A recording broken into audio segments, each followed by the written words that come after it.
Alright, what is up everybody? It's Lids, and we are back for some more Pyre Community RITE Night, which means, of course, some good old-fashioned multiplayer Pyre, featuring first and foremost the members of the RITE Club Discord server.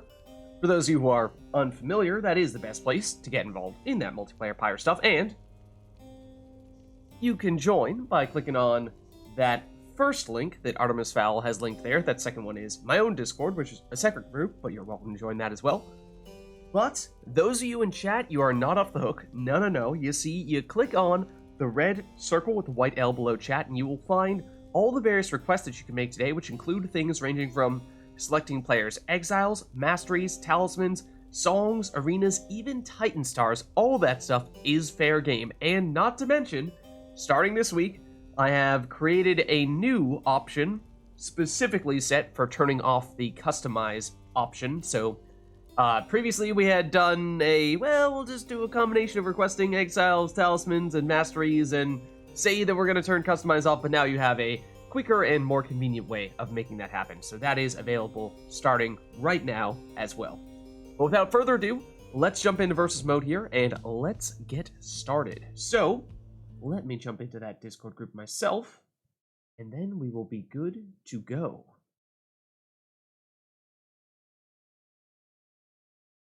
Alright, I am in and ready to go. Let me make sure I've got Steam Friends up as well.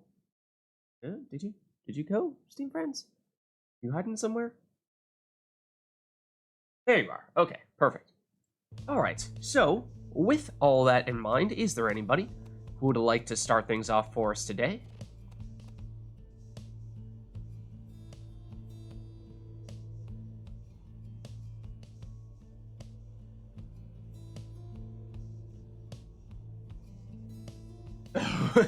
Were you talking about what the arch for it would be when you say I wrote her one? Or did I miss something? Baylor will jump in. Awesome. We do have people turning customize off to get things started, so it will be pretty crazy at the beginning here. Yeah, it was what? People were recommending that little orb, or jewel, or what? I forget what it's technically referred to as. And then I remember somebody else recommended Bertrude's cards, and I just as the stream was starting up, or just before the stream was starting up, I took looked at the actual art for it in-game, and it was just such that it was a lot easier to do the little gem than it was to do the cards, so went with the gem. Went with the gem. But anyways, let me get Phaler in here before he requests to view the broadcast and forces me to tab out and all that stuff. But did I just accidentally invite Anor when I said I was going to invite Phaler? Maybe. Anor, if you got a little request there, that's probably why. Here we go. Maybe in the back of my mind, I was like, I'm responding to what Anor was just saying. He said an invite to that person. No, Phaler's the one who said he wanted to play. By all means. You also just invite her. I suppose so. Yes. I mean, if you're available, why not?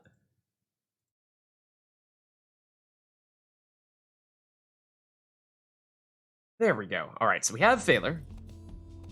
Phaler, I assume, fate for you? Yep. Okay. Let's see, and Anor, you were typically, or previously, a Nightwings person, but as of late, you've been doing a lot of Tempers. What would you like to do today?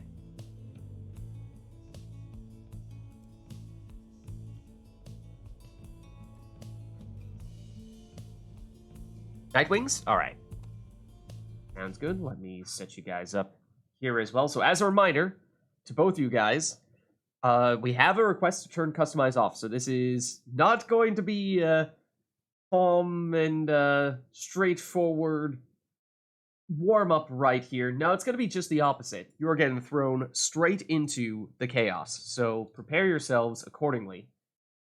That being said, at least in Nor's case, she is oftentimes the chief person making those requests to turn customize off. So, you know, maybe these two are ready for it.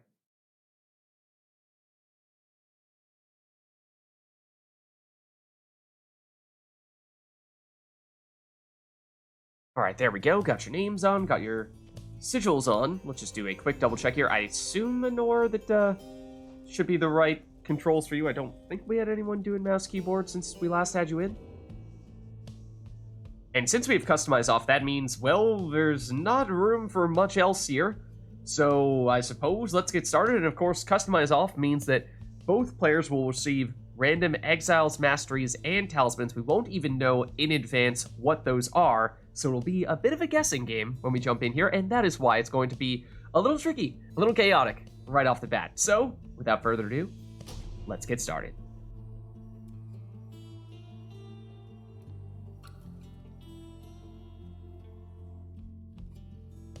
Why, hello, exiles. Is this the boat? You heed the summons. It is the boat. Oh man. Oh man.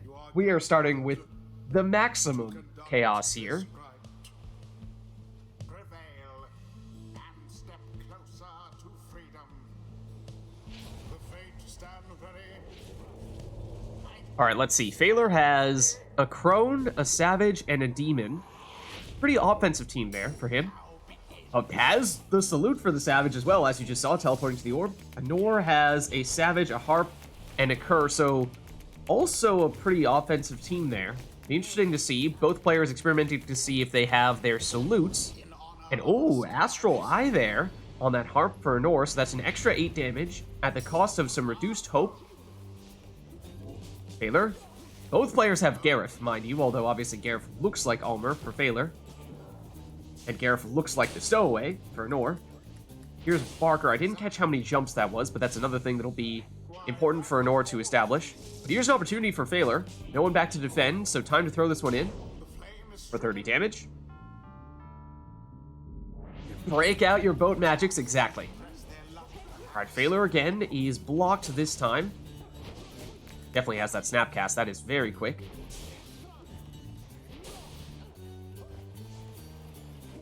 Phaler back with the orb. Oh, and that's Orlek, mind you. Did not register at first, but that is no ordinary demon. He plunges here for 30 with his crone.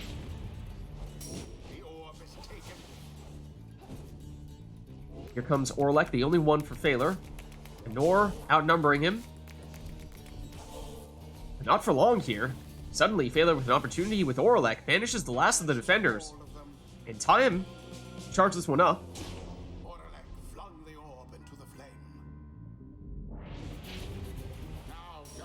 Alright, Phaler teleporting to the orb once again. Oh, and sneaks right past the defenders into the Pyre for the winning score. Good game. GG. Thus end this night's proceedings. Some interesting teams there, and a relatively quick match. Not sure to what extent you guys had the time to figure out what masteries and what talismans you had. We saw the talisman on Anor's harp, but other than that, I don't know if I figured anything else out.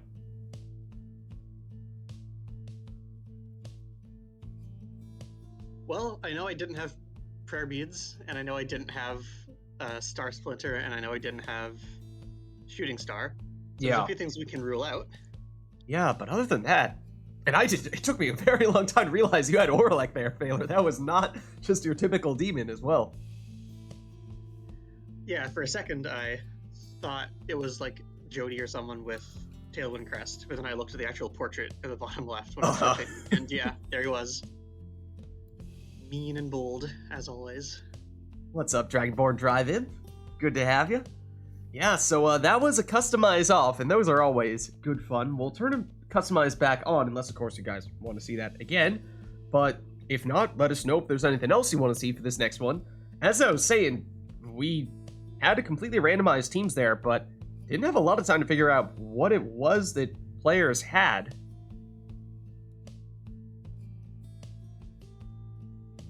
No, I didn't have Bottled Void. Okay, so yes, we can rule out a few things. That much is true. But still a lot of questions. Still a lot of questions. Like, I only just caught the end of Anor's Barker jumping. I didn't see if she had triple jump or double jump, or if it was just one.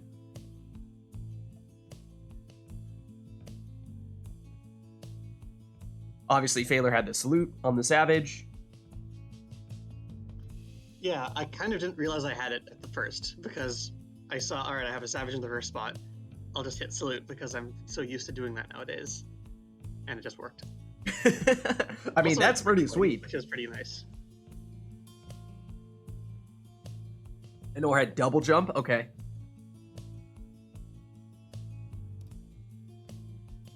Alright, not seeing anything from chat at the moment. Why don't we perhaps do a little bit of a reverse here and have this be our warm-up right after we started things off with the chaotic customize off match. So this time, players will be able to choose whatever they want to choose. We'll see if we end up on the boat as well. That was just adding even more madness. Alright, no, it's the spring. No lightning run. Oh, so it must have been a predominantly right side cur in that case. Or probably was, at least. Unless you had lucky break.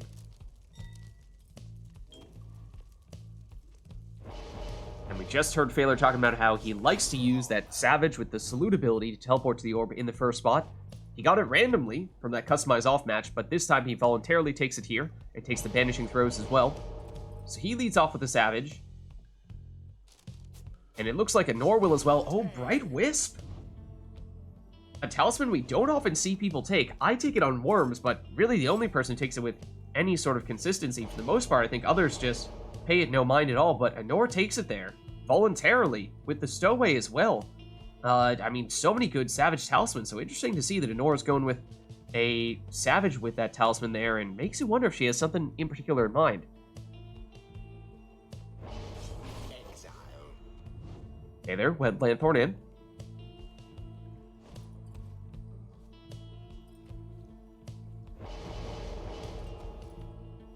Oh, and we see Anor go with harps with the salute ability very often, but not that time. Going with a more traditional speedy harp. So definitely Anor switching things up here quite a bit. Not sure what she's planning here. I mean, that harp is pretty straightforward, yes, but it's mostly the Savage that is raising question marks, and although that is more of your typical harp, it is not the type of harp we tend to see Anor take.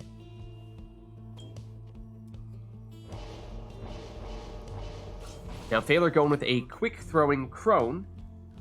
Remember, those throws, of course, are unblockable, making it particularly dangerous. Okay, it's a second harp here. No salute on this one either, but takes even more speed. The Tailwind Crest, so here we go. Anor first to the orb. It's Pamitha. She's the one with the Titan Tooth, so Anor stuns Phaler here. And stuns him again. And a little bit of time, that means.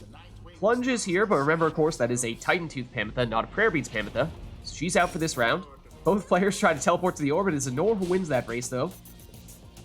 But without Pamitha means she's down to just 2 players maximum. Make that 0 at the moment. The Stowaway comes back.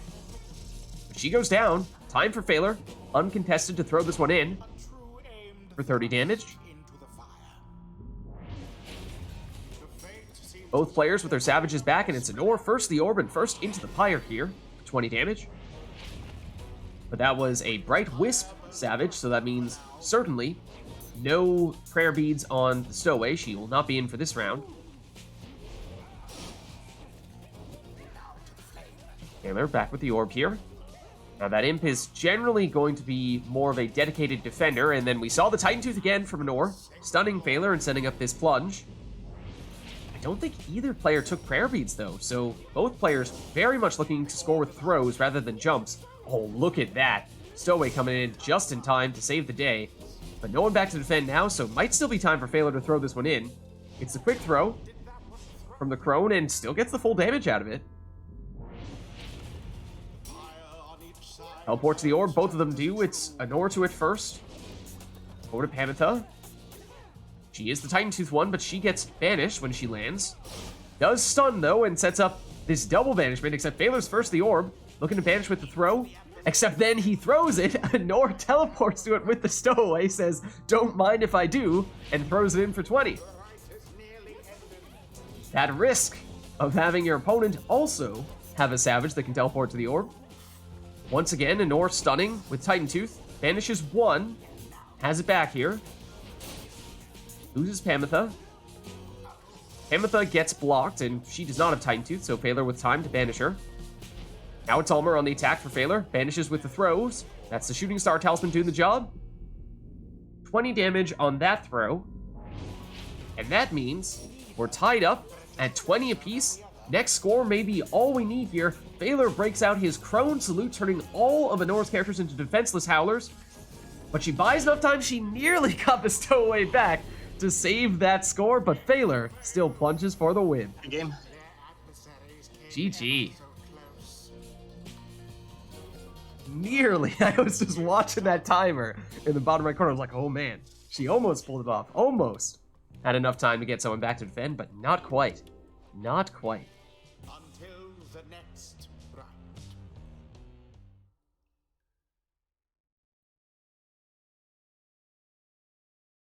All right, well, chat, let us know if there's anything you want to see for this next one between these two.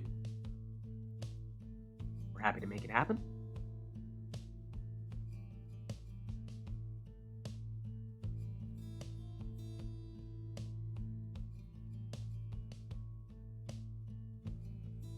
If not, of course, we'll just have these two take whatever they want to take, like we did in the previous match. And it was a pretty close match, pretty exciting one at that. So perhaps people are thinking that might be what we want to go with here. So why don't we, in that case,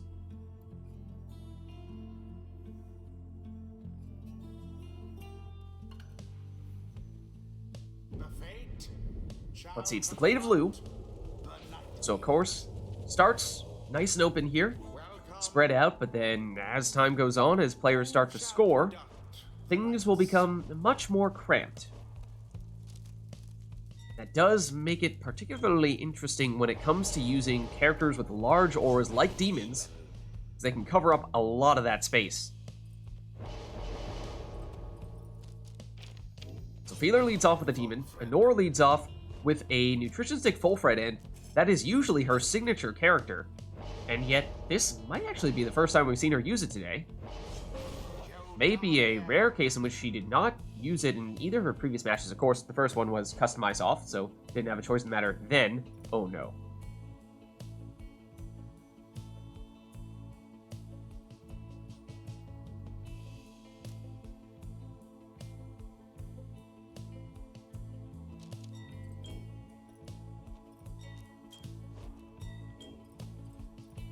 Oh no. Oh no. Are you seeing what I'm seeing? I'm not sure I like where this one is headed. I'm not sure I like where this one is headed. Phaler locks in triple demons, and then Anora has two saps here, and dare I say is eyeing a third. Oh, that is not the talisman I expected to see, though.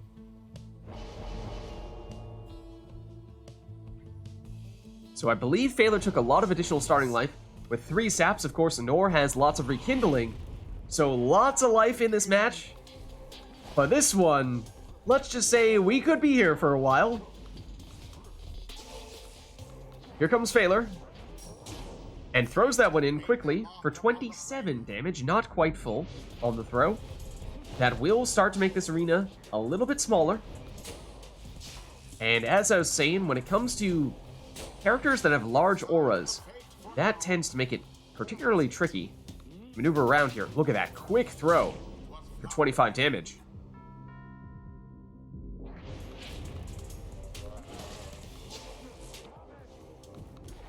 Yes, so we have modded the game to make it so that it is possible to play with 3 characters of the same class, regardless of whatever that class might be.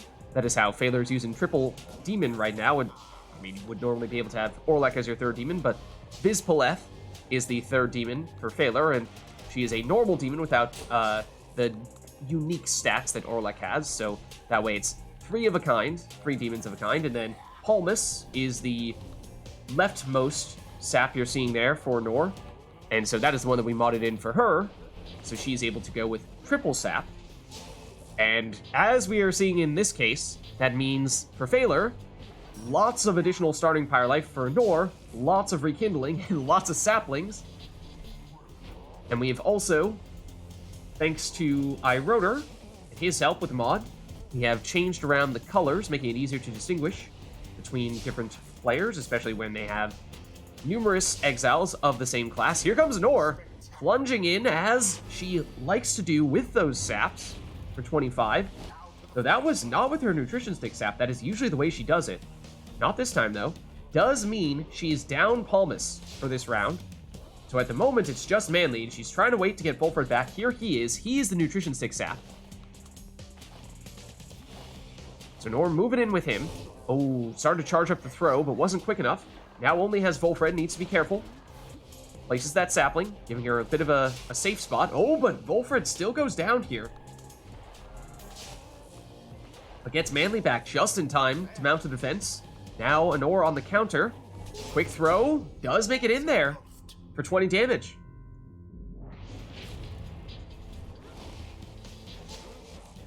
Anor loses Volfred. Again, I think in many ways, probably her preferred offensive sap. But as we saw previously, I believe Manly has the quick-throwing Star Splinter, so he would probably be a plan B. And Anor trying to find a safe space for him to throw that orb from, using the sapling, but Manly does go down there. So Anor trying to inch forward here. Volfred, though, has Nutrition Stick, so he has that additional mobility. But oh, tries to switch to him, get him out of that dangerous position, but he does go down. Phaler able to banish him. Almost down as well. That leaves just Manly for Anor now. Hiding back within the safety of those saplings, waiting to get other teammates back. Here come two of them. But Phaler pushing the attack here. Oh, Anor well-placed sapling. Volfred. Again, I think in many ways, Anor's preferred scorer, but he's thwarted here. So now Orlek, or rather, Ignarius goes down. Just Jody back to defend. Iggy has returned now. Phaler back to full strength. So suddenly, Phaler, with the numbers advantage here, may look to push the attack. There are a lot of saplings to try to break through, and not a lot of room to do that. Ooh, but look at that. Phaler nearly brute forcing his way. And there's the bottom void that we saw Nor take on her third and final sap. Talisman choice I was surprised to see. We have seen players start to use it, but only in very niche circumstances with really an entire team built around it. And it didn't seem as though Anor had done that. But it did come in use there. Oh, well shielded, bouncing back the cast, banishing one of Phaler's demons. And that is one of the weaknesses of both of these teams, is that all of their exiles have relatively low hope. The saps do have a mastery to increase that hope, so Anor may have a slight advantage in that case. But if either player is to find all their exiles banished, such as this, sometimes it can be quite a wait for them to return. But Phaler gets them back just in time. Now Phaler with the numbers advantage. Of course, those demons, they're rather slow, so hard to push the tempo when it seems as though there is perhaps an opportunity to capitalize on a numbers advantage, even in a relatively small arena such as this. Volfred for Nor. He goes down. Manly. Palmas, back to Manly. He's the speedy thrower, there it is! It's quick enough to get in for the full 25. And remember, Phaler loaded up on the starting Pyre life, but I do not believe has any rekindling, whereas Anor had the normal amount of starting life, but does have rekindling, so she will have a relatively large second life bar. So although it looks as though things are rather close here, Anor with the numbers, or Pyre life advantage at least, and time here to extend that lead with a 25 damage throw. It seems the Nightwings are a bit ahead.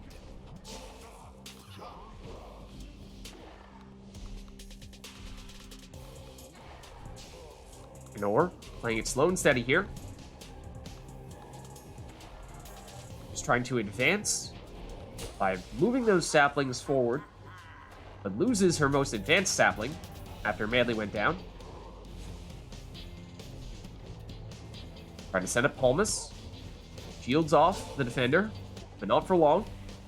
Now it's just Bullfred, back to Manly. Bullfred again. Uses that nutrition stick. Oh, and look at that maneuvering. Setting up the Bullfred plunge. And with that, the arena will get smaller still. And at least with a full damage score, Anor capable of winning this with one score. But at the moment, she lies defenseless. Does have Numbing Gust on, I assume it's Bullfred, as she usually takes it on him. That means that Phalar is unable to sprint, jump, throw, or use any other special abilities when all of Anor's exiles are banished. So that does make up for that weakness I was talking about before with both of these players' teams, is that when they all get banished, they have relatively low hope, so it does take a while for them to return. But with Numbing Gust, that does make that less consequential when all of Anor's saps are banished.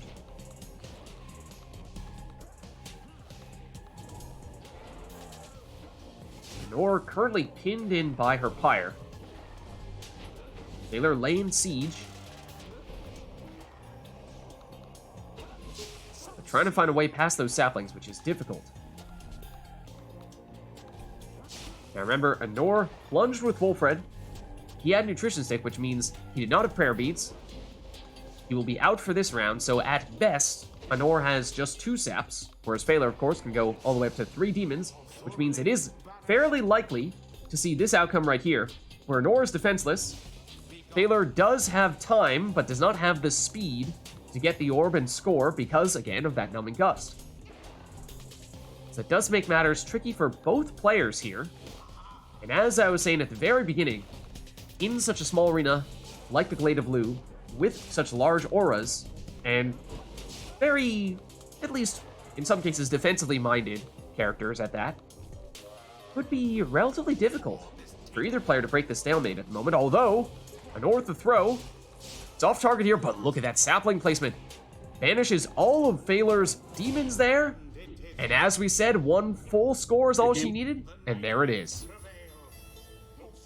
What a crushing victory it was. GG. Thus end this night's proceedings. All right, let's head on back.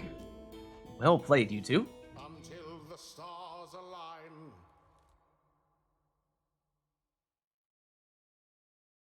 And let us know, chat, if there's anything you want to see for the next one.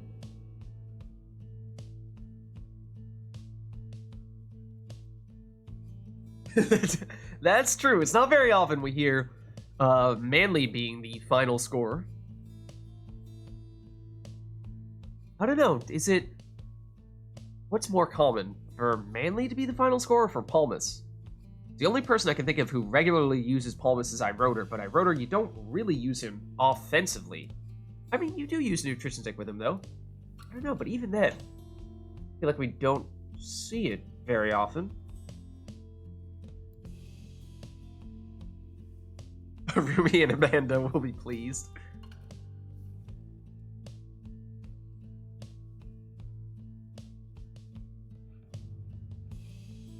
Alright, not seeing any requests here for this one, though. So perhaps we jump back into the action here. And we will just have these players take whatever they want to take. Oh, and I hear water. I think it's the fall, though. Yeah, it's the fall of Solium. Okay, so we go from one extreme to the other extreme. Glade of Lu was, of course, a very small, crammed arena, whereas Fall of Solium is just the opposite of that. Very large, very open. Phalar back to leading off with Ulmer.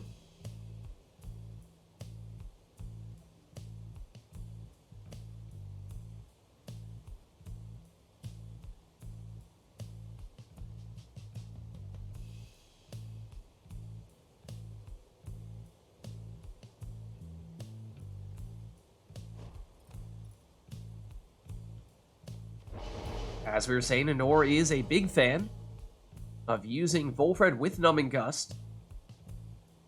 And that 10 rekindling, usually with Nutrition Stick. She does so here.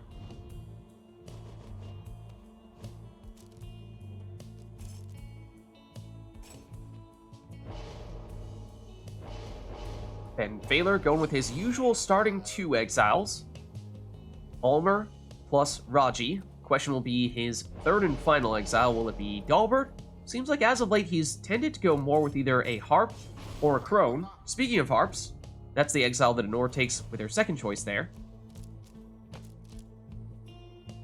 And it looks like that may be the direction that Phaler goes in here as well. All left side means he does have that harp's loot to switch places with whichever his closest ally is. Will likely want to use that to help set up Almer.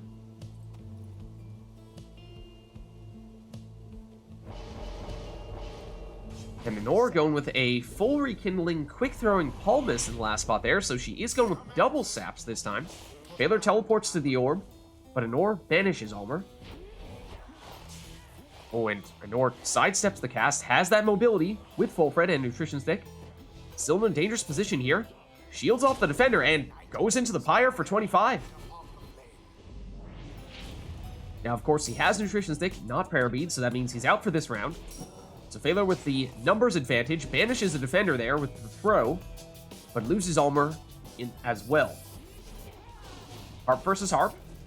Phaler trying to quickly scoop up the orb, even while it's in the safety of that sapling, and actually did do so. Can he do so again here, though? Now, harps are capable of destroying the saplings, and Phaler just did so there. That Titan Tooth stunned Anor, and then Phaler switched into Almer and charged up the throw with him, setting up this 20 damage score. So that may be the combo that Phaler is trying to pull off here.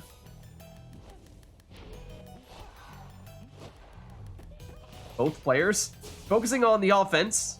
Phaler with a very dangerous portal. Anor with Volfred, who is making moves toward Phaler's Pyre. Anor puts that sapling on top of that portal. Try to block it, and Phaler, gets banished after having gone through that. Volfred trying to line up the blink into the Pyre, but he goes down. Phaler teleports to the orb and tries to get a throw off. He's not quite quick enough on that. Anor moves into scoring range with Volfred. But now Phaler on the attack. And Phaler plunges for 20. Phaler teleports the orb again, looking for the throwing angle. Banishes the defender, banishes 2 other defenders, and plunges here for 20. Now remember, has the banishing throws on Almer, not Prayer Bead, so he's out this round. Nor, the big blink with Volfred has plenty of time here to charge up the throw, so gets the full 25. Almer teleports the orb. Oh, but the sapling is well placed. Ametha. Volfred. Volfred gets it back, but gets banished. Phaler teleports the orb. Has it with Almer here. Banishes 1 defender. Trying to banish the others, though. Does so. So has time here, but cannot throw it because of Numbing Gust. So has to wait for someone to return, does so, but gets banished. Anor with Tamitha. Gets blocked, and Titan Tooth slows Anor down, which nearly gave Phaler enough time to set something up, but not quite. Phaler gets rid of the sapling, but Anor is still on the move here with Volfred. He's in a dangerous spot. Here he is, lining up the blink. Overblinks a bit, and goes down. Phaler with Pamitha. Has enough stamina to make it all the way into the Pyre there. And that means 1 more score for Phaler, at least if it's a full damage score, is enough to trigger Anor's rekindling. But remember, she does have 10 rekindling. Coming from Volfred.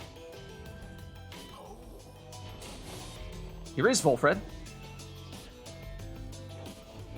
Anor trying to line up the blink, but decides maybe best to go with the throw with Palmas, but it's intercepted. Phaler gets it back, but free orb now, which he tries to teleport to, but Anor able to banish. Phaler counters. Oh, and gets into the trailing harp orb. You don't see that very often. Usually, the harps just dive straight into people like that. Now Phaler just with the Almer back to defend. That is not really his strength. That is more Raji's role. And he's able to intercept. Eyes the portal, which takes him to about midfield here. Has infinite stamina after having done so. Trying to avoid that defender, but cannot. Banishes the defender. and goes for the quick throw there for 5. Doesn't change much for Phaler because still just a 1-score game for him. At least 1 full damage score would trigger the rekindling. Was the case before and is still the case now. Lenore seemingly just biding some time here until she gets the saps back. They have returned now, but now Tamitha goes down. Lenore pushing the offensive moves here with Volfred. Thinking about the blink, goes for the quick throw, but there's not enough on that, and Phaler, ooh, nearly with the very quick counterattack. But that gets thwarted. Now Phaler just with Raji back to defend, but Ulmer quickly returns.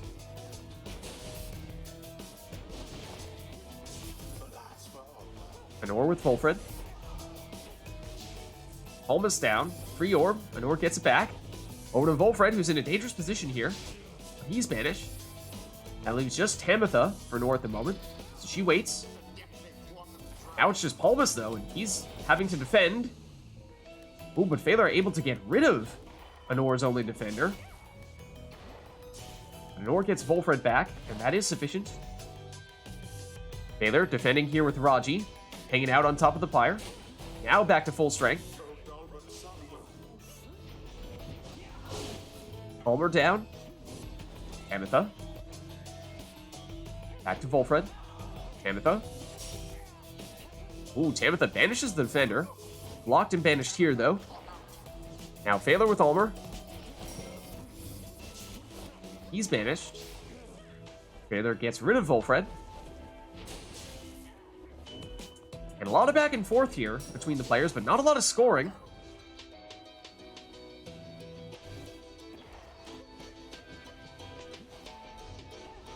Volfred. Tamitha. Tamitha pushes Volfred and sacrifices him. Palmas. Loses his friend.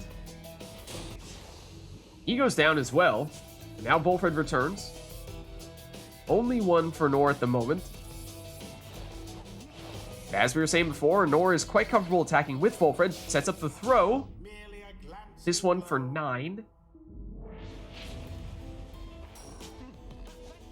Phaler on the attack with Ulmer. Once again, Tamitha sacrificing Volfred. Very Tamitha-like thing to do. And that's Palmas down. That means no one back to defend for Nor at the moment. But Volfred does return just in time, but he gets Titan Tooth. That gives Phaler time here to set up this throw. Oh man, and it's 14 damage. So that is 2 scores now that Phaler has had that have fallen just short of triggering the rekindling. Now perhaps the opportunity he's looking for. No, the sapling spawns in, getting rid of Ulmer.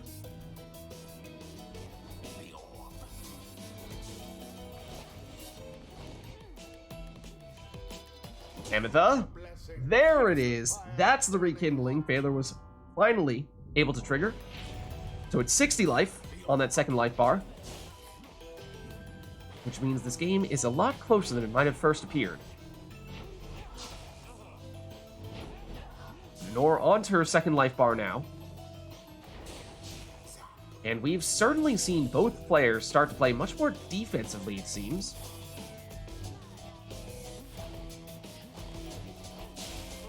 Volfred down. Tamitha. Back to Palmas. Tamitha gets banished. Phaler teleports the orb, but loses Ulmer. Tamitha. Once again, nearly sacrifices Volfred, but he does survive this time. Not for long. And once again, Anor, comfortable just waiting for Volfred to return here. Banishes the last defender, though, but loses Tamitha. Oh, and Phaler teleports the orb, sneaks behind the Pyre, and plunges for 20 with Ulmer. And with that, we are nearly tied. But that 1 point may be significant. That could be the difference between Anor needing an extra score, but it's Phaler scoring here for 20, and that means that, yes, he does only need 1 full damage score, but then again, that is something that took a couple of, actually 3 scores for him to do previously. So we'll see if he can do that, or if he'll need to chip away at it more with quick throws. Banished, one and all. That was the last of Phaler's exiles. Did plunge with Pamitha. She did not have prayer beads. That means, at most, Phaler just has 2 exiles here. Oh, and there's the throw from Anor for 23, and suddenly it is a 1-score game for either player.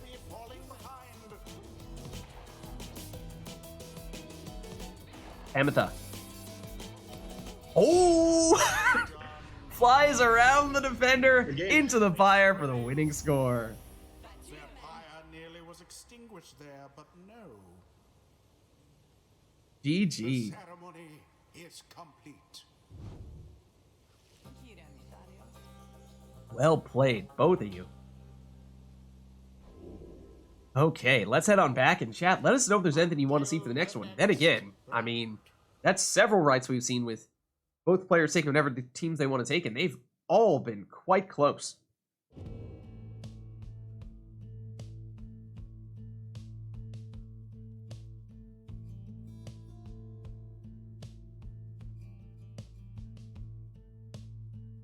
Ooh, okay.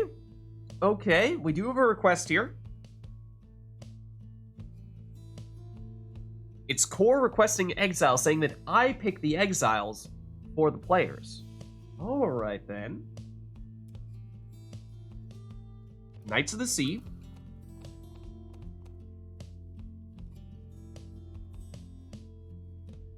Anything else? Or will that be it?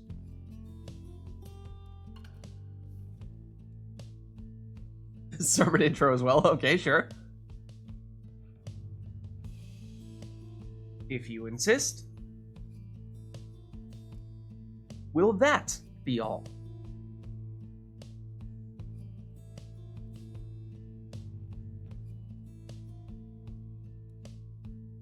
It seems so. So why don't we get started here?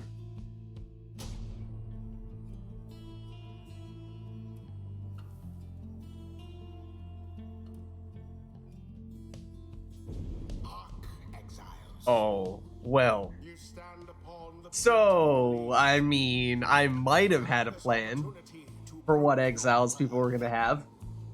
That is, until I saw the arena, and now that plan has changed. stand prepared. I think you all know where this is going. I think you all know where this is going. Alright then, so... Phaler, with this first exile, let me think. How about you take, we'll give you Udmilda. No, I'm just kidding. No, you're taking Gareth.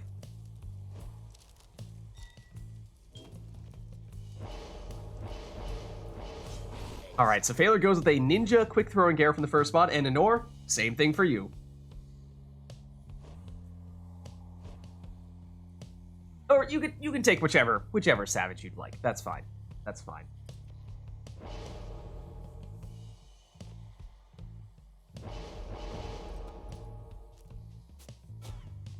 Oh, once again, Anor going with the Bright Wisp on the savages. Okay, well, guess what, Phaler? You get another savage here. Feel free to pick whichever one you'd like.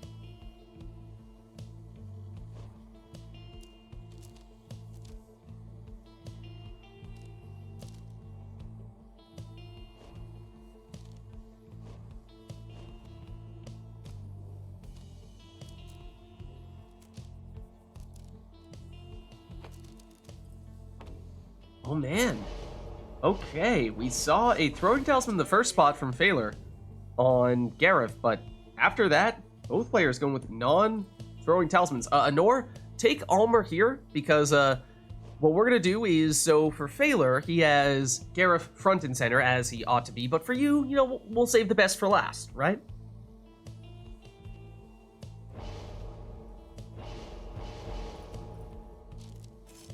Alright, and Anor going with a plunging savage with Almer.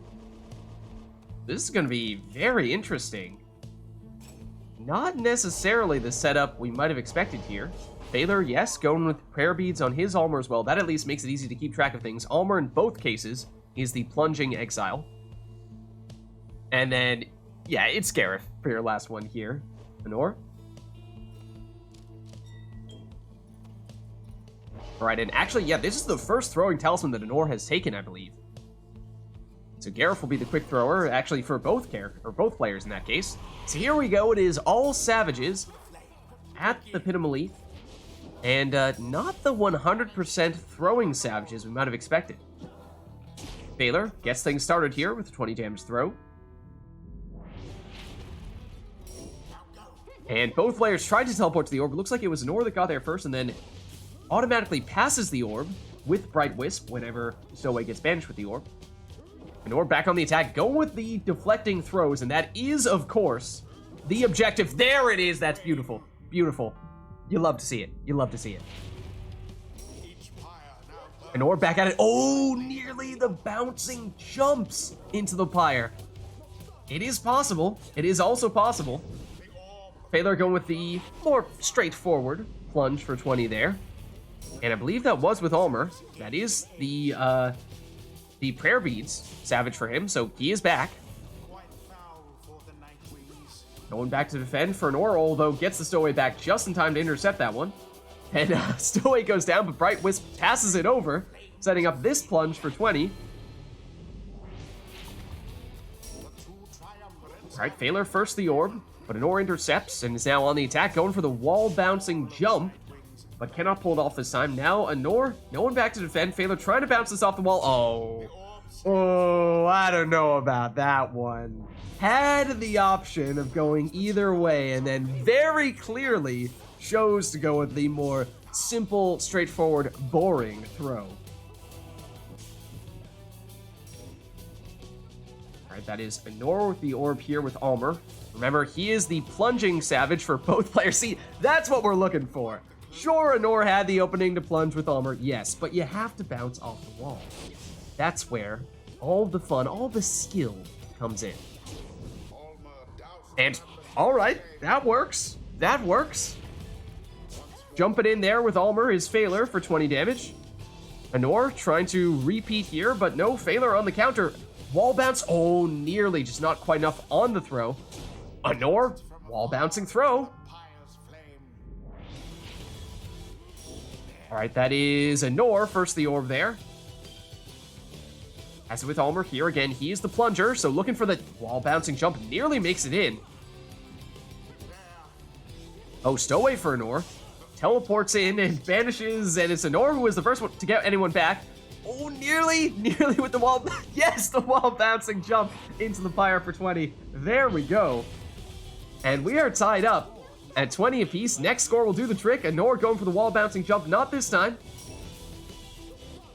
Gareth has the quick throws. But he goes down. Ulmer, he's the jumper. But he goes down. Stowaway, she's the one that can pass. Oh, but there it is! Off the wall into the pyre for the winning score. And a beautiful, beautiful rite all around. To avoid defeat. The rite is complete. GG. Well played. All around. Until the stars align. Yeah, more than just the wall bouncing throws. Wall bouncing jumps for both players. Both players. Alright, well chat, let us know if there's anything you'd like to see for the next one. Otherwise, we'll just reset to our defaults.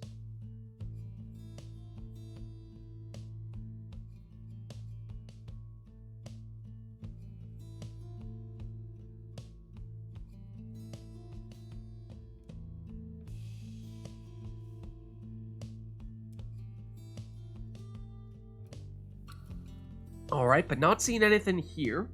So why don't we start up the next one in that case? And we'll just have these two take whatever they want to take.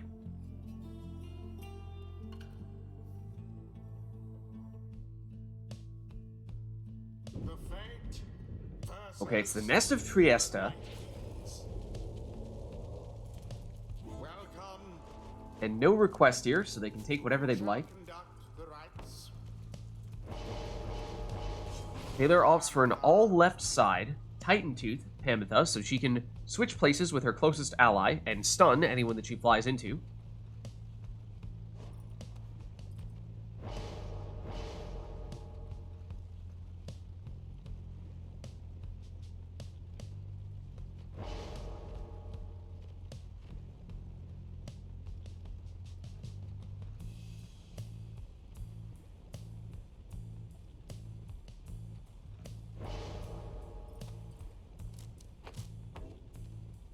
And Anor also goes Titan Tooth, but goes with a teleporting Savage instead.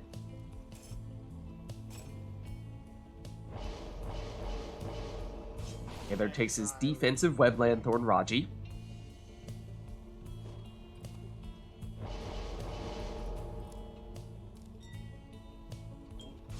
Anor goes with a quick throwing Crone.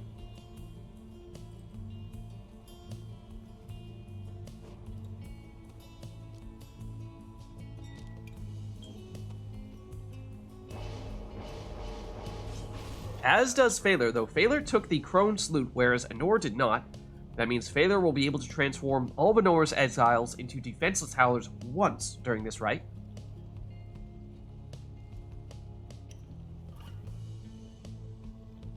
And Anor may be considering if she wants to do something to try to counter that. Opts for Nutritionistic Volfred. And here we go. Anor first the orb using that Savage Teleportation. Charges up the throw. And that does hit the mark for 25. Once again, Anor first using that Savage Salute, but ends up in the lava this time. As does Phaler. Anor back with it here. Bertrude. Bertrude gets banished. Now Anor tries to teleport to the orb and does so, and somehow avoids ending up in the lava there. It's Phaler. Bertrude gets banished, though. Anor with the stowaway, back to her Bertrude. And the throw is wide. Time now for Phaler. His throw hits the mark for 30.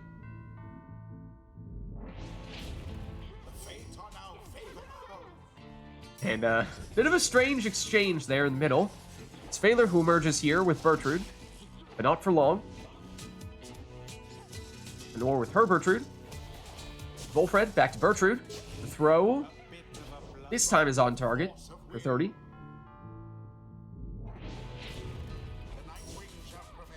Stowaway, oh, somehow emerges from all the rubble there. It makes it in for a 20 damage plunge. Now, she did not have prayer beads, so she's gone for this round, and perhaps made it a little bit easier for Phaler to plunge here for 20 with his harp. Oh, and there comes Phaler's salute with Bertrude, turning everyone into a defenseless howler on Anor's side, although, after having banished some of those howlers, now Anor can wait it out a bit here, has the stowaway back, and will get Volfred back in a few seconds. So Anor may be past the worst of it here, although the only exile she does have left is one of those defenseless howlers. And so it does still mean that it was looking a little iffy for a second there, but Phaler is able to score off of that Crone Salute. Bertrude, banished. Volfred, also banished. Anor currently defenseless, but that means Numbing Gust is active. Not enough to stop Phaler here, though. He plunges, and that triggers the rekindling, so now Anor onto her second life bar. Just 10 life on that, which means next score from Phaler is likely to finish the job. But Anor does have enough damage here that if she scores specifically with either Bertrude or Volfred for full damage, then that is enough for her to finish with one score as well. Bertrude's throw is short. Now, Phaler doesn't need to be picky. Any exile has enough damage for him. But it's Anor on the attack here. Stowaway. Volfred. Phaler trying to cover and does so. Oh, but look at this. Stowaway able to get rid of the defender. Here comes Bertrude. Back to the Stowaway. Now, Stowaway does not have enough damage for Anor. That is the one character that does not. So there you perhaps saw a little bit of hesitation there as Nor was wondering, do I wait to try to get someone else or do I settle for the score with the Stowaway? May not need to. Oh, because Volfred nearly got in there, but Phaler able to stop him. Bertrude through the portal for Phaler. Numbing Gust is active, but can he sneak in? He can. Good game. Perhaps a stroke of GG. fortune ought to be thanked. The rite is ended. Well played, and let the one-score matches continue. It's always one score between us two. Stars align. Unless I lose, in which case the Nor just smashes me. I think actually that's going to be my last one for today. I want to do some stuff. All right, no worries. Thanks for stopping by, Okay. Phaler. Yeah, no worries. All right, that means we're looking for one person to swap in for Phaler, and Anor, just to check in with you, are you good to stick around? You want to swap out as well? How are you feeling? Anor turns customize off. It's like, no, wait, one more.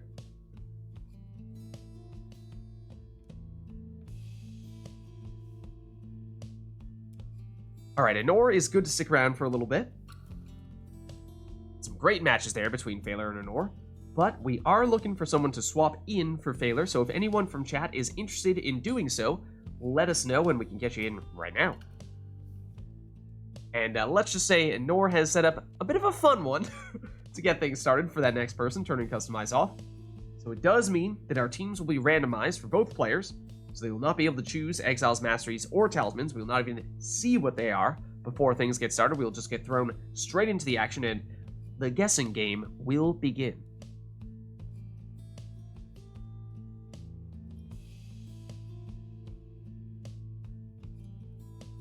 Grand ceremony as well.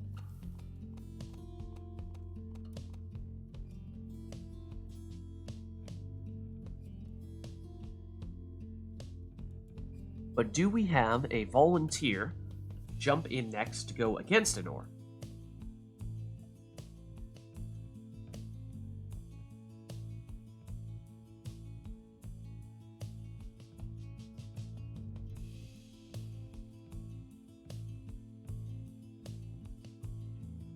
Because if not, then we may have to have this old geezer jump in for a match or two.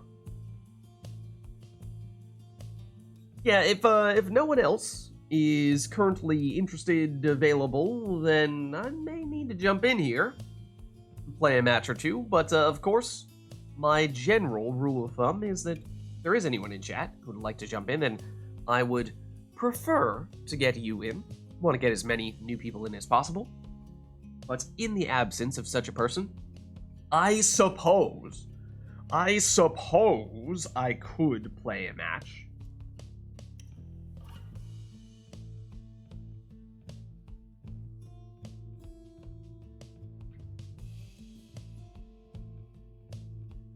Alright, so the controller is plugged. And I'm ready to go. Let me just switch around our names here. And whatnot.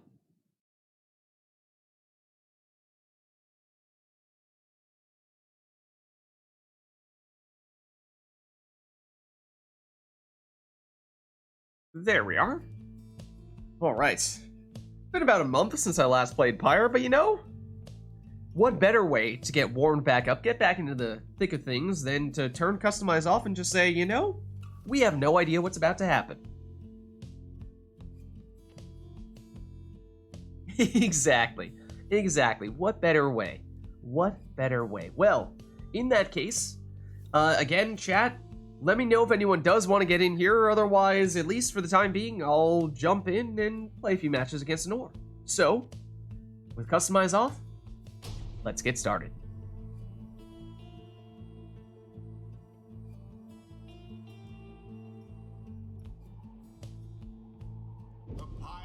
Let's see. The Cairn, I have a Crone, a Cur, and a Demon. Anor has a Worm, an Imp, and a Savage. That looks like a pretty well-rounded team for Anor. My team is very offensive. I mean, I would test to see if I have the Crone's loot, but I'm not sure I want to do that right now. Oh, this is definitely not a quick throw. I can tell you that much. A flame is stricken.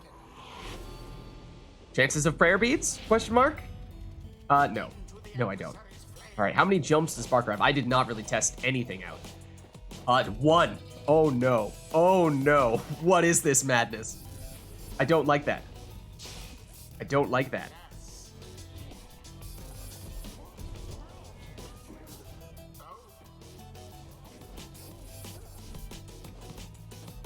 Do I knock you back? I'm not even sure if I do. Now this is going to be really painful as I wait to get Vids back. With just a single jumping cur as my only defender. Hey, oh, you have portals. Okay, this is good to know. Interesting exchange. Ooh, okay. Okay. Right, I can't do my jumping stuffs. How very sad for the Pyre hearts. Oh, okay, no has the extra damage on that imp. That's interesting. Those pyres now burn Ooh, and that is a speedy little worm. thus to greater glory. Let's unite wings the sun. Eh? Eh?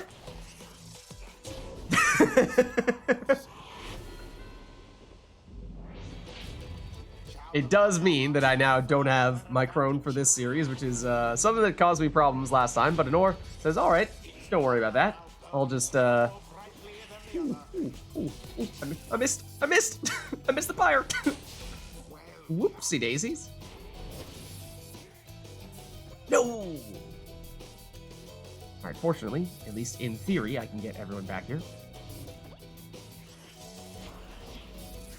No. Bad. Don't do that.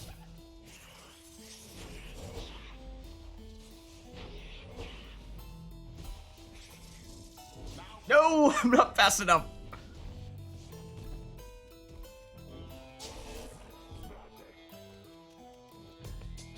Okay, just you know, do some of that. I see the portal. See the portal. I know you're thinking of going through the portal. I couldn't get you even from there. Even from there.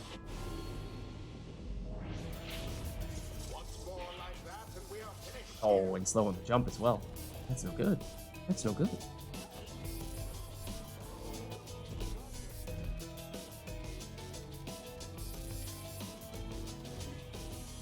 Hello. Oh, you have Valiant Return. Okay. I suppose that does make sense. That was the last of them. I really should have thrown that. I started to charge it up, but alas, that means no Barker. Ooh. Stop with your flying. Oh, and he has enough damage as well. Wow. Okay, that could have been game right there. This might actually work. That time it might not have been a fake. It was every other time. Maybe not that time though. Oh, stay away.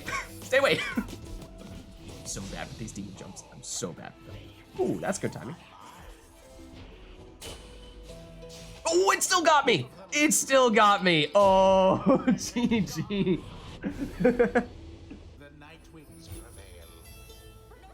Although their Doofius, how's it going? effort Good to get you. Good to have the chance to see you live. To see you live. Pleasure to have you. Good match, Anor. GG. till the next That was a weird one. That was a weird set of exiles we had there. Oh, I did not. You had two? You had two cursed talismans? I did not even realize that. But no black hoof. Okay. That is usually the most noticeable one. Oh, and I wrote her. You can join for a bit. You want to swap in now? Yeah, we could definitely get you in. I had to get the full set. Nearly. Almost. This close.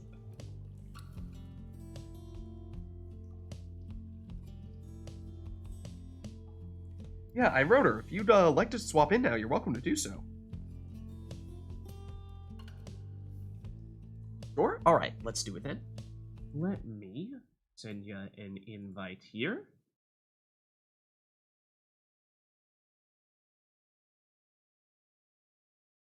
Alright, invite sent.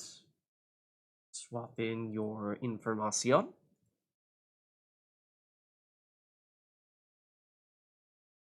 And I wrote her, who would you like to be today? Because it seems like, as of late... I've kind of withdrawn. Okay, back to withdrawn. I was going to say, as of late, people have been experimenting a lot with different triumvirates. Can't really take any of that stuff for granted these days, it seems. Also, let me unplug my controller before I forget. Before I mess stuff up with that.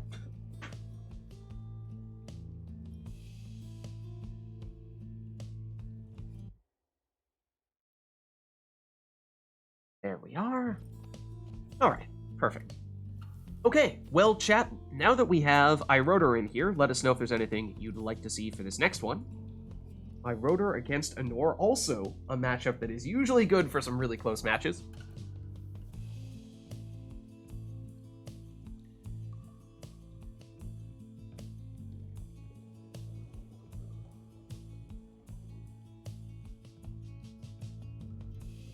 Then again, of course, you could perhaps be of the mindset, well, you know, Anor's had some time to warm up here. We'll give iRotor a chance to have a normal match before we throw anything too ridiculous at them.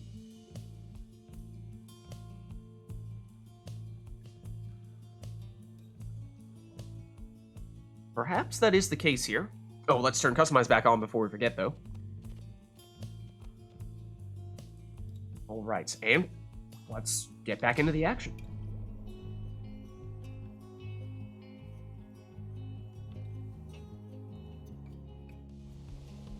Alright, I hear the water. I think this is the boat.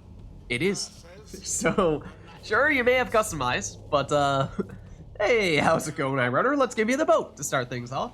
Who shall conduct the rites? But no requests, so you're free to take whatever you'd like.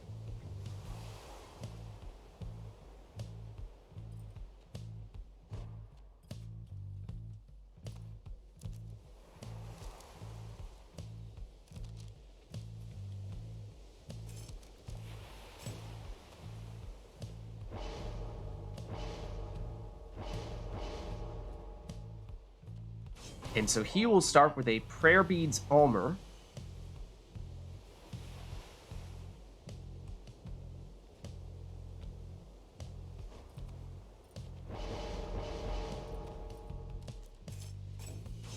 Whereas Anor is doing what anyone should do on the boat, and that is going with a demon with the Tailwind Crest to maximize the distance that you can jump, to maximize the effectiveness of the boat black magic.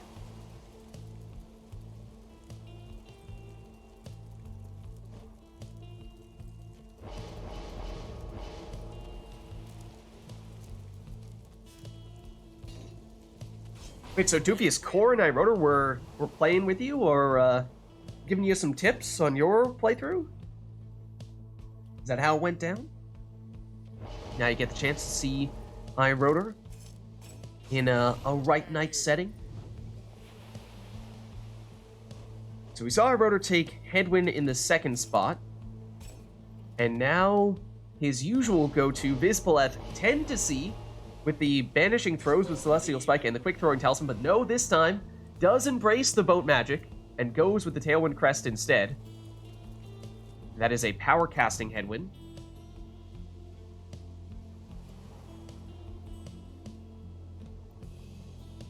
What's up, Aver, huh? I mean, maybe. Maybe. Oh, and okay, wow. Players choosing very similar teams here. Anor going with a Nomad in the last spot there, but here comes iRotor plunging in. So yeah, it is one Savage, one Nomad, one Demon on both sides. It's very even from that standpoint.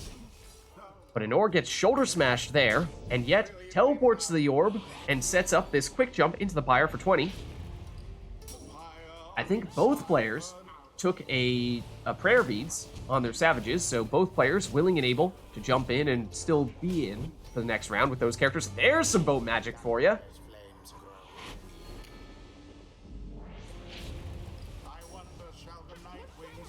just a series of big jumps here. But Iroder is unfazed. Oh, and was perhaps just looking to pick up the orb there, but got a little more airtime than expected. Sets up this throw here for 30 damage. And both players teleport to the orb, but it's Iroder who ends up with the orb. Gets it back here, and if he can avoid, Jody has a bit of an opening, but cannot do so. So now it's Sonora on the attack, but she's blocked. Both players, again, teleporting to the orb, and I think both of them got banished in the process. Headwind versus Snadra. Oh, and Headwind might have found a way through. No, it's Ring Around the Rosie. Eventually, they shoulder smash each other. Jody for an or. Oh, there is such an opportunity here. Such an opportunity. She goes for it. Ah, not quite. Not quite the full arena slam dunk. But you saw the opportunity. And she tried to seize it. And you gotta appreciate that. You gotta respect that. Instead, she'll settle for this plunge here with the stowaway for 20. Oh, and Iroder nearly able to make it into the orb with a quick plunge there, but not quite. Instead, with a huge power cast, getting rid of all but Jody, setting up this throw. And that was his Nomad, who has 10 leech. So that was 20 damage and 10 leech back to Iroder's Pyre. And that 10 leech is currently the difference between these two. Oh, and, well, Vizpleth avoids banishment there and bunny hops, practically, over and around all the defenders, but does go down. And, ooh, Iroder teleports the orb, saw that it was unclaimed, and then quickly plunges. And had prayer beads on Ulmer, so he's back. Here's Headwind. He's banished. Demon versus Demon. Oh, Iroder, oh, does the salute. I think that might have been intended on the Savage instead, and perhaps while Iroder was stuck in that animation, Anor had some time to sneak in there. Headwind. Well, both players power casting each other. No one back to defend, at least not until the stowaway comes back, and Iroder able to maneuver around her for a 30 damage plunge. That drops Nor down to 15, which means any of Iroder's characters here are capable of finishing it with a score, and there it is. GG. Without too much trouble. The rite is ended.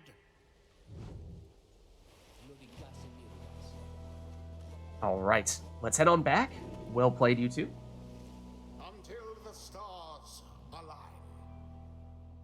Definitely some cheesy strats from having watched the tournament on YouTube. Well, interesting. Interesting.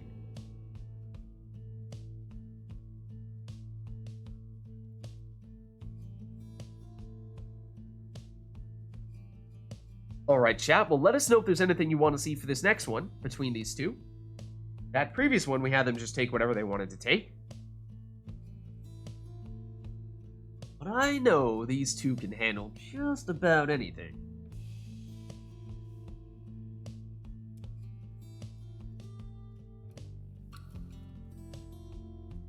And of course, the structure for today is different than our tournaments that we were seeing a few weeks ago, where players are, well, able to take whatever they want to take. That was, of course, the case in the tournament, except for a few sets that we had banned. But more importantly, in this case, today, you guys have the options to select players, teams, exiles, masteries, arenas, songs, Titan stars, all that stuff. So, some potential to force players' hands a little bit, or suggest certain things, give them options.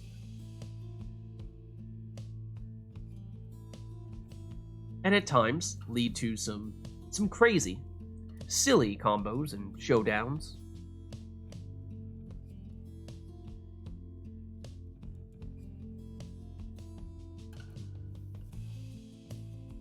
No such requests here, though, it doesn't seem. So in that case, we'll go back to having players take whatever they want to take for this next one.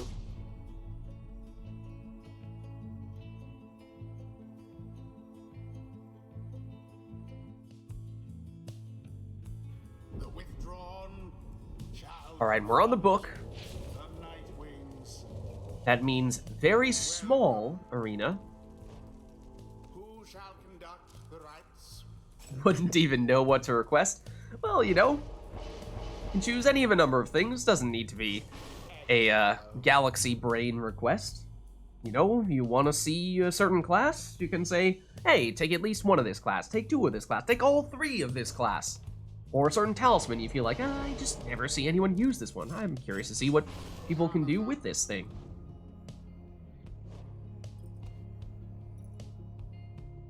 To even some crazy requests we've seen at times that leave some room for interpretation. Things like, you know, which exile... Let's see, what were some of the ones we've gotten, like... at times for holidays, you know, if it's like Father's Day, we've had people do, you know, which exiles would be the best father figures and stuff like that. Which exile would you most want to, I don't know, want to go out shopping with or something like that. Just totally random things that there's no real right or wrong answer, but it can be interesting to see how players choose to select their teams given that criteria. Meanwhile, Iroder goes 100% Imp here, and for a second it looked like Anor, yes, was perhaps considering 100% Harp.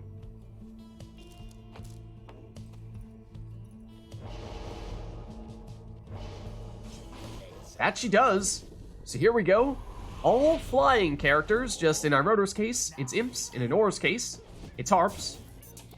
That would generally mean Iroder with a better defensive lineup, Anor perhaps with a better offensive lineup. But as we see here, Iroder took more of the offensive masteries that you don't always see on Imps, the extra damage. But here comes Anor, plunging for 20.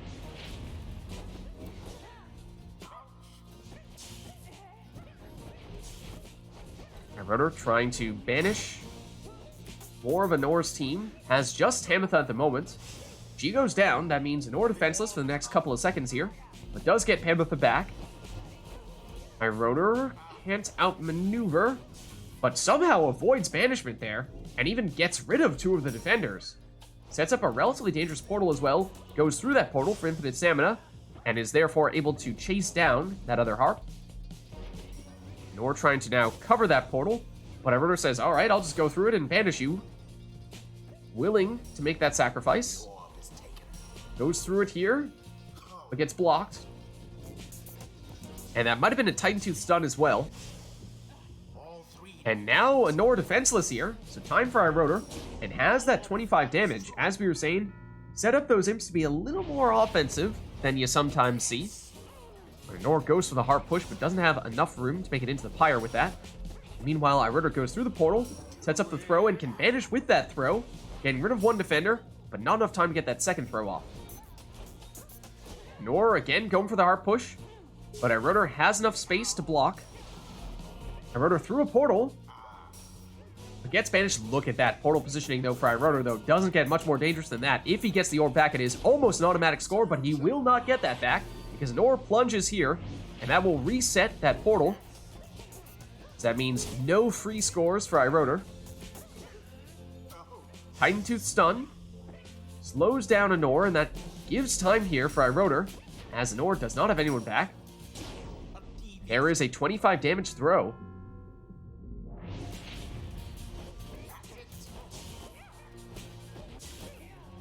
Double banishment there. Ooh, but Anor narrowly avoids banishment with Zaxiana. Meanwhile, though, Iroder says, well, there is an unattended Pyre that I would like to visit. And that drops Anor down to 4 Pyre life, which of course means just about any score, even a quick throw, is likely all Iroder needs, and there it is. The withdrawn prevail. GG. The rite conducted with aplomb. The rite is complete. Anor says you tricked her into it. I'm not exactly sure how that works. Until the I mean, next like, rite. I was started, like, I was not planning to take my original composite first. I was also not trying to fake it out, right? Ooh, Iroder Because, playing some mind games. Okay. No! I mean, that's what you just said. You want the explosion on the first M. That's what I did. You said you tried to make it look like you were gonna do one thing, and then you went, ooh, Uno reverse. Not good. I don't know, Ironer. I think you might have played a little bit of mind games there. But anyways. Let someone announce it, fine. No worries. Anyways, chat, let us know if there's anything you want to see for the next one. Looked like some people were talking about maybe some demon stuff. Let us know if you are interested in doing so. If you're just theorizing about something, then feel free to just message it in chat. But if you want to lock something in, confirm that yes, this is definitively what I want to see for the next match, then click on the red circle with the white L below chat, and there you'll see things like choosing exiles, masteries, talismans, all those types of things. That's our way of doing it, an official request, so we know that you are locking in what you'd like to see. Ooh, Anor chooses exiles and says 3 of a kind. Okay. So could be any type of class, but it does need to be 3 of a kind.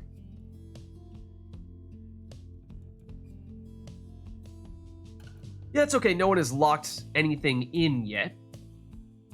As I was saying, I think just people theorizing a bit about what they might want to see.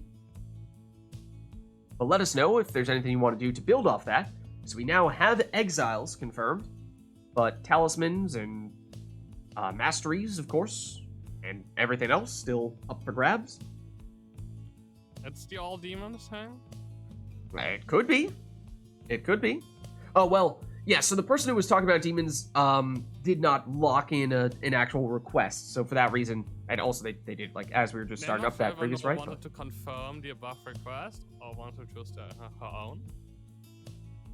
Yeah, so, I mean, I forget who that was who made that request, or who was thinking about making that request previously, but if you'd like to see all demons, then for sure, let us know and we can make it happen.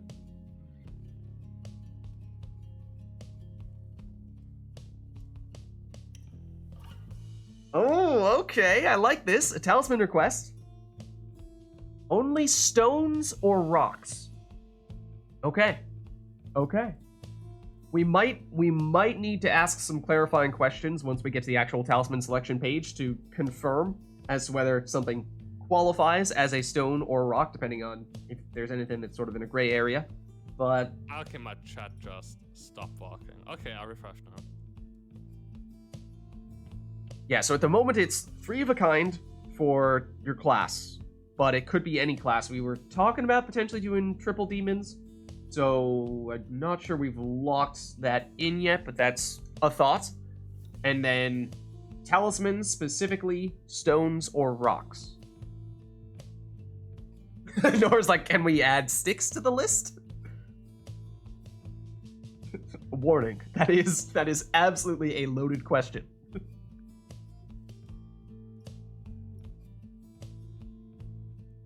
All right, it seems like Anori is volunteering to go triple demon, as that seemed to be something the chat was interested in seeing. So why don't we get this one started then?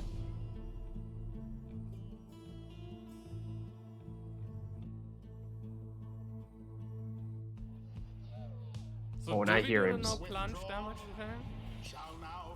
That's harder to do. So that's one where, obviously there's no way of enforcing that. There's no way preventing you from doing that. In the past, sometimes when we've had people make requests that affect your specific gameplay, then we've said, okay, well, if somebody mistakenly does what they're not supposed to do, then we'll let the other person get a free score for it, basically. So, like, for example, if I wrote her, you accidentally plunge when we say you're not supposed to plunge, then we say, okay, in order to make up for that, you get a free score, and then that sort of levels the playing field. So if you guys want to go for that, we can give that a try. As I was saying, of course, there's no way of actually preventing you from plunging, but that's one way to sort of at least balance things out in case someone accidentally okay, sorry, does. We have to reset this. I took a non-stone or rock. I did not even notice, but all right. I forgot about the whole demon discussion. Sorry about that. So do they have to have stone or rock in the name, or does it just have? That's a good question. I'm not sure there are enough talismans that have stone or rock in the name. How many do have stone or rock in the name? Who shall conduct the rites? I mean, this is a flag of shaped rock. The flavor text says it, so it should be fine, right? Yeah, it says rock in the flavor text. I think that's pretty safe. I think thorn knot is a plant or fungus.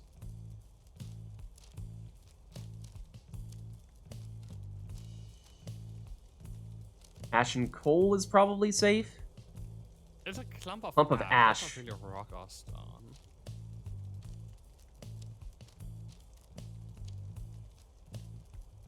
Does Bright Wisp count?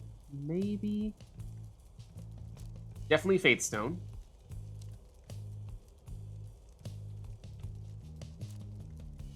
Gonna need a rule book on all these things. Yeah, Scribe Rock is definitely a safe bet. So that'll give extra presence. And Rotor takes additional presence for a huge Jody.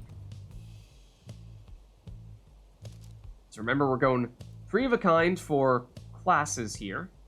Sling Bullet, does that count? Polished Stone. It says stone in the flavor text, so I think that's safe. Just organizing things like, okay, these are the things I'm allowed to use. Let me just put them all together. I don't think Thorn Knot is allowed.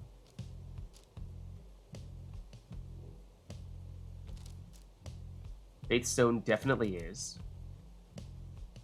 I don't think Moongrass or Rune Band.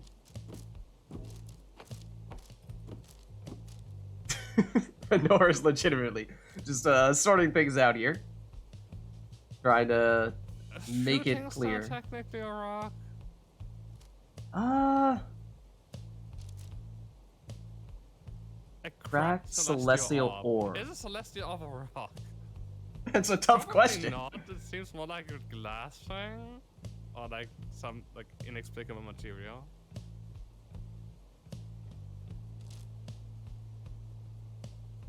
So wait, that's a cracked celestial orb. So are there several of these things? I thought they just reused the same one. Isn't this just like a unique artifact? That they'll just find. Now I'm confused. They just took an orb and they smashed it against a rock a few times and watched it break in a few different ways, and turned out that the different fragments did different things.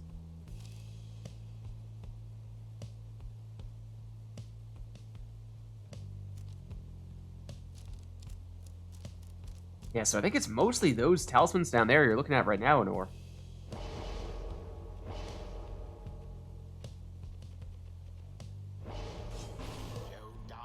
Okay, so very similar choices there in our starting spots for both players. Remember, it is 3 of a kind here, so that means we'll be going all demons for all players. I guess let's just have a quick clarifying question. Is Oralek allowed? Because sometimes we think of him as a slightly different demon. Sometimes we refer to him as an archdemon because although he is technically still a demon, yes, his class, or his stats are slightly different. He has, most notably, higher quickness, little lower glory, and 1 hope rather than 11.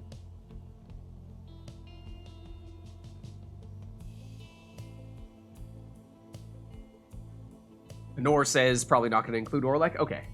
And Chad is making an interesting point here. Glass is technically made from sand, which is a rock, and so glass is perhaps also allowed, or anything made from glass, or is just purely glass. That sounds very sketchy to me. Rotor is pressing square to doubt.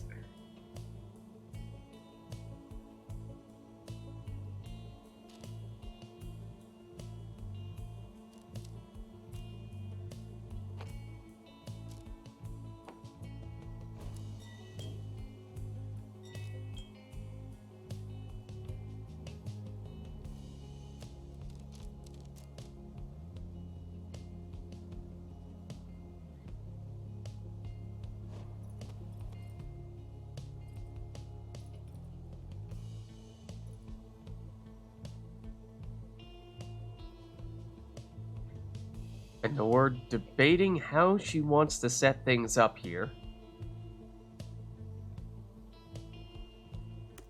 Can you re-invite me, please? My Oh. mouse doesn't work again. Okay, no worries. No worries.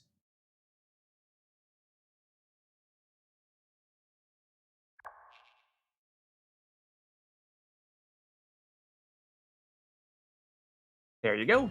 Invite resent. Thank you. No problem.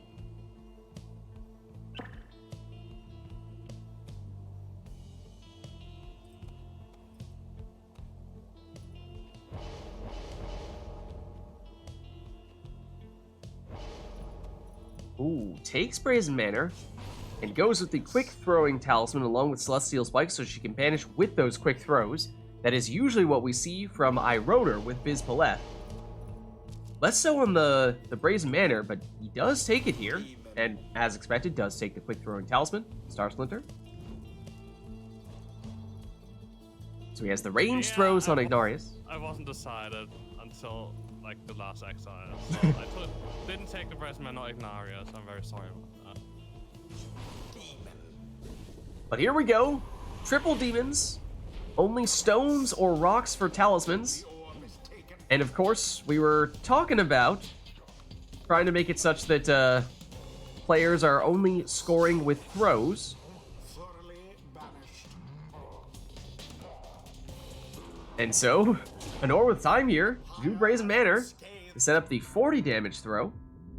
As we were saying, if either player is to accidentally plunge, then what we'll do is we'll just give the opposing player a free score to sort of cancel that out.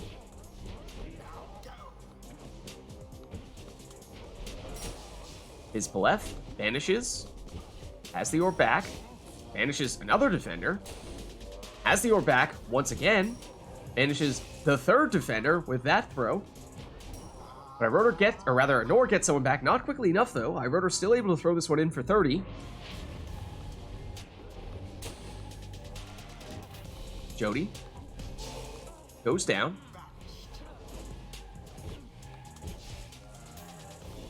That was an interesting way for Nor to banish one of iRotor's characters there, using the jump to knock them over into one of Anor's other demons. iRotor again on the attack, but gets banished here. Now Anor, using the combo that iRotor loves to use, that Celestial Spike plus Quick Throwing Talisman. Didn't work out this time though. Now it's iRotor on the counterattack. It has time here to throw this one in for 30. Law against throwing in the orb. The withdrawn's pyre now burns relative. Hey, what's up, Amanda?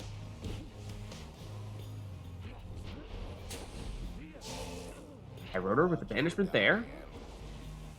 Nor avoids banishment this time.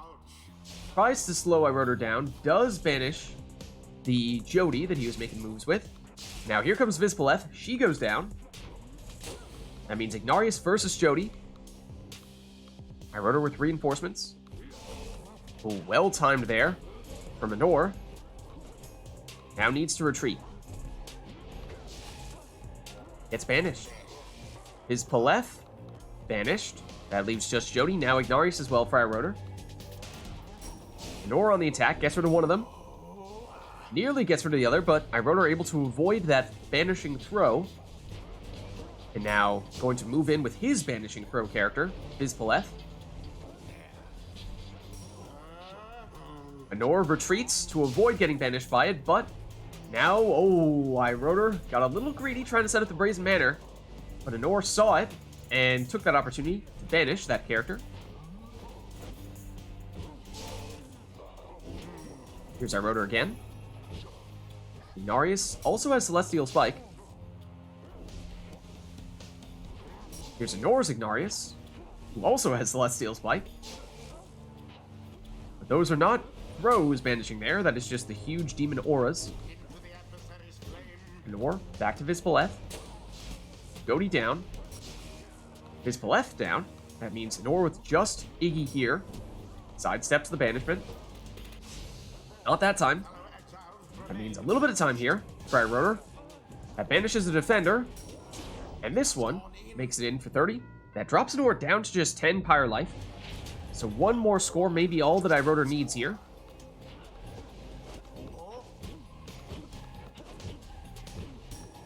Anor banishes one defender. But iRotor, banishes one and loses one. But now iRotor with just Vizpaleth back to defend. Gets Jody back and could now make an offensive move, but Anor stops that counterattack. Dueling in the middle. I think that was iRotor who lost the demon. Now Anor, double banishment here. That means time, to set up Brazen Manor and still go for a 40 damage throw, and suddenly, both players are capable of winning this with one score.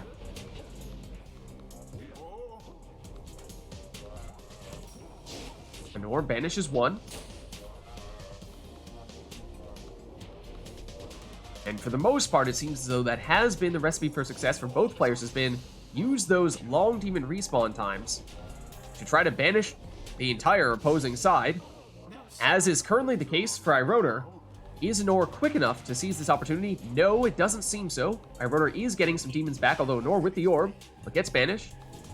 But yeah, if you can, of course, banish all of your opponent's demons, it'll be a while until they come back, as long as you banish them in relatively quick succession. And that may be the opening that either player could use to get the winning score. Unclaimed orb. But it's Anor with it now. It banishes two with that throw. Trying to banish the third and final demon, but no. iRotor says not today. Gets the orb back, loses that demon. The throw does not hit the mark, does not banish anyone, but iRotor does get people back from banishment just in time. Anor defenseless here. And that throw will seal the deal. GG. The withdrawn prevail. GG. I thought for certain they would not. The rite is done. Well played. Interesting one there. All demons, only throws for scores. Until the next rite. I mean, it's easy if you banish everyone first. It's true. Luckily, Typhoon was a rock, I guess. Yeah, I don't know. But the other thing is that, I mean, that was Fall of Solium, which is arguably the biggest arena, and it means a lot of ground to cover with slow demons, so I think that would have been a very different type of match if it were on, say, something like the Pit of Melith, where you could almost immediately, after banishing one of your opponents, or all of your opponents, score, whereas sometimes in Fall of Solium we saw you guys were able to banish everyone, but it took you too long to get to the opposing Pyre, and so by the time you got there, your opponent had some people back to defend.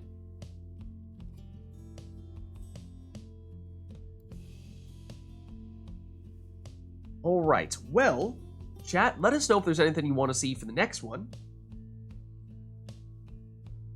As we were saying earlier, and as we have seen, matchups between Anor and iRotor, they are almost always down to the wire.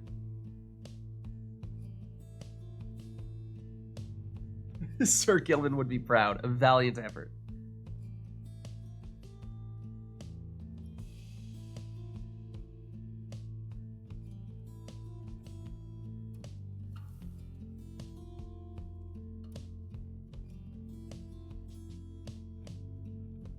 Alright, not seeing any requests here at the moment though, so in that case, why don't we jump back in?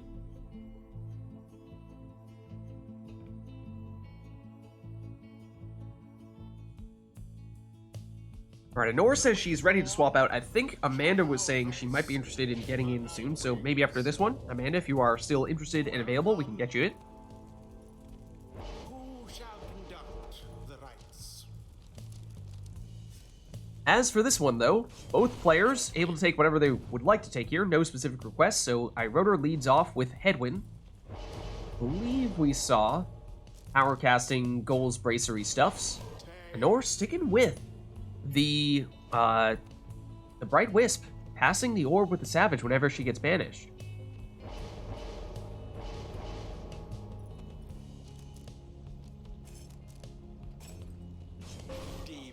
Whereas iRotor goes Speedy Vizpaleth, usually, as we were saying before, tend to see him go with the banishing quick throwing setup, but not this time.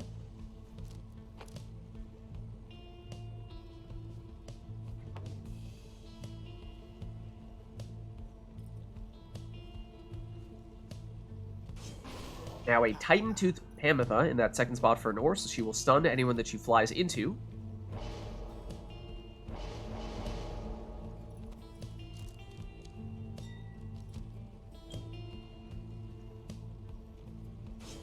And a Banishing Throw Almer in the last spot there for Iroder.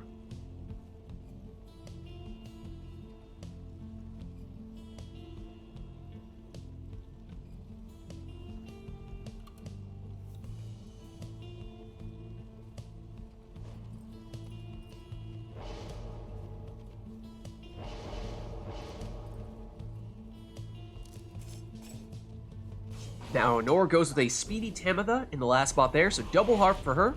And here we go. Stowaway passes the orb when she gets banished, as we just saw there. Tamitha. She goes down, that means a Nor with just the Stowaway. But she has the orb, and she scores with that orb for 20. Now it's Iroder first, the orb gets pushed back. Just Tamitha, she may have the orb, but Nor needs to be careful here, not to lose her only exile. Permanently lost to Stowaway after having plunged with her with Bright Wisp. Of course, no prayer beads, that means. Now Iroder with a two-pronged attack. Who will it be? The answer is Headwind. Plunging for 20 here. Stowaway back to Tamitha, to Pamitha. Momentarily looked like she had an opening there. Yes, she did. Lunges for 20 here. Headwind trying to power cast the Stowaway. She does a black magic jump to get out of the way, but she does go down to that power cast now. Just Tamitha here for Nor on the attack at that, and she gets banished. That means perhaps an opportunity here for Iroder, though the Stowaway has returned.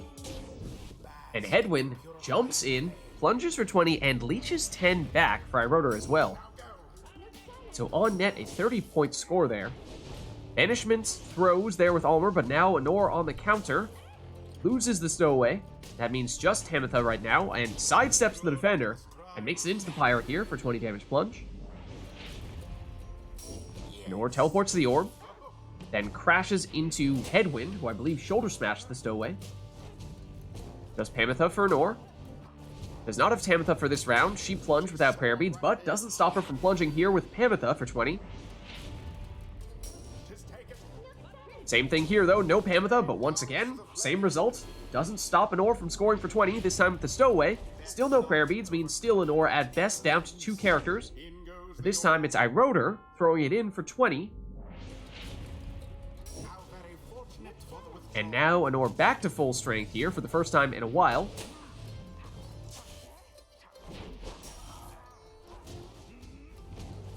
Pamitha.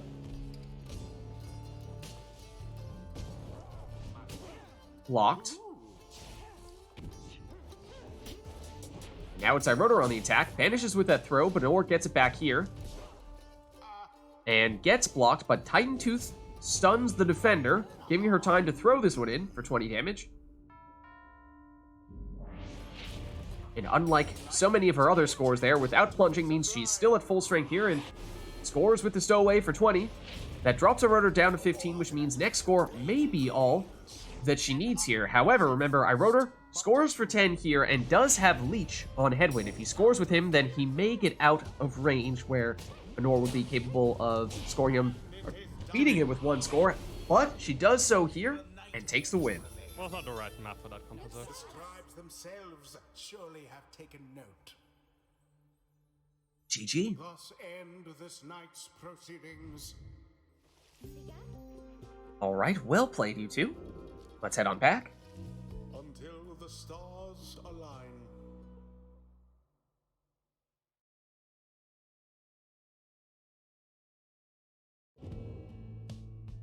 And I know Nor was saying previously that she would potentially be looking to swap out here, and I know at one point in time Amanda was saying she was interested in swapping in. So Amanda, if you are still interested and available, then perhaps we can make that switch now. Otherwise, And we can see if, nor if you very much want to switch out here, we can see if there's anyone else who'd like to jump in. Or if not, then if you're willing to stick around, then perhaps we keep you in for just a little bit longer here.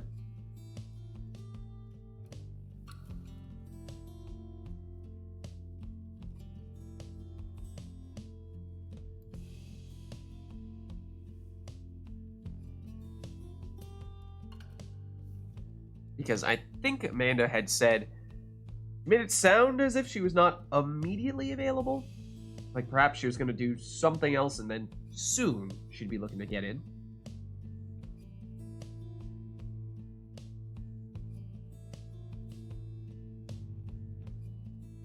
And I'm not hearing from her here at the moment, so I guess let's assume we have Iroder versus Honor for at least one more match here. And Honor has requested exiles. Yeah, she's not in chat at the moment. Okay, yeah. So I take that to mean that, like I said, I think Amanda, reading between the lines a little bit here, I think she had said she wants to get in soon, but made it sound as if she was not immediately available, and that may be why she may need just a little while longer here. All right, so 3 of a kind, once again, is Honor's exile request. And Core will be available relatively soon as well. Okay, awesome. Alright, in the meantime, though, unless there are any other requests for this next match, we will just go with the 3 of a kind. Iroder versus Honor. Oh, hold on. We also have Forbidden Knowledge, sure.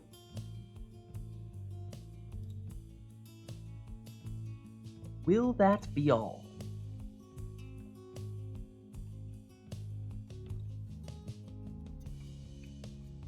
It seems so. So let's jump back in.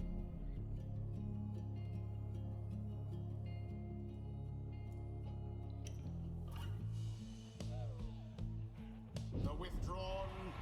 I hear imps. We're at the Isle of Kalamer. So it's 3 of a kind. What kind will it be? If you ask Iroder, the answer is nomads.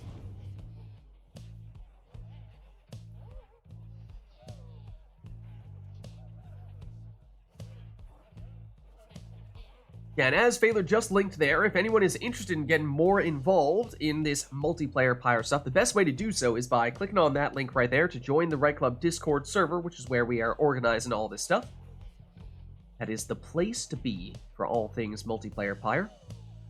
By the way, I can also swap out at any point. Okay. Yeah, it sounds like we have 1 or 2 people who are looking to get in relatively soon, but are not available just yet.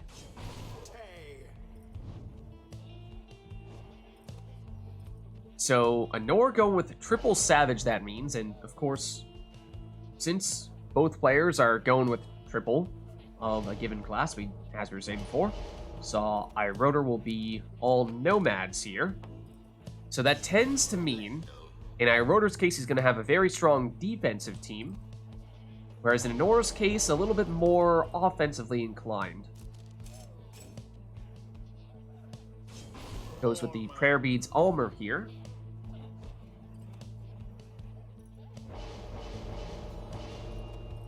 Then Snadra, the last nomad for Iroder, in her case.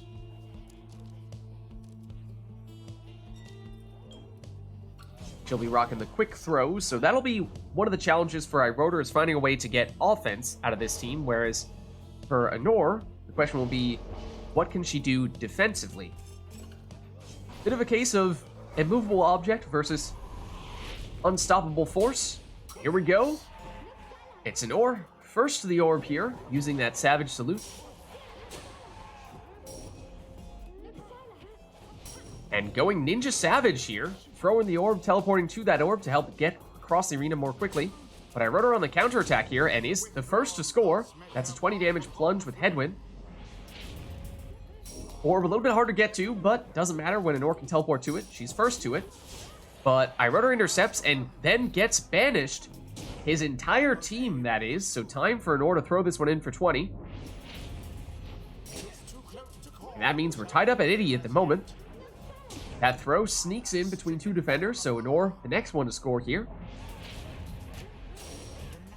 She teleports to the orb. Trying to watch out for those big Nomad power casts. That is probably the best offense for iRotor, is a strong defense, using those power casts to banish many, if not all, of Anor's squad mates. But this squad mate here, plunging for 20. That was Gareth. I do believe Anor took prayer beads on, it might have been Almer, but not Gareth, so he's out for this round. So that means numbers advantage for iRotor. And iRotor able to banish. That means time now, although not enough time to get all the way to the Pyre. But he jumps in here with Headwind, scores for 20, and then leeches for 10.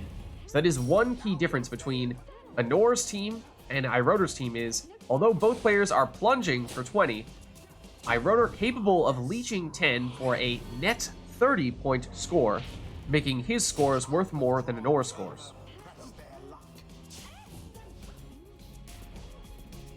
Snadra. Ooh, has some room here, yeah. Makes it all the way in. That's another net 30. Plunges for 20, leeches 10, and that means one more score, as long as it's full damage, maybe all that iRotor needs here. And here he comes on the counterattack. Only has Lendl at the moment. Brings back Headwind. Doesn't have Snadra for this round. She plunged, so she will not be coming back. Attacks from one direction with one Exile. Oh, and shoulder smashes the defender. And still has Lendl in the other spot. Anor bounces the orb off of that Imp's head. And then, ooh, sets up the Ninja Savage plunge there.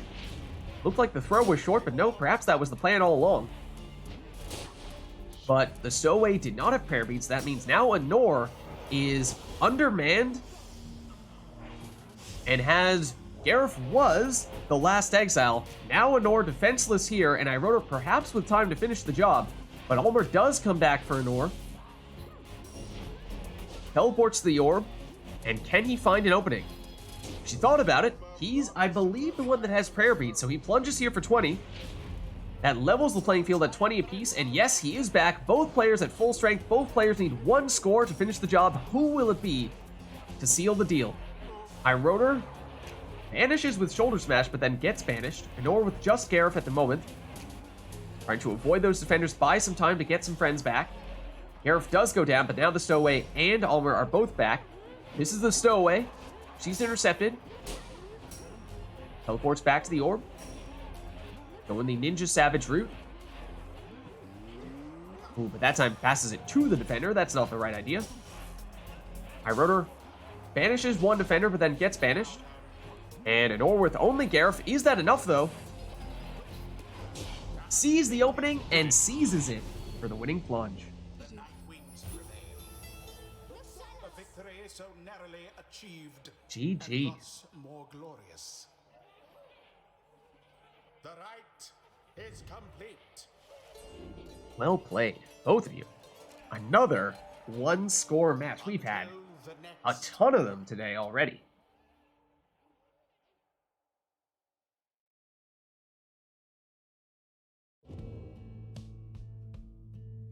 All right, so once again, just to check in with chat, because I know both of our players who are currently in were saying how they were potentially looking to swap out soon, and we had a couple people in chat who were saying they might look to switch in relatively soon, but may not have been ready.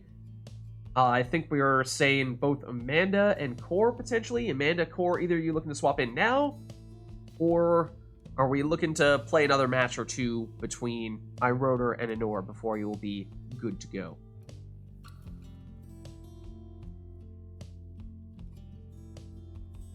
Either way, of course, chat, let us know if there's anything you want to see for this next one.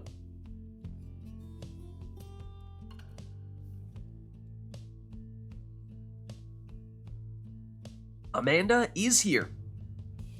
Amanda, I think both Anor and iRotor have volunteered to swap out, so if you are interested in jumping in here, you're welcome to do so.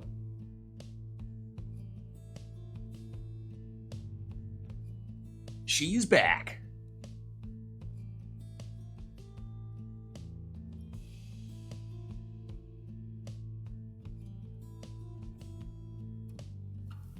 All right, that sounds like a yes to me.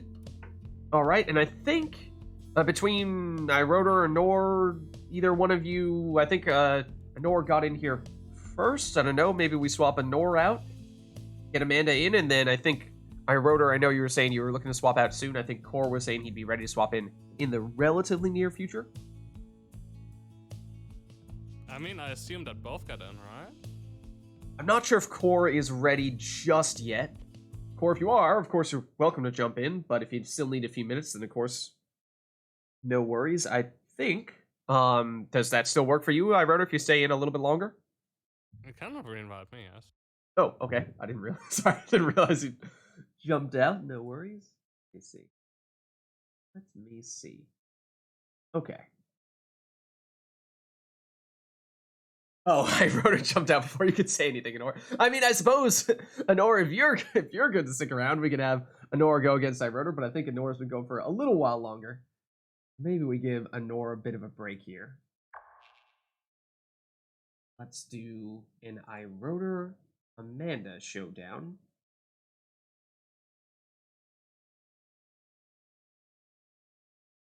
All right. Invite resent to you, Iroder. Hello. Hey, Amanda. How's it going? Hi, Hello. doing pretty well. How are you? Doing all right. Invite sent to you as well, Amanda. Nice. Yeah, thank you too, Anor. And Amanda, who would you like to be today? Because I think you were experimenting a bit with the Beyonders recently, right? Yeah, I was. I'm gonna be playing Beyonders. All right. Let's do it. Let me set you up then real quick here.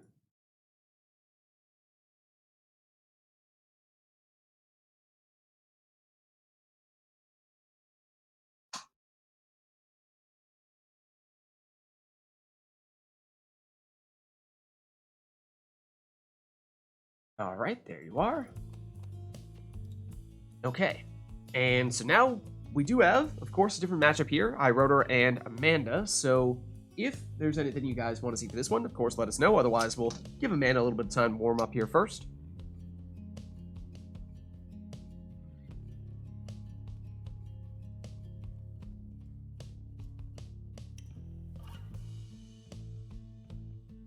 And perhaps we shall go in that direction here. Oh, and just to confirm, I'm pretty sure Iroder's going to be player 1 and Amanda's going to be player 2. But if one of you can just double check here. Yep, that Okay. works. Perfect. All right. Yeah. Let's get going then.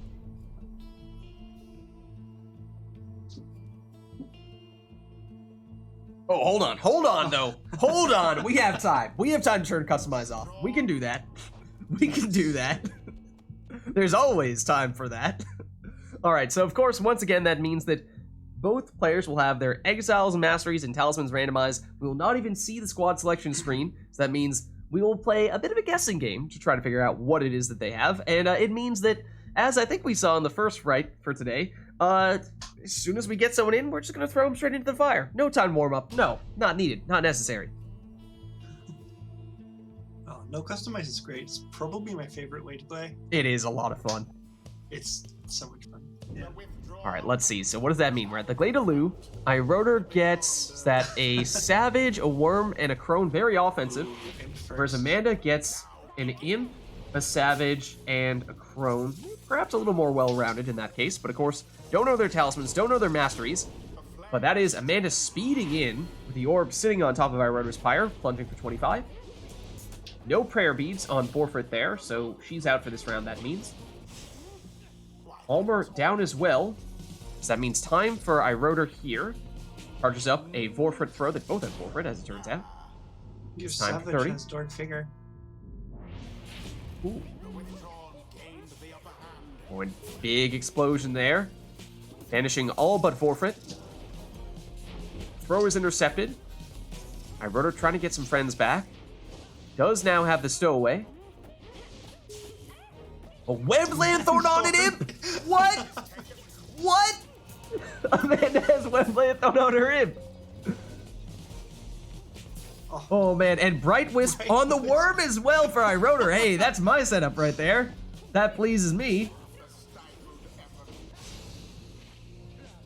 All right, so some very interesting talismans here we are seeing. Oh my gosh. Leech. And Amanda has Leech. Who was that? Was that an Almer? Yeah. Oh man, Flame what a random squad these two have. Stubborn Flame for iRotor means that this is Amanda is still- now dealing 10 less damage every time she scores if Amanda is in the lead. This crone is very fast. Is this still in crest? It does feel like that crone is very fast. Homer has that leech, but he's blocked here and banished. Now Amanda is without forfeit for this round. No Webbed Lanthorn. Typhoon Bottle as well. Wait, who was that who had that? Was that iRotor for the briefest of moments? Yes. I mean, some very strong talismans, and in some cases on the ideal characters. I didn't catch who that was on iRotor's team that has the Typhoon Bottle. Oh, and the orb bounces off. Might give Amanda enough time to intercept. No, not quite. So iRotor able to throw this one in for 20. Forfeit. Ulmer sees chance for Lady River, means she can score more if iRotor is quick about it. Throw here is unblockable. Oh, but it's wide. And trying to avoid the defenders, and very cleverly does so there. Somehow makes it in for 30.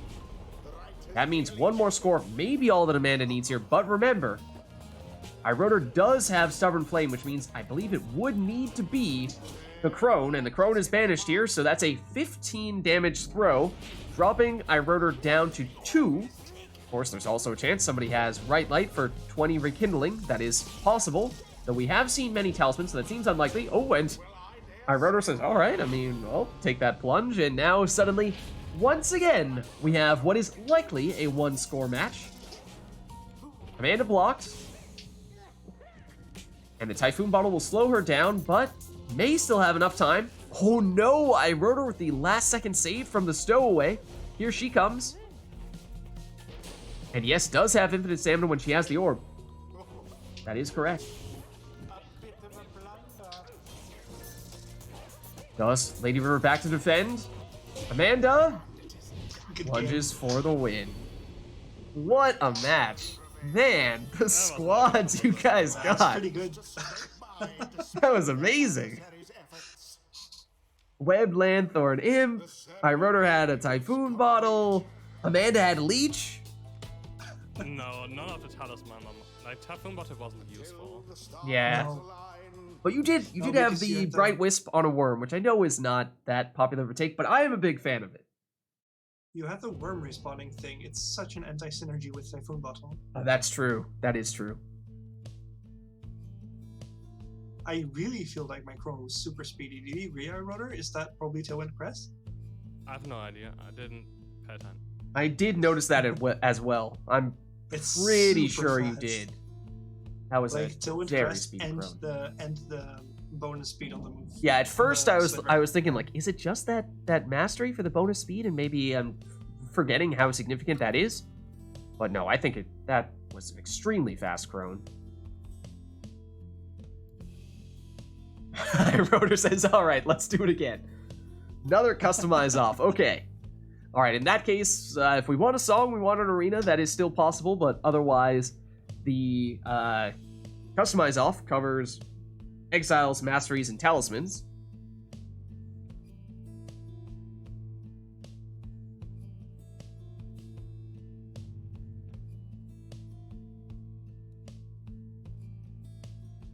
All right, so let's do it again, and we'll see what we get this time.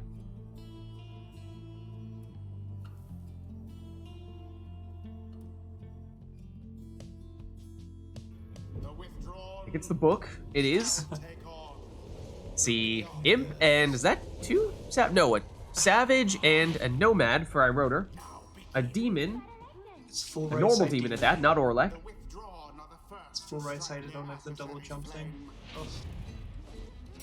A Cur that Amanda says has all right sides, so no double jumping, and iRotor the with some demon. very fast scores here. The demon doesn't have double dash. It's all right. Oh, the side. Demon doesn't have double dash. Oh, Yeah. that is painful. It does. Right, the curl looks like you had at least 2 jumps there. Yeah, it's 2. Okay. So Amanda, oh, with Dying Flame, you don't see that very often, and it does trigger for an extra 8 damage. Now, I wrote her plunges for 20. Amanda did have starting Pyre life. I assume that was from the demon. Yeah. But Vizpleth goes down here. Gareth can teleport to the orb, but he's blocked. No Typhoon, or no Web Lanthorn Imps this time, it doesn't seem. Barker, waiting to get the stamina back. Vizpleth goes down. Oh, Barker, okay, has Lucky Break.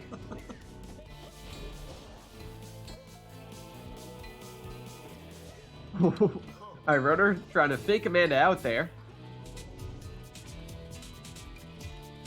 Gareth. Barker, back to Gareth. Gareth's blocked. Barker gets banished, as does Gareth. That leaves just Vizpleth at the moment. Barker returns. Inner glory of the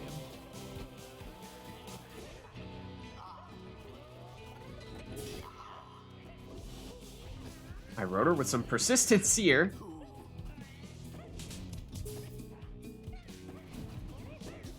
Gets the orb back. And does make it in. Has the extra damage on that imp for 25. A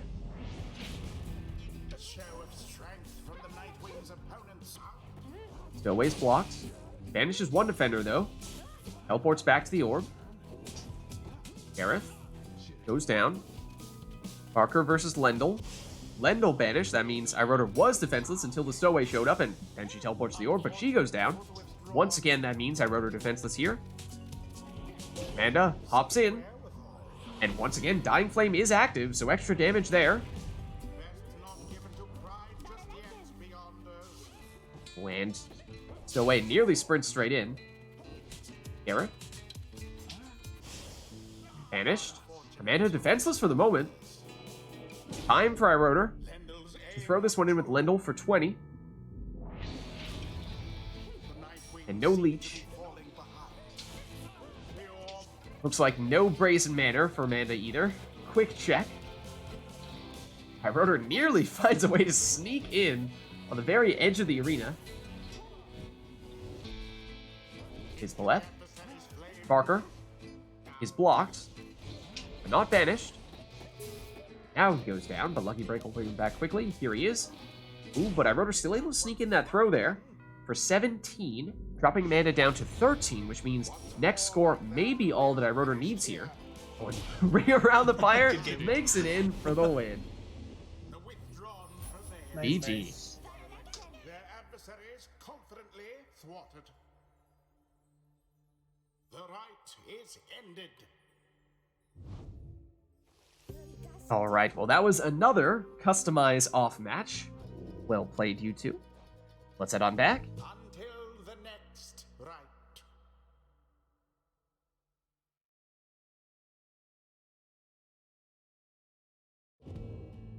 And let us know if there's anything you want to see for this next one. Otherwise, we'll turn customize back on. The spine. Ooh. I feel like we were doing a whole lot of song requests from other Supergiant games recently. But for some reason, that one did not come up. I feel like we don't get that one very often, for whatever reason. Obviously, it's a great song. But it just slips through the cracks for whatever reason. One moment while we summon Tariqbot.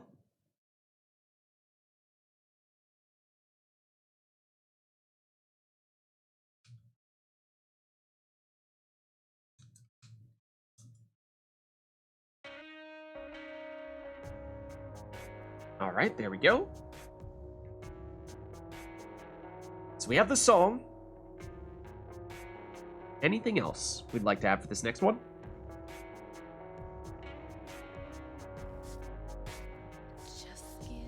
But now everyone's going to be distracted by the song because it is pretty sweet. So maybe we get this one started.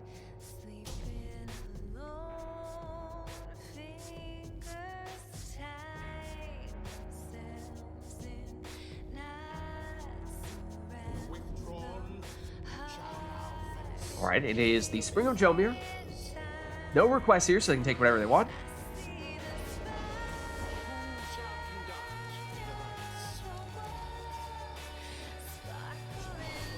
Oh, that was only 3 masteries there on Headwind for iRotor. Power casting Headwind, yes, but... What did I take? Can you look? Can we reset that? That's not what I want. Sure. Okay. Let's do it, no worries. It was just Burning Resolve, I would just have continued, but the other ones are kind of important. Oh, but I hear water. Oh no. Oh, what did It's you the do, boat. iRotor? It was all an elaborate plan. We can like force the other map. All iRotor wanted. Just wanted the boat. I knew there was an ulterior motive. Perhaps so. Oh, what is this? iRotor doing what Amanda might choose to do here, maximizing the leech with both Brazen Manor and the 50% leeching talisman. Amanda, no, goes with the ring instead for infinite stamina, assuming she takes another exile with the other ring.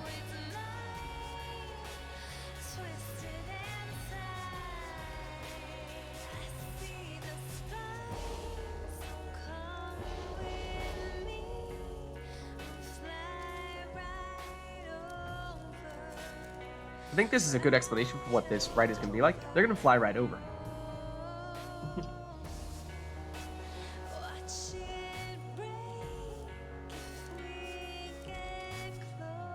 And they'll break the physics engine.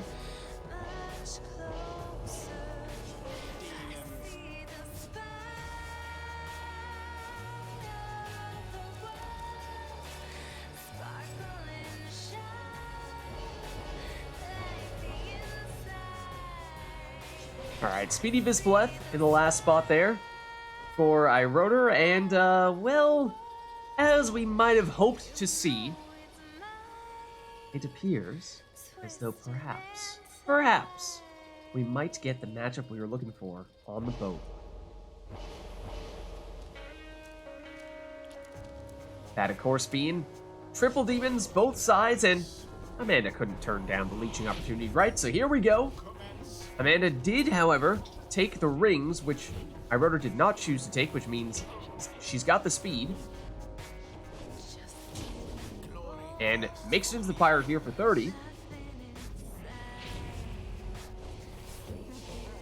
They go crashing into each other. Now, of course, Amanda does not have Jody after having plunged with her. Just Ignarius back to defend versus just Vizpaleth for iRotor. But iRotor able to plunge there for 30. And we saw a little bit of a different mastery selection there. I believe Amanda took a little more starting Pyre life than iRotor took. Whereas iRotor took some Brazen Manor, so iRotor has more scoring potential if the stars align. Whereas Amanda took a little bit of a safer route. There's the big jumps. But it's not enough. Amanda makes it in again for 30. But of course, no lead is safe here because both players do have leech. Amanda with Iggy. Perhaps some unexpected boat magic there, leading her into the aura of one of the defenders. Jody vanished. The other Jody vanished. Look at that! Oh! The quick plunge there. Speaking of quick, those rings Amanda has do give her a turbo boost at the start of the round. But no one back to defend at the moment, unless she can get back in position to intercept this throw. She does. The other demon comes back just in time as well. It's Jody. She's banished. That is the downside of these demons, is it takes them a very long time to come back from banishment, so when you lose them, it's gonna be a while. And you may find yourself completely defenseless, and iRotor perhaps thought that might have meant he had time to set up the Brazen Manor, but Amanda saw it come and said, not today. No thank you. Amanda shifts over to Jody. Oh, and speeds in. Didn't seem to get extra height on that bow magic jump, but just extra speed.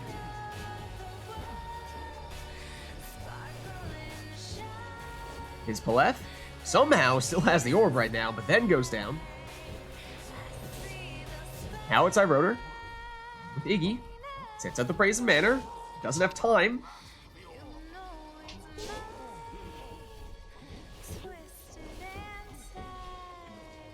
Amanda with Vids Paleth. Oh, so close. Amanda defenseless here. As we were saying, that is one of the risks you run, or at least one of the things you need to account for when you're using an all-demons team. We actually saw iRotor choose the Webbed Lanthorn, perhaps for that very reason, to help get him back some of his characters when he banishes someone, to avoid, or at least make it less likely, to be without any defenders. As is the case that Amanda currently finds herself in. Does iRotor have time for that Brazen Manor and the throw? Yes, he does. Full 40 damage, leeches 20 as well. And it was a throw, so he doesn't even lose the character in the process. And here comes Amanda, plunging for 30. As we said, no lead is safe here. Both players have leeching, so both players more than capable of making a comeback. There is that Web Lanthorn we were talking about. There's Amanda with just one exile at the moment, and there they go. Jody does come back quickly, though. Oh, but look at that. iRotor does have time to finish the Brazen Manor. Once again, 40 damage, 20 leech. Doesn't even need to plunge, so stays at full strength for this round as well. But Amanda says, all right, well, let me just chip away at that Pyre life. And with that, does take the lead. But I suspect we will see a lot of back and forth still between these two, as Amanda loses her last character there. iRotor may not have enough time to charge up the Brazen Manor this time. Just goes straight for the throw, and Amanda even has time to intercept that throw. iRotor banishes one of the defenders. Amanda gets someone back, but they get banished, so now iRotor tries again here, does go for the Brazen Manor this time. Charges up the throw. Oh, but it's intercepted once again. Amanda with Jody. She goes down. And once again, Amanda defenseless here, although iRotor on the other side of arena may not have time to do anything other than just go straight for the score here. So doesn't charge up the Brazen Manor, goes for just 30 damage. Drops Amanda down to 35, which means that if iRotor can get a Brazen Manor score off, would only need one score. But, as we've said, Amanda also has leech, so Amanda is capable of increasing her Pyre life. However, currently defenseless here, iRotor does go for Brazen Manor, and does plunge for the win. GG. I'll play one more match, and then you can play. Alright, sounds good. Sounds like we'll have one more of iRotor against Amanda, and then we'll look to get Core in after that. Until the stars align. You know it's mine, twisted and tight. Oh, perfect timing. Perfect timing. Yes, nailed it. Nailed it. All right, let's turn back on the in-game music. No, that is not how you turn back on the in-game music. Unless, of course, anyone would like to have any other song requests here, or anything else for that matter, let us know. As we were just saying, looks like this will be our last one for today between iRotor and Amanda.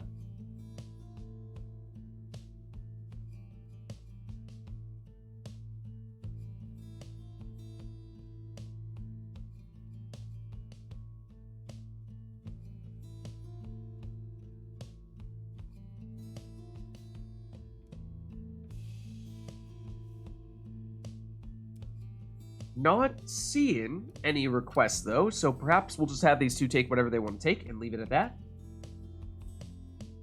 So let's do it.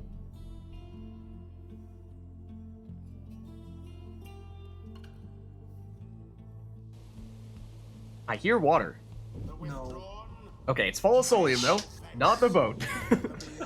Can all breathe a little sigh of relief. Who shall Okay, so iRotor leads off with Headwind. Power casting Headwind at that.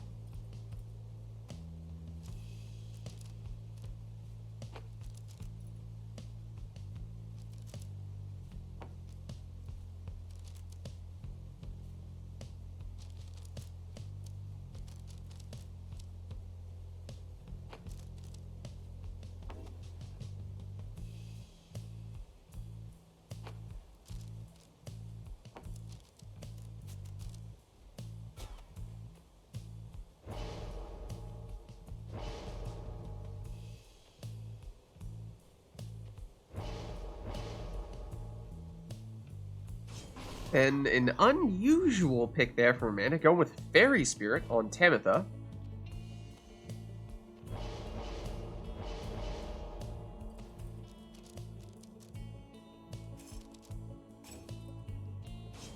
iRotor goes for a speedy Vizpalef.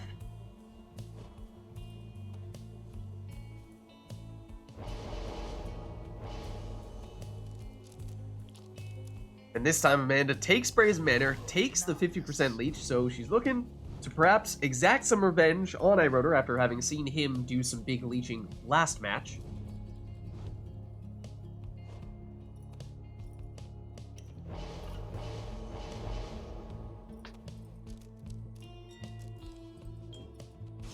And a Shooting Star, so banishing throws, Almer in the last spot there for iRotor.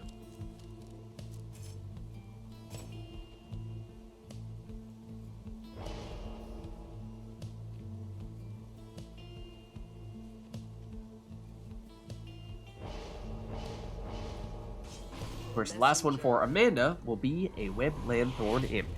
Here we go. Is the game moving? I can't see anything. Oh, well, let's... Want me to uninvite you, reinvite you, maybe? Wait, Can you Or just give you a second? Wait. Can you see now, Hank? Yeah, it works now. Okay, Thank you. perfect. All right. I can give you guys a countdown if you want, but, I mean, you're basically in the starting positions here. All right, that is Headwind that goes down there. Tamitha. Performing unspeakable atrocities. The throw there, oh, remember, does banish. And so iRotor getting rid of some of the defenders. But Amanda's still able to get the orb back. Tamitha. Goes down. Now iRotor with Headwind. Also banished.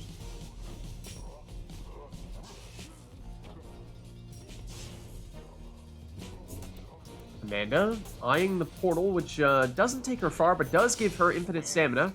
Though gets banished quickly after that. In fact, that was a double banishment there from Headwind. Tamitha was looking to do the same thing, but iRotor able to banish her as well and just go straight in for the 20 damage plunge. This time it's Almer, though he goes down. Headwind did not have prayer beads, so that means that iRotor is down to at most 2 exiles. The explosion there gets rid of his Paleth.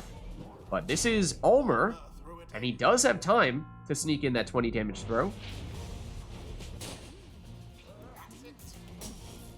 Oh, and then a shoulder smash from Headwind gets rid of Tamitha.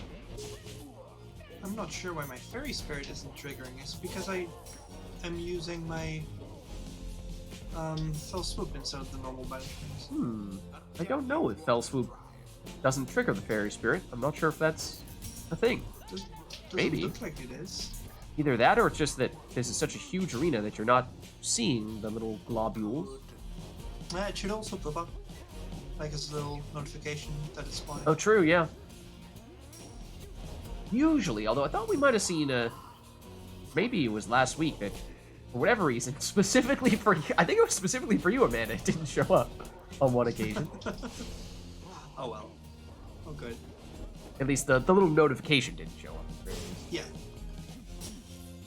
But when that was a shoulder smash getting rid of the defender that time, setting up Headwind's throw here for 20. Thrust into the fire. There is a power cast from Headwind, though Amanda able to avoid it. Does lose Messenger Imp to it this time, though. Through the portal she goes, giving infinite stamina, and that is a lot of speed for Ignarius, and he does leech 50% of his damage, so that was a 30 points worth of damage plunge, and then a 15 point worth of leeching plunge. But that means no prayer beads, which means fewer people back to defend here. And speaking of leech, iRotor has 10 from that score, along with the 20 damage, for a net 30 point play. Amanda back to full strength here, but loses Messenger Imp and does not have Ignarius currently. Ametha back, but not quick enough to stop this plunge from Headwind, and again, that means more 20 damage, and again, 10 leech for iRotor.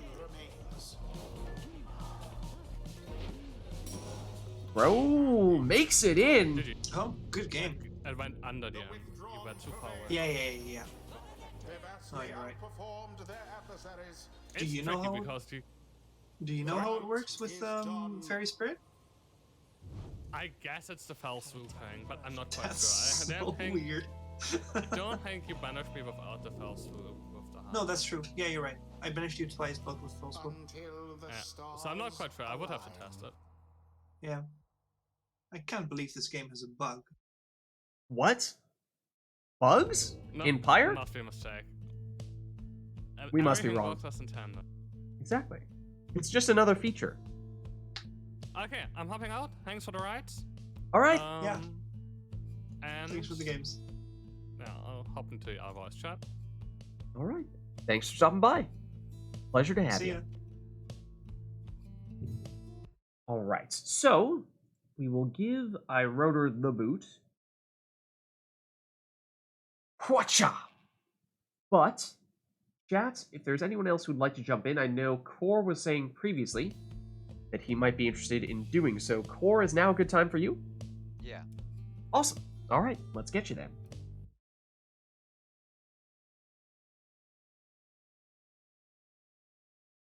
All right, invite sent to you, Core.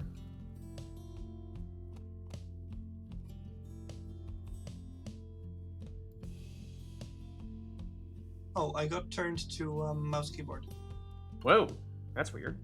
Oh, let's wait for Core to come in. I think it's because for Yeah. a second there, I was player one or whatnot, and it was like Pyre said, "Oh, you don't have a second controller plugged in."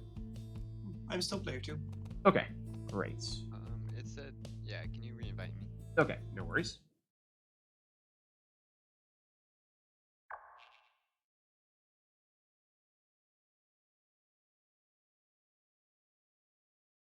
All right, invite resent.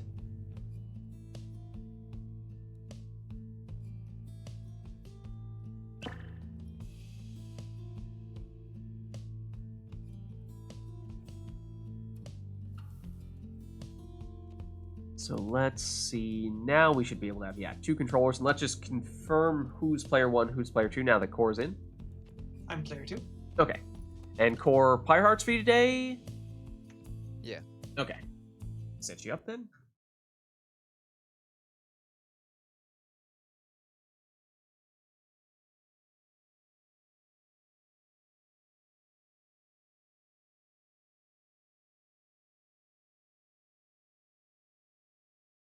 All right, there you are. And chat, let us know if there's anything you want to see for this first one. Looks like we do already have something coming in. It is customized offer, Amanda. We are keeping the tradition going, at least for today. Anytime someone new steps in, customize is coming off. You are not allowed a warm-up match. Absolutely not. That is strictly forbidden. That means should do- that... Just make that a thing long term. We should do a no customized mini tournament. We should. That would Absolutely actually should. be... That'd be fun. That'd be interesting. It would be amazing. I mean, of course, a lot of it does come down to RNG, but there is something to be said for just having the skill for being able to handle whatever team you happen to end up getting handed and making the most out of it. So we could still have an arena or a song request if anyone is interested in doing either of those, but of course, that means with Customize off that Exiles, Masteries, and Talismans are all locked in here.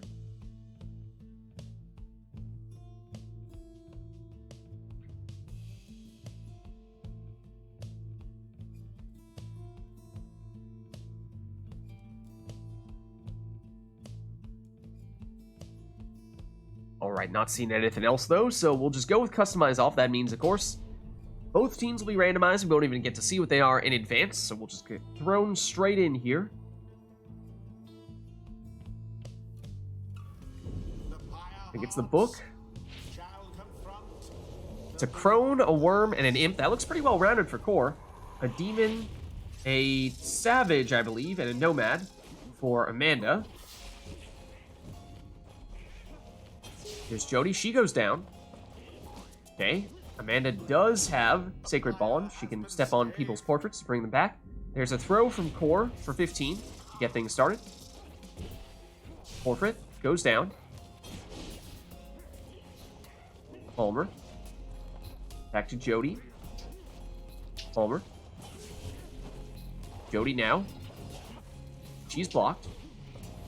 Saw one ability or talisman pop up near Core's Pyre, but I missed what it was. Oh, Bright Wisp. Okay, we've seen a lot of that today.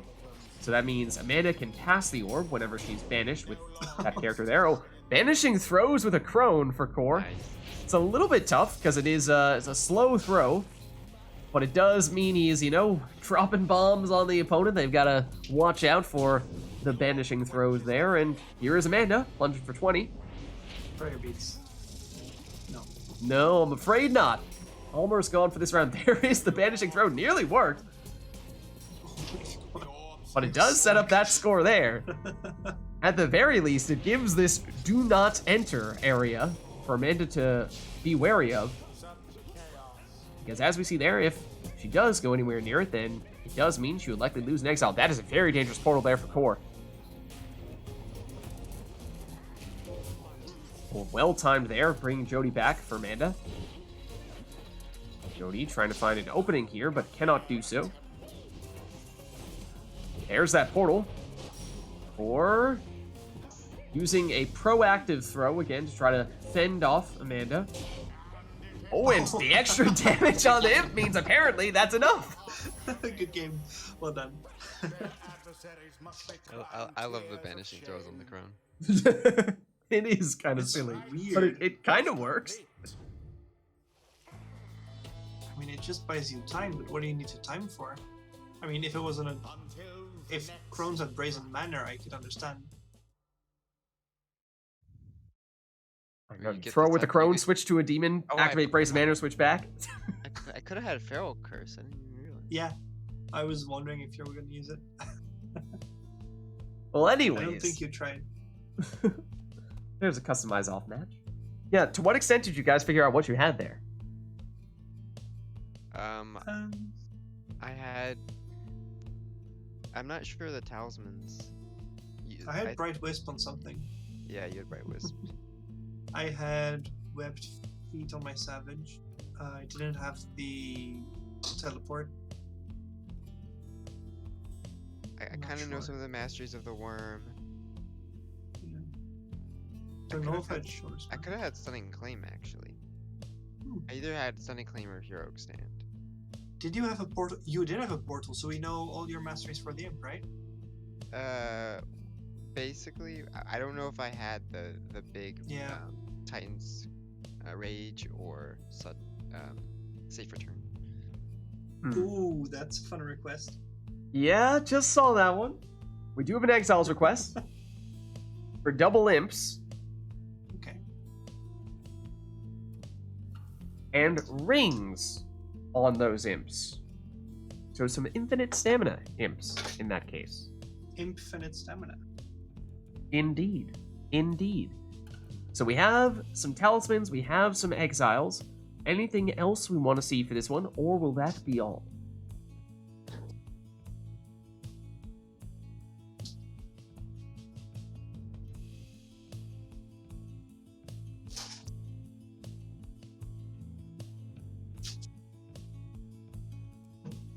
Seems that will be all. So let's get started then.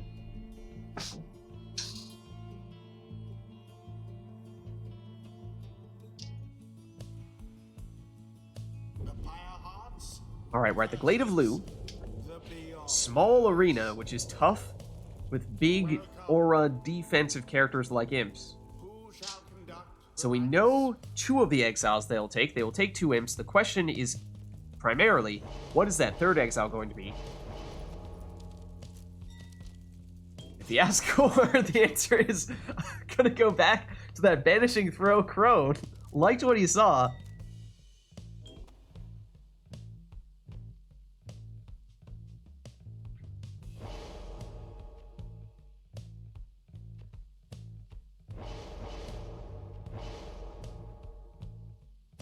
Whereas Amanda leads off with one of the two imps.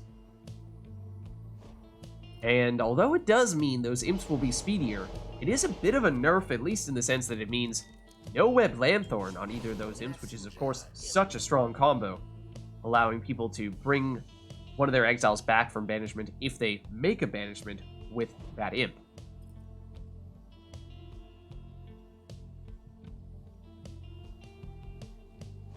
Amanda pondering what the non-imp will be, and I think it was last week when we saw Amanda experimenting a bit with throwing saps and realizing that, you know what? It might just be crazy enough for that to be an effective strategy at times. That's what she does here. Goes with Numbing Gust and 10 Rekindlings, so that is worth noting.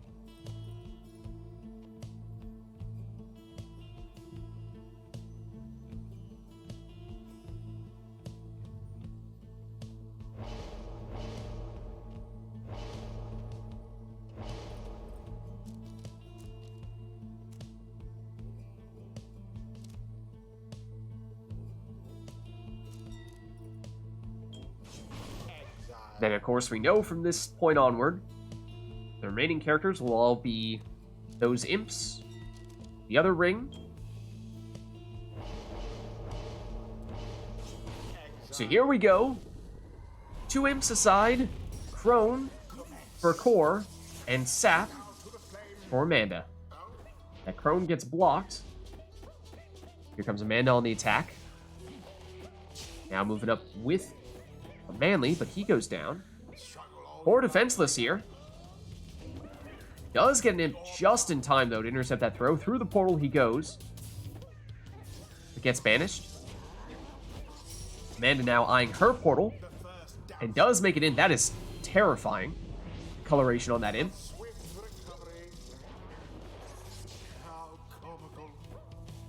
Now, of course, Amanda did not take prayer beads on that imp, so that means she's down 1 imp for this round. That is a very dangerous portal there for Core. Here comes Amanda on the attack. Ooh, Core gets that Crone back just in time to intercept, goes through the portal, and has no one to stop him to throw this one in for 30. So both players at full strength for this round then. Amanda going for a quick attack, but gets blocked and banished, though that is a relatively dangerous portal for her, and perhaps goes through it there to banish some of Core's exiles. But Core, meanwhile, keeps on going here and gets another throw from his Crone, this time for 25. And the arena gets smaller, and I think that is going to be particularly significant in this match because of all these imps. There's not going to be a lot of room to move around once things get even smaller still. Here comes Manly, has that quick charge up time on the throw, so after going through that portal, he is ready to fire for 25.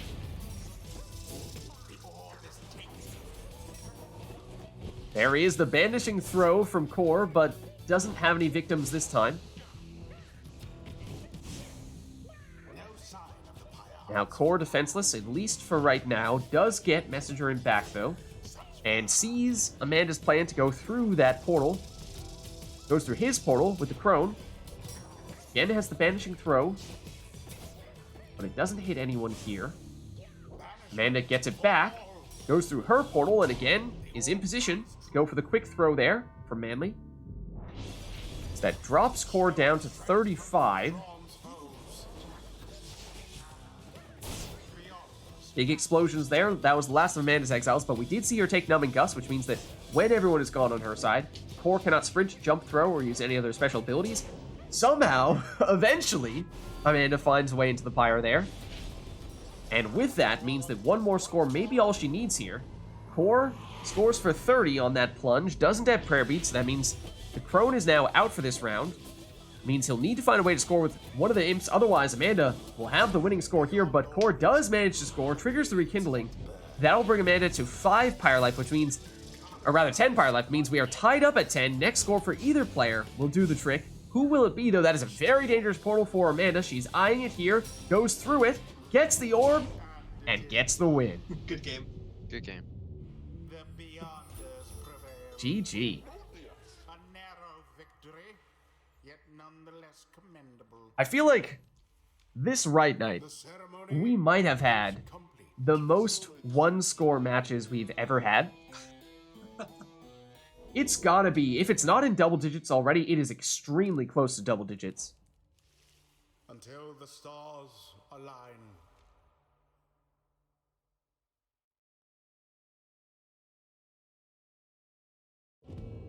Alright, well chat, let us know if there's anything you want to see for this next one between Core and Amanda.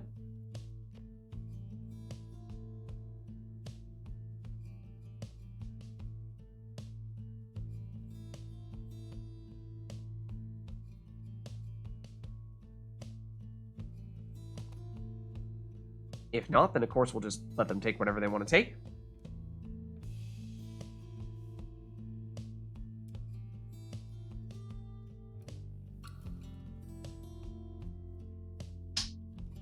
And it seems as though that's what we're looking at here. Oh, hold on.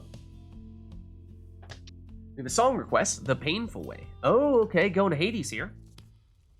Let's see. Is going to be a TariqBot request in that case. Let us bring TariqBot back.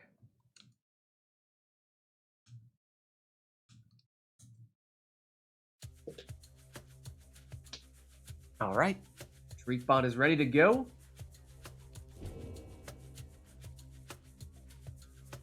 And barring any other requests, we'll get things started.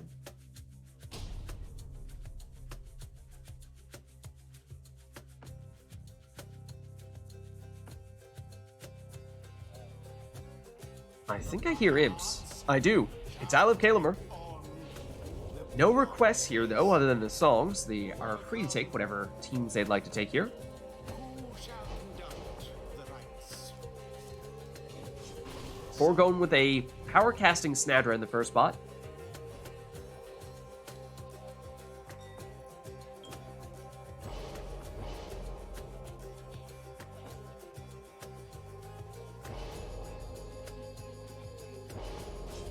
Amanda goes with a triple hopping quick throwing Kerr, which we don't see very often.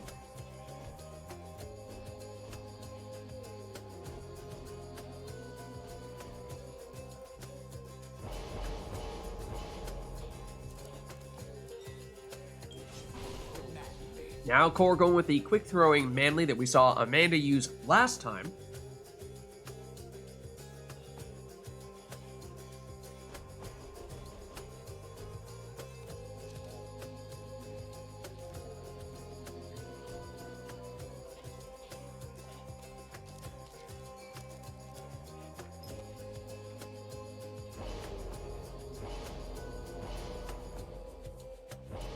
And of course, this is Amanda we're talking about. There's got to be some leech in the equation somewhere.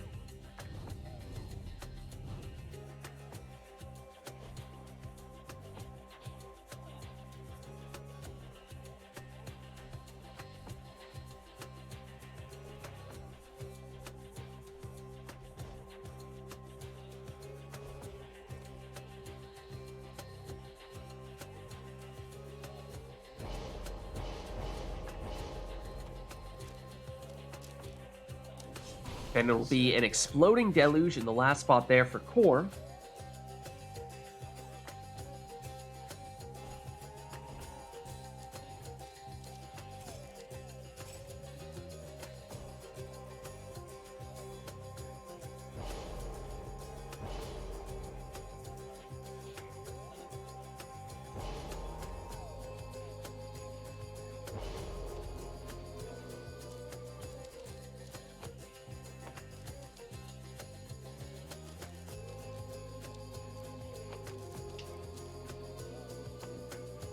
Whereas Amanda goes with the Titan Tooth Gilman, which is something we see Core take a lot, but this time, no, it's Amanda going that route.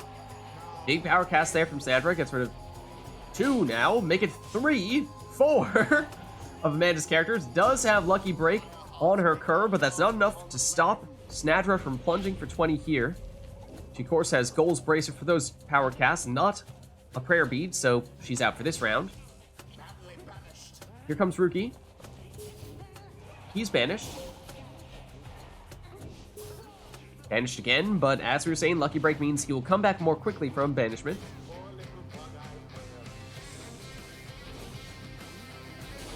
Manly's throw is on target here for 25. Here comes Ruki. He's banished. Lucky Break will bring him back quickly, though. The core on the move here with Manly. Sets up the sapling for a little safety zone. Was that a stunning claim to stop core from scoring there? It might have been. Amanda with a very aggressively placed Ulmer there, although now it's core returning the favor using stunning claim against Amanda to set up that throw.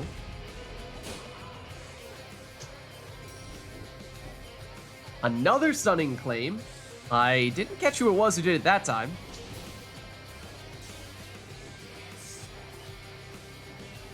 Manly. Ruki can't escape, because there is no escape, of course. Manly's throw for the full 25. Drops Amanda down to 5 now. She does have some leech with Ulmer, so it is possible for her to get some Pyre life back. Oh, what? Wow. Excuse me? That was great. Yeah, that was out of planned. my fire. That was planned.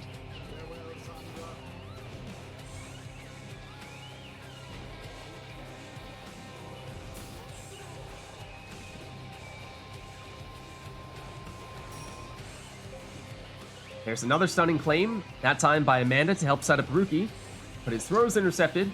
Here comes, oh, Core had that thing where the orb wobbles around a little bit after you pick it up. That threw off the throw. Amanda's, I thought that was the throw, but maybe it was just the orb getting knocked off. Amanda does get it back though and throw it in though. I missed the throw. Yeah. There's the stunning claim by Amanda, setting up Ruki. He goes down.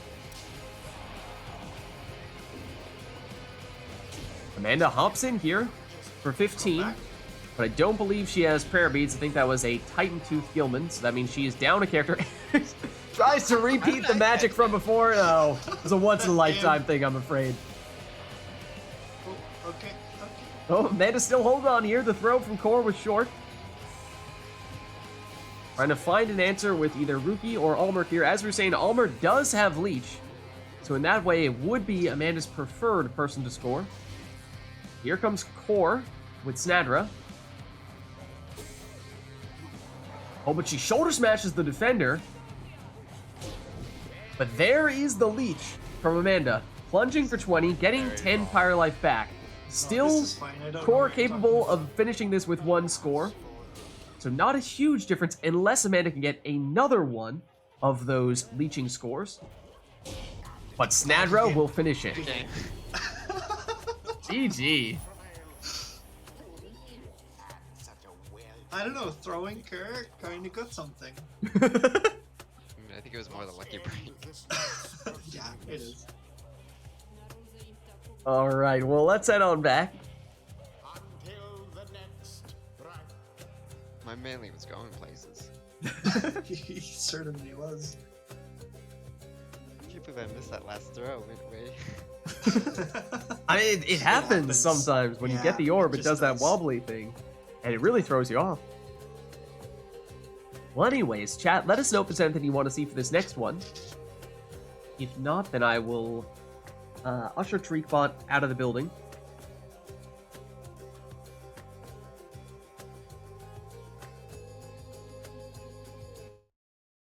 Adios, TariqBot. Oh, hold on.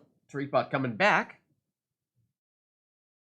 That is, was that a suggestion or was that an actual request there? No, man? I tried to request, but it didn't go through. There you go.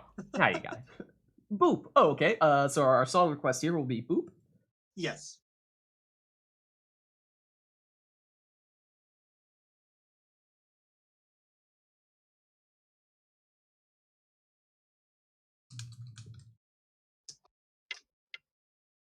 Oh, I spelled it wrong.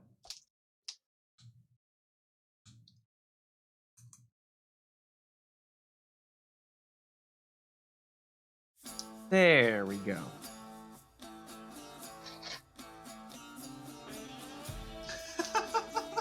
No, what is this?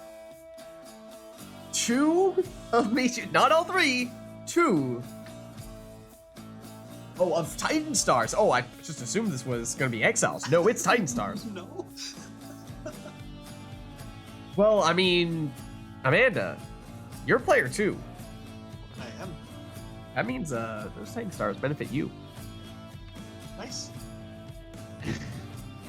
All right then. Okay, let's see. The OP ones. Hmm. They're all OP. Pick- That's why they pick- pick Titan Stars. Pick Esoc. You better pick Esoc. All right, I'm gonna have to think this one over.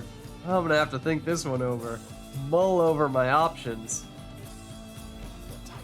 Which Titan Just make- Stars do I Just want? make all 3 of my people come back when everyone's banished. No. That's just, Yeah. isn't it? I'm not sure. What do I want? That's this. No, that's Pyre Beats. I Let's. think it's Mantle? No. I forget which one it is. Which one are you Yeah, looking? which one is The Six Shoulders is the one Six where Shoulders. you come back Yes. if everyone's been banished. But I'm thinking we go. Give Amanda prayer beads and an extra Oh. brain cell. Okay, this isn't so bad. I need those, yeah. Oh, what? We're back on the Alakalimer? Okay. Nice. Okay. That means you can go full throwing and you won't have. You can also jump in. Yeah, can set up for throws, and if the plunging opportunity presents itself, not a problem. I'm just gonna go triple prone. I would not like. I know. I'm aware. All right, Core starts off with a sap, and Amanda was talking about it.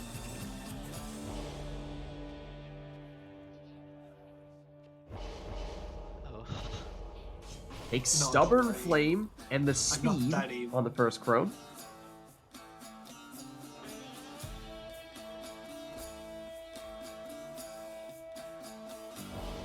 I'm gonna need him to carry me.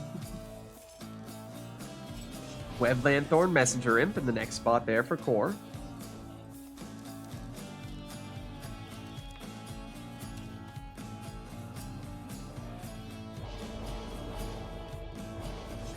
Now it's Udmilda, capable of casting through all those imps in the second spot there for Amanda.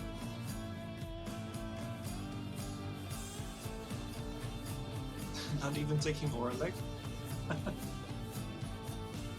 You want me to take Orlick? The thing is, he's in the third. He's in the third spot. It's not gonna matter. I have Titan Tooth. You can get Orlick. Or Titan Stars, I mean. I can't revive him though. I didn't You have set the him. Webland Thorn Imp, though. I mean, that's Yeah, not but it's guaranteed. It's gonna give Manly. It's gonna most likely. I mean, if Manly is back, then you'll get Oralek. So it's not gonna happen all the time, but sometimes. Take whatever you want. This is what I need.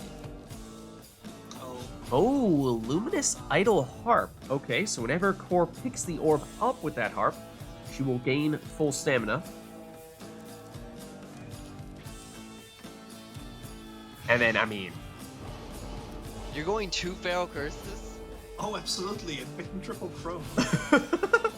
double Feral Curse means Amanda can twice transform all of Core's characters into defenseless howlers.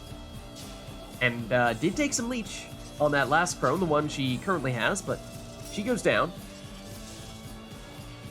For the pretty defensive team here, I think was expecting for there to be a whole lot of those feral curses, or at least preparing for the worst in that sense. Manly trying to get into throwing range, but cannot do so this time. Here's Forfeit. Back to Bertrude. Little 180, and then into the Pyre she goes for 25.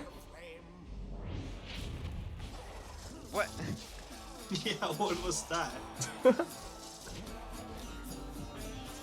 Core with Panatha uses that Luminous Idol to get a little speed boost, and throws that one in for 20.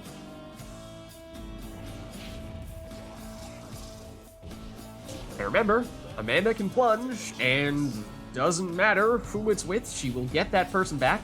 Titan Stars give her prayer beads, and well, a Crone Salute transforms Core's characters into defenseless howlers, but Core wisely hiding within the safety of that sapling, and it gives them the chance to get some characters that are actually capable of defending back. And so I believe Core has now gotten through the worst of that.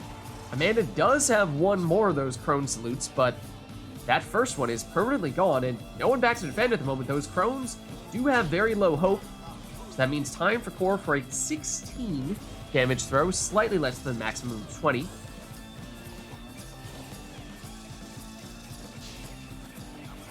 Core banishes 2 Crones. Trying to find time and space for Manly to get a throw off here. Goes for it. Oh, but it's intercepted.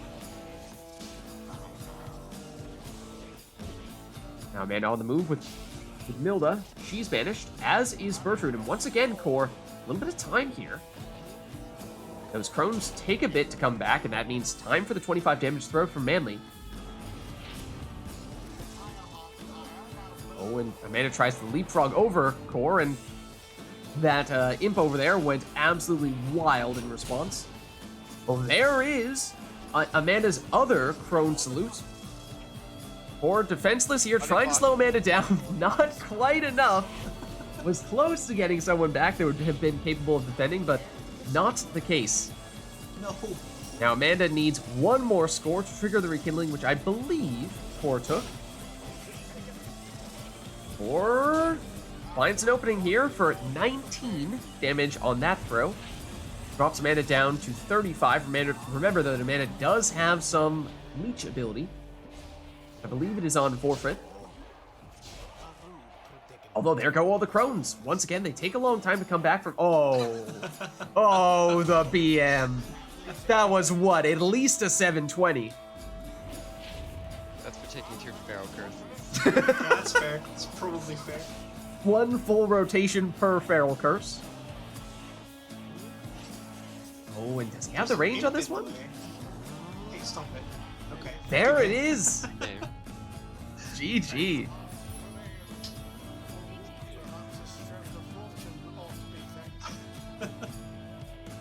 Is Star Splinter really Manly's talisman in the campaign? I did not remember that. He doesn't use it well. As it turns out, it actually can be a decent combo, but no, not for Manly in the campaign. It just doesn't have the brain power to make it happen. No, it was Eastlock. Yeah, it was Yeastlock and the Prayer Beads one. Alright, well, chat, let us know if there's anything you want to see for the next one. Otherwise, TariqBot is just rocking a little bit too hard right now. We can keep the Titan Stars on for now. You sure about that? That's fine. I'm not going to request it, but... I mean, if chat wants it, chat, you're welcome to do so. Let's turn back on the in-game music, though.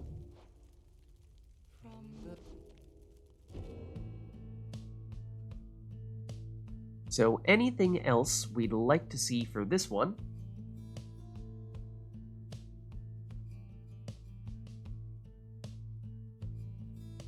I don't think Stubborn Flame proc to once. No, I don't think it Or maybe did. at the end. I don't think it did. I It's should the have risky just run. gone triple Pharaoh Curse. But that's illegal! At least in tournaments. Never to return fate. Huh. Okay. Don't know what the occasion is, but sure. It's a good song. It's a good song. Sure. Will that be all, though?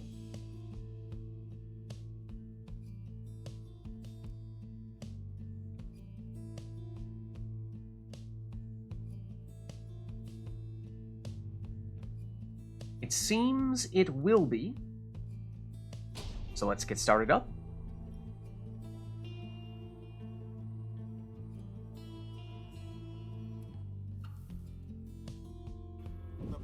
So usually we only do the predictions when we're actually in a tournament. Just because, well, I think we might have done it once in a usual Rite Night. But, you know, part of it is just that it gives a little more of a competitive edge to the tournament. And also the tournament, because we don't have as many requests for the tournament, it's, by that measure, also more of a competitive match in which you are trying to predict. You know, it's one thing if, you know, players are just taking their preferred teams and you're trying to predict that, whereas in the usual Rite Nights where we might have requests in which someone has every single Titan star bet against them, then, you know, that's kind of not as much of an even playing field in that case. I mean, imagine the payout if you vote for the other player and they win, though. That is true. That is true.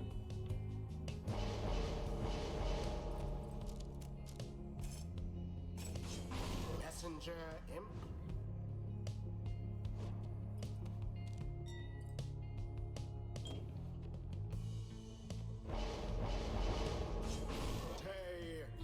Okay, so it is a nomad and an imp for Core. It is a savage and an imp for Amanda.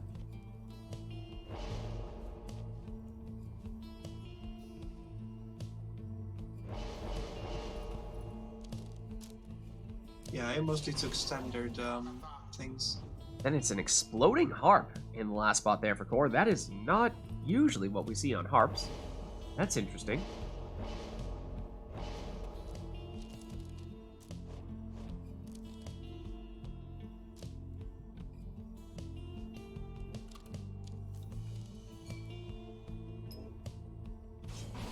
Then a Typhoon Bottle on Snadra, meaning that if everyone is banished on Amanda's side, Cole will not be able to sprint, jump, throw, or use any other special abilities.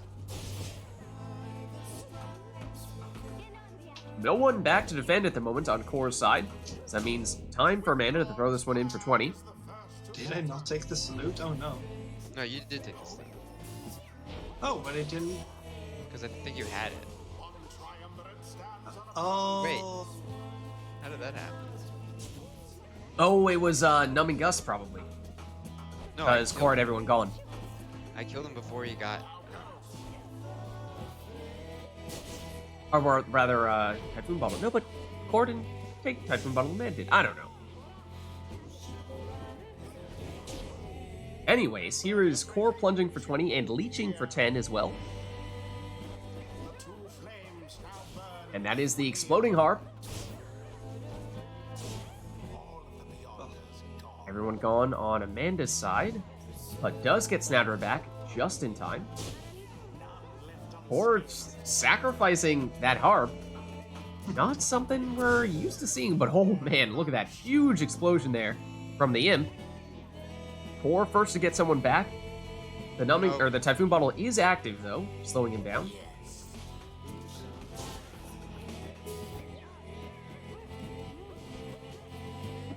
Messenger in. See, my... Oh, right, you had... Never mind. Yeah. And as Messenger Imp goes down, that was Core trying to snipe there with Snadra. But currently just has Messenger Imp. And, okay, now Snadra takes out one of Amanda's exiles, but Amanda eyeing that portal. Instead, opts to go with the stowaway. Gets cornered, but does sneak in a throw there for 20 damage. Messenger Imp. Oh, just goes under the defender that time for 15. But no prayer beads on him, so he's gone for this round. Stowaway gets banished right on the Pyre's doorstep. Ametha. Snadra, back to Pamitha. Ametha looked to harp push her way in, but didn't have enough on it. Stowaway gets sniped. Oh, and Amanda and Core trade, but that was the last of Amanda's exiles, meaning Core has some time here, but again, that Typhoon bottle has been key on at least a couple of occasions here already for Amanda. As is the case here. Buying Amanda a little bit of time to get an exile back and get that orb back. And now Amanda on the counter. Not for long, though. Core pressing the issue and has a portal right next to the orb, so they can pick that up. Stowaway is not coming back quickly enough to stop this plunge from Snadra for 20 damage. Core with Pamitha plunges for 20. Now that was an exploding harp, not a prayer beads harp, so she's out for this round. Amanda, banished, but sets up a dangerous portal. And gets shoulder smashed. Everything happening right there. Amanda decides, okay, I'll bring back, well, there's going to be 2 exiles, but the other one got back the old-fashioned way. Snadra goes down. Messenger brings back the Stowaway, who brings back the Imp, and throws it in for 20. Messenger Imp sets up another portal. Stowaway blocks, although, oh, look at that series of banishments there. Leaving Core defenseless for a little while now. It's time for Amanda to throw this one in. It looked like bottom void the way that played out. It does have it. Nope, wrong one.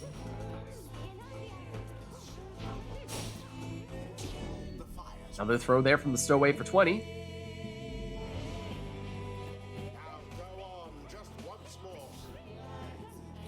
Messenger Imp down. Stowaway down. Just Snadra back to defend at the moment for Amanda.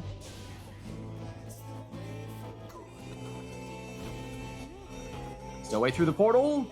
Can't quite make it in. Oh, so close though. Or through his portal. The exploding harp. Oh, switches into Snadra there. But she goes down. Stowaway on the move now for Amanda. Through the portal, doesn't take her far.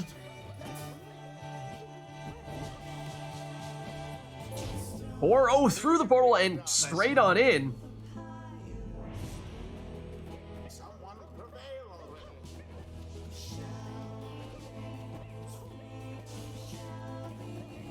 Or with just Messenger Imp, and he goes down. Time for Amanda, that means. And that will be all she needs. Good game. Some revenge there with the 360s.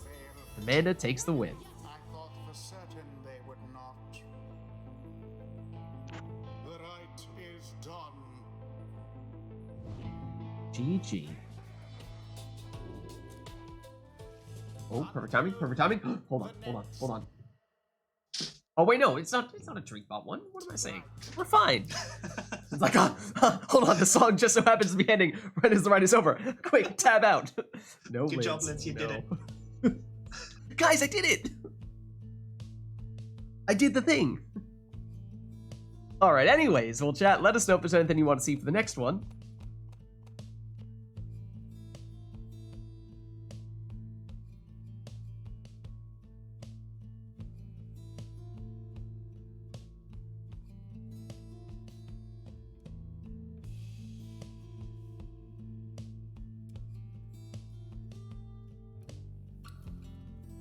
Of course, barring any requests, we will just have these two take whatever they want to take.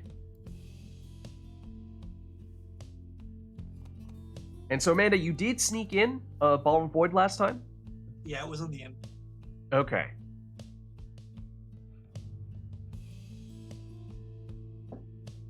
It wasn't snuck in for people that were paying attention. No, I forget.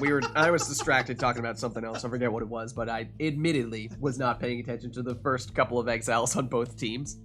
Oh, we were talking about betting on players. That's what it was. Yeah. Predicting on players. No, it was Bottle Void Imp and then just standard Throwing Savage and Sacred Bot Nomad Mm-hmm. with the Typhoon Bottle. Yeah, I saw that part. That part I did see. But anyways, no requests here. So let's jump back in.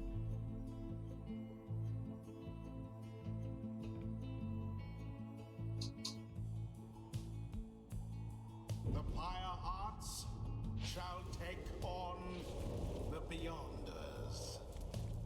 All right, and like I said, no requests, so you are free to take whatever you would like to take. Who shall conduct the rites?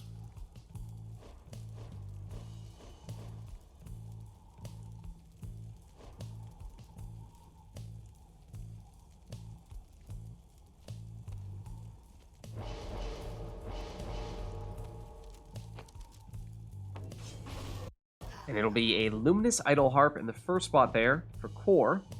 So once again means that he'll be able to get full stamina whenever he picks up the orb. And also going with the Harp, but in her case it is Titan Tooth on Tamitha, so she will stun anyone that she flies into.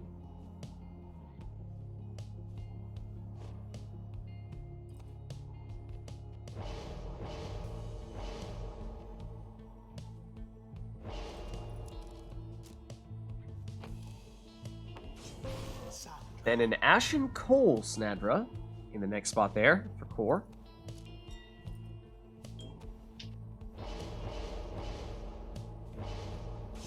Meta Jodariel for Amanda.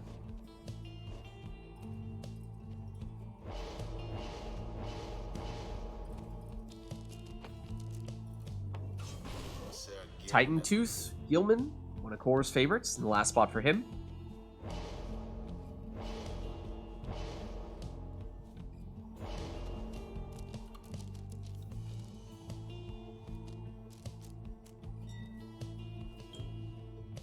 Ooh, then an offensive imp in the last spot there for Amanda, so keep an eye out for that. That is not your usual imp. Here he is. Oh, but he goes down. There's the Titan Tooth Gilman. Throws it in for 15. 4 back on the attack, but Tamitha goes down. Now here's Amanda, committing vile atrocities. 4 again with the Worm Throw. Does have just enough on it to make it in for 15. Tamitha for Core. Vanishes 2, gets it back, gets full stamina in the process. Looking to repeat the process here, but Amanda says, I'll just take that orb. But gets Titan Tooth. Core able to banish Jodariel, although Amanda now has her other characters back. Now it is Amanda who appears to have stunned Core. And there is that offensive imp that Amanda would like to score with, although Core able to defend and counter quickly here with Tamitha. Remember, had Luminous Idol on her, no prayer bead, so she's gone for this round. Can't sneak in that throw from Gilman, but on the second attempt, after having stunned Amanda with Titan Tooth, can get the full 15 damage here. Harp versus Harp. And it's the difference of that Titan Tooth there, Amanda stunning Core and trying to find a way in. And does so with that 30 damage Jody throw. This time, Core sneaks under the defenders and gets rid of them, setting up this plunge. No Tamitha for Core for this round. Amanda trying to find a way in with that imp. I believe it may even be her highest damage character above and beyond Jody. But Core, oh, needed the full 15, but he gets 13 here. So Amanda hanging on by 2, but that will finish it. Good game. The Fire Hearts prevail. Most excellently done this time, I must admit. GG. The ceremony is complete. All right, let's head on back. Your heart felt so fast. What was different to yours than mine? I don't, you mean like in the beginning? Yeah. Oh, I don't know. Did you take Shrag Dash? Yeah, I think so. Okay, I don't know. I don't know. I just clicked the button faster. Probably, yeah. Who knows? Maybe it's port priority. Oh. Well, anyways, chat, let us know if there's anything you want to see for this next one.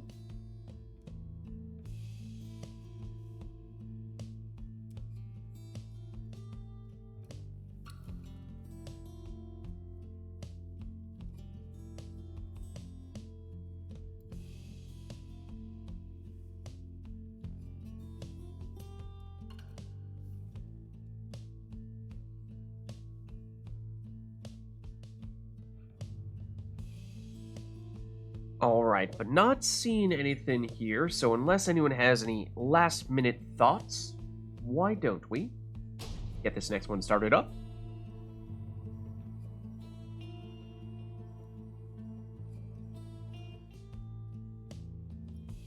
The Pyre Hearts, Okay, it's the Nesta Triesta. the Beyonders. Welcome. Who shall conduct the rites?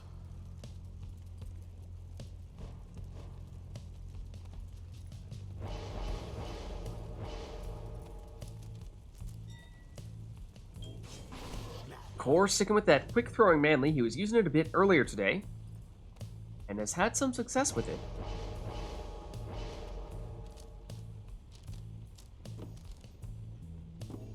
Amanda going with Horus's Scale on Lady River there. The extra jumping distance.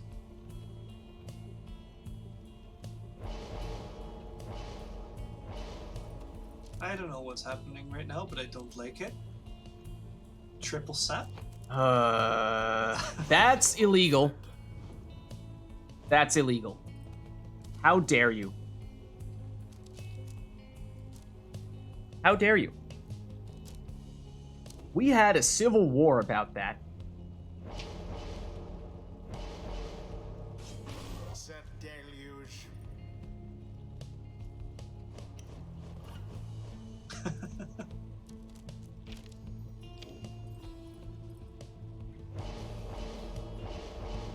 But I'm afraid it is as we may have feared. That's triple saps for Core.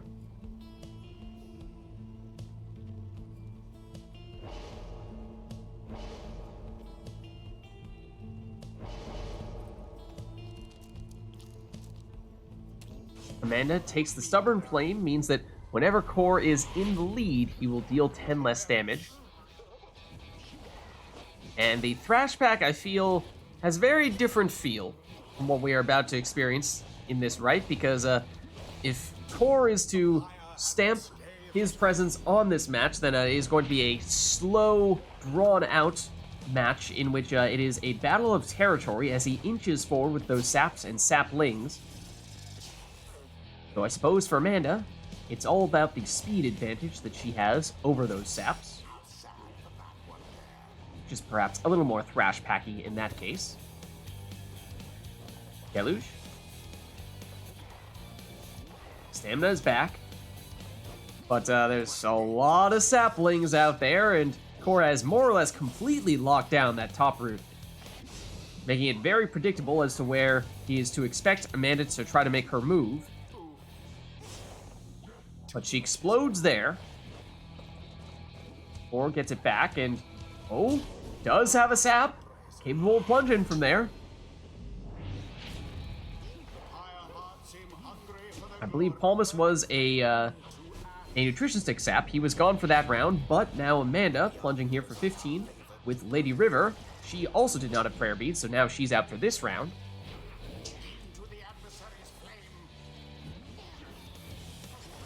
With Milda, doesn't have enough range on her jump. Amanda defenseless here. Time for Palmas. Throw this one in for 25.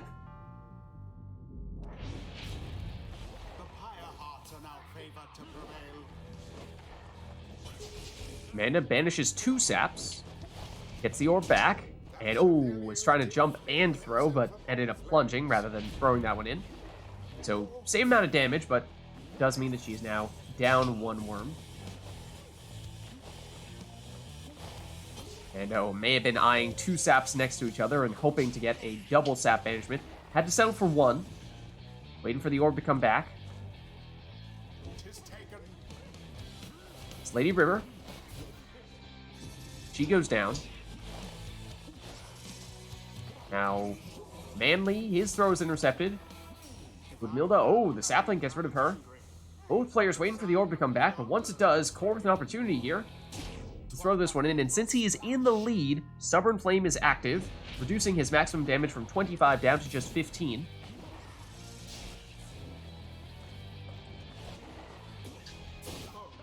Core setting up a bit of a wall here in this top corner. Does he have that range? He may. He does. Wow. No more than a lick of flame remains.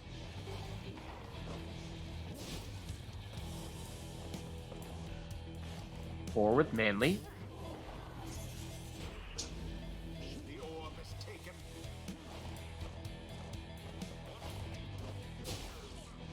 He goes down.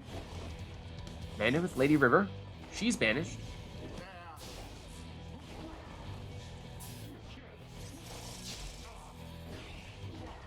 Or with just Manly now, but enough saplings to wall off the Pyre that even with just 1 defender, it is still tough. Lady River for Amanda has the speed, but she is still blocked. This time round, perhaps. Blocked once again. 4 on the counterattack. Ooh, look at that! That throw looked like it was going to be unblockable, and then a Crone jumped in and intercepted it. Are Crone jumps high enough to intercept otherwise unblockable throws?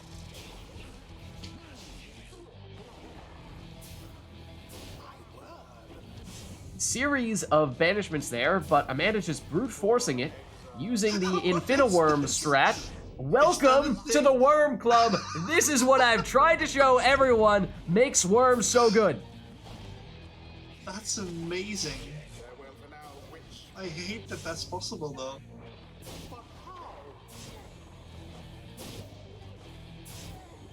As you can see here, Amanda quite literally has infinite worms with infinite stamina, which is why that combo is so sweet. Objectively the best in the game. Yeah, you finally got it. You finally got the orb. Meanwhile, Core's just Know playing that keep was a away. thing. Core's breaking out the popcorn like, That throw does hit for 22. Now, of course, Core has 3 saps, so one would imagine has lots of rekindling there on a second life bar. Whereas Core just needs 1 score here. Just about anything would do the trick, even the quickest of throws. Fred has the range. Core's thinking about it. He's thinking about it. Oh, but Amanda, yes, able to intercept. He's blocked here. Core still has Volfred in position here, but he does get banished before he can finish the throw. Deluge to Lady River. Lady River goes down. Oh, nice juicy explosion there. Looked like it was going to get rid of all of the sap, but only got 2 out of 3. Now they're all gone, though. That's Brief moment. Oh, no. the throw doesn't have enough.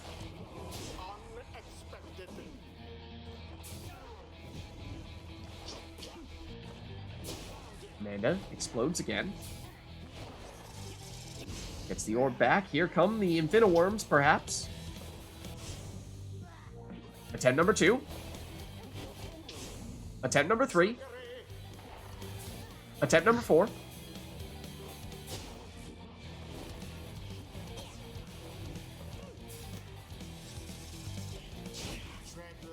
Manly.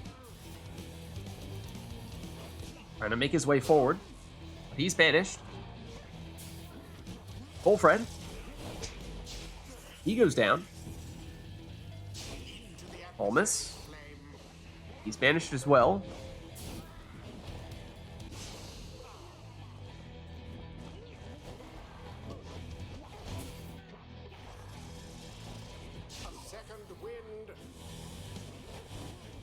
Full friend to Palmas. Palmas, oh, looked like he was in there. But Amanda able to save the day with that block. That, of course, would have been Core's winning score. Amanda gets the orb back here. The throw. Looks like this one, oh no, is short. That would have triggered the rekindling. Oh, and Core with the lightning fast Good throw Game to finish the finally. game. Well done. That was fun.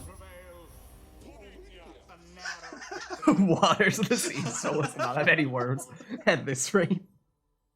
The rite is ended. Then mission accomplished. Okay, worms GG. are kind of fun. See? The next rite. That's what you're supposed to do with the worms. Just sacrifice thousands of them? Yeah, it sounds about right. Yes.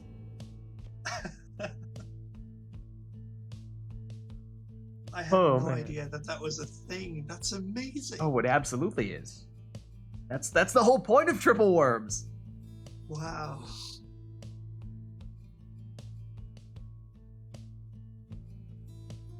All right. Well, chat, let us know if there's anything else you would like to see for this next one.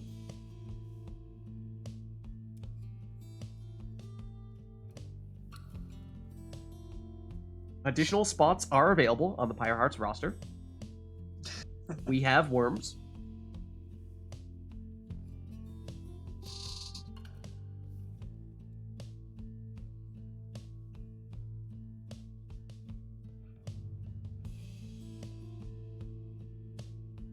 All right, not seeing any requests here though.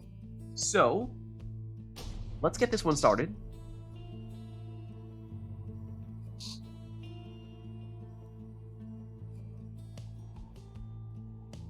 The Pyre Hearts shall take Okay, over.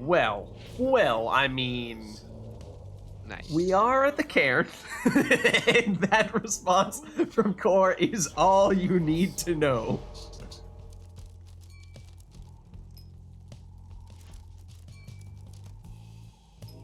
It's Bottled Void with False Step on the Stowaway means at the end of her jump, if she gets banished, she will respawn where she initiated her jump, and with Bottled Void will vacuum cleaner all neighboring exiles toward her and potentially banish them.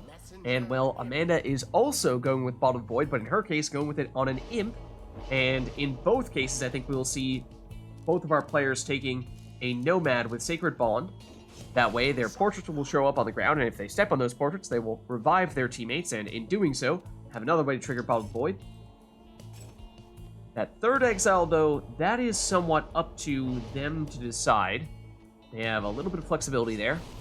And it looks like Amanda's going with Tamitha.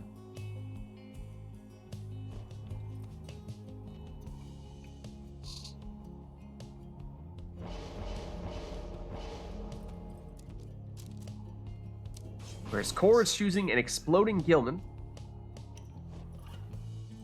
And then, yes, as expected.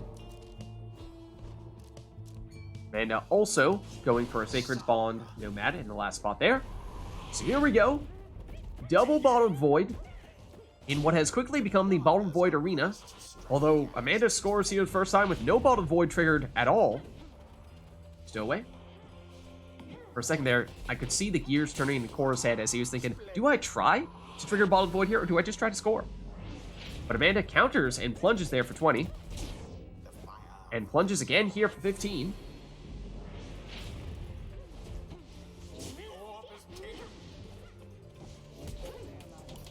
Here is the Stowaway. I'm pretty sure she got pushed into the fire. Oops. Now then. Alright, Seize Chance is active for Gilman, giving him extra damage, and he does get the throw in here for 24. That is one less than his maximum when Seize Chance is active. Amanda, time here to throw it in. And yet it hit the Does a quick one there, just 8 damage. now to the flame. And there is Bottled Void. Dare I say, one of the first times triggered in this match. Strange enough. Oh, and that was another case of the strange wobbling orb. Threw off the accuracy on Core's throw, but does still have enough time to get the second one in here. Still with Seize Chance active, increasing the maximum damage to 25. That is A series of shoulder smashes and then bottled voids. I don't know what's going on After all anymore. that, Core is the one who has the orb, apparently. Okay. And Cease Chance is apparently active, so there's 25 damage rather than 15. Amanda, oh, looked like she might have had an opening there to go for the score, but then hesitated. That time with the Imp, though, doesn't have quite enough space to do so, but triggers Bottled Void. Causes some chaos, but Core still has it here. No way. Oh, that will trigger False Step. There it is. No, Amanda's still with the orb here, gets blocked. And Amanda, defenseless at the moment, does get Snadder back. Oh, but Core goes around and in for the winning score. Like, so much to this chance. Yes. That was so wild. I don't know what happened in any of those, like, cycles of banishments. It went so fast. But that's Bottled Void for you, you know? It's That's so what it's there for. chaotic. A whole lot of chaos, and at the end of it, you just hope that you happen to be the one that emerges from all the chaos. Alright, well, chat, let us know if there's anything you'd like to see in the next one.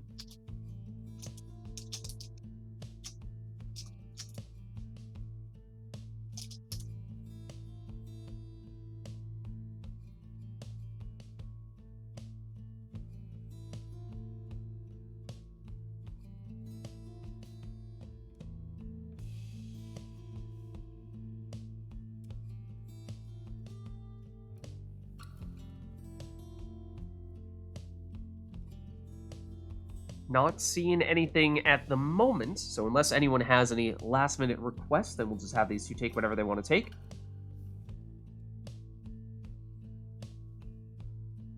In which case, let us do just that.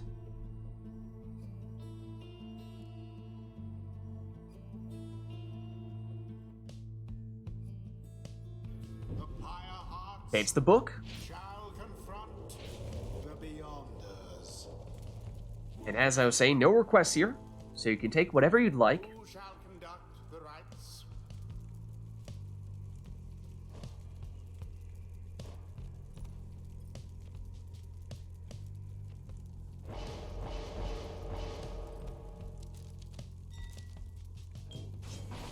And Sakor goes with a Banishing Throws on Gilman there. Kind of similar to the Banishing Throws on the Crone we saw him take previously, where the throw is... I mean, you can get it off quickly, but it hovers in the air for a long time, so your opponent has plenty of time to avoid it and avoid banishment. But it does perhaps carve out some space, since you know your opponent isn't going to want to go there, so perhaps that's enough time to then speed on through with one of your exiles.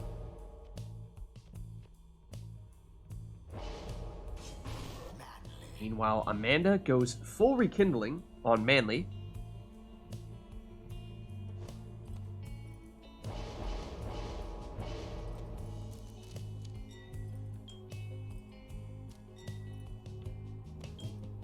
Whereas Core goes Meta Jody with the Banishing Throws.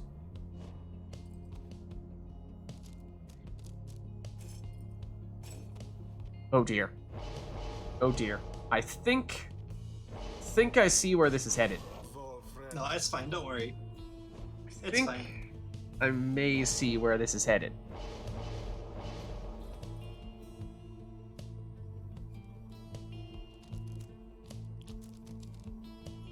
Alright, well, Core goes with the Stubborn Flame, reducing Amanda's damage by 10 if she's in the lead, and then also took, I think that was a Leeching Talisman.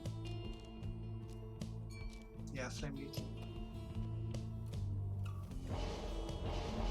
And Amanda does have access to Numbing Gust, which is functionally the same as Typhoon Bottle, but by taking Typhoon Bottle, she can just go for more Rekindling instead. So triple saps in the case of Amanda, and a whole lot of shielding. The Core trying to find a way in. Cannot do so this time. Anna will start setting up her wall of saplings. The Core takes one of those saps out, gets the orb back here. That is a Banishing Throw. This sets up the saplings. Jody trapped in that corner. Now Amanda looking for a way to carve out some offense with the saps. Of course, great defensively. The tricky thing is usually the offense. That was odd. That was not. Manly quite on decided, target, no, but you I don't know, want to throw it at the Pyre after all. That's okay. Core gets close to the Pyre, but opts for the throw there for 12. Gildan. Banishing throw takes out one of the saps. That cast there nearly took out the remaining two. Amanda currently with just full Fred, but does get another sap back now. Here comes Jody though. Gets the orb momentarily, but does go down. Gilman banished as well.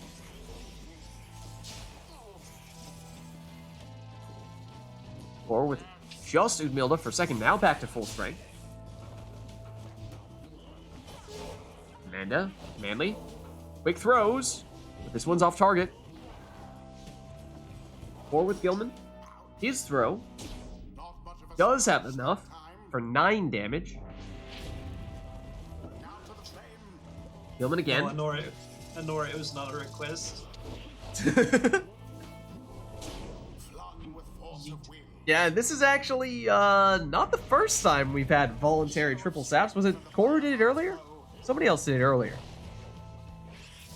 Yeah, it was Core against me on the nest. Well, here is Core plunging with his crone, Udmilda. She's out for this round now.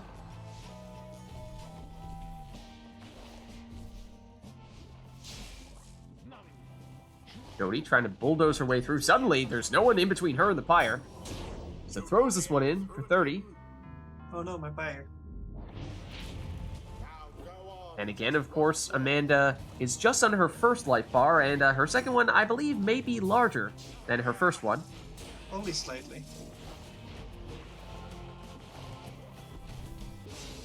No time to charge up this throw. Typhoon Bottle active, slowing down Core, at least temporarily there.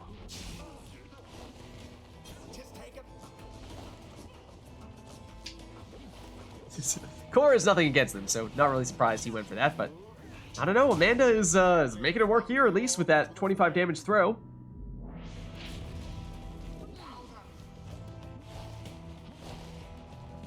Gilman trying to find a way around the saps, and does at least pass one, although that throw is slightly wide.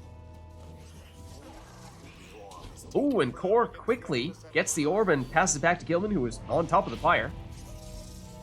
Drops Amanda down to 4 Pyre life. As we said, she does have a very large amount of rekindling here. Everyone down. Maybe enough time for Core here before they start to return. First throw, at least. And, well, there's the rekindling. That's such a long animation. Now, take a sip of water, grab a bite to eat. Okay, we're back to the match now.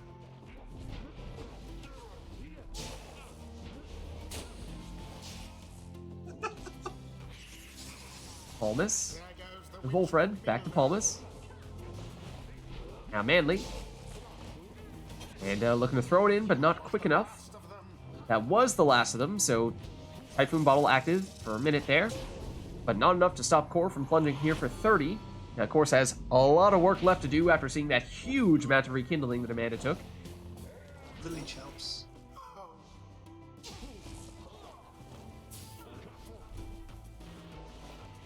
Palmas. Can't escape from Jody. Once again, triggers Typhoon Bottle. Here is Jody. Trying to banish those saps. Make some room. Gets the orb back here. And oh, Amanda does a little switcheroo. Looked like she was about to get banished, but then does the banishing instead. Manly can't avoid banishment that time, though.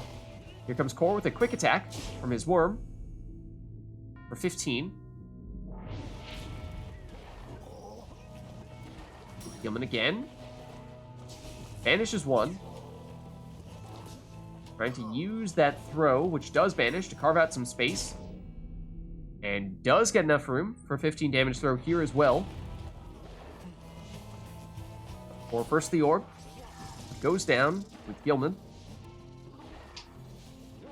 And they're trying to set up those saplings to make an advancement. Has a safe spot here. Is it within range? Not quite.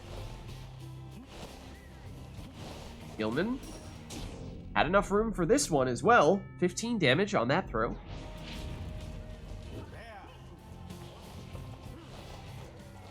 Gilman, this time blocked and banished. But with the Crone, though, hop straight in for 30. No prayer beads on Udmilda. She's out for this round.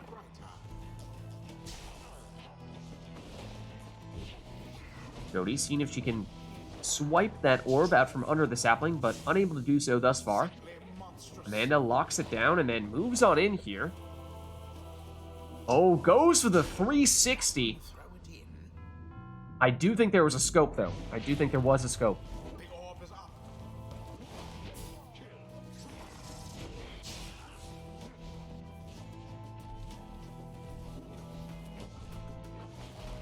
Manly. The Volfred. Charges up, but no time. Jody. And it takes it back. Manly has range, but not that much, or not that much time. Matilda. She goes down. Gillen banishes one, but Amanda takes the orb back. Just as Volfred at the moment. Now some reinforcements for Amanda, but it's Core on the attack. And Amanda is able to fend that off. Core not done yet, though. Still putting on the pressure here with Gilman. And they're trying to find a way out here with Palmas. But she's defenseless right now. Wolfred back, sets up another sapling, but wrong side. Core has room there to jump in for 30 with Udmilda.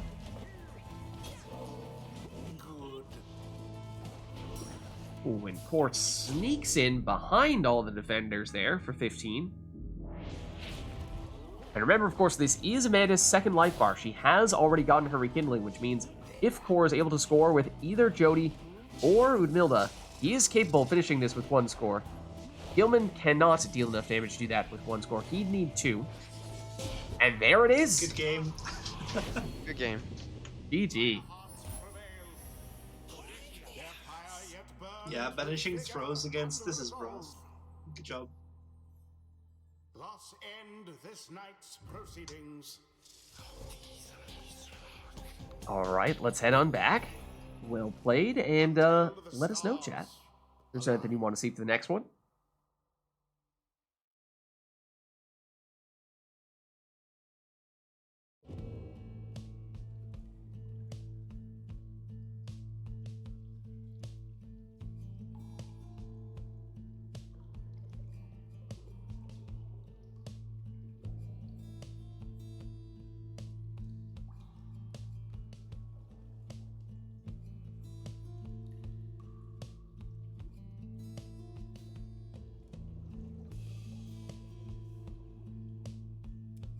No requests as of yet. Let us know if there is anything you'd like to see for this one. Oh, hold on. Core turns customize off. All right, it's been too long, Nice. right? Nice. All right, of course, means once again, both players will have completely randomized teams. We won't be able to see their exiles, masteries, or talismans until we get started, and we won't have a squad selection screen either, so it'll be a bit of a guessing game once we get started. So, without further ado, oh, hold on. Rashapaka. Add just a little more energy to the equation. Get Rex, I wrote her. Oh, I wrote her. Next time, remind me next time. Not quite quick enough this time round. All right, let's do it. Bring out your electric guitars.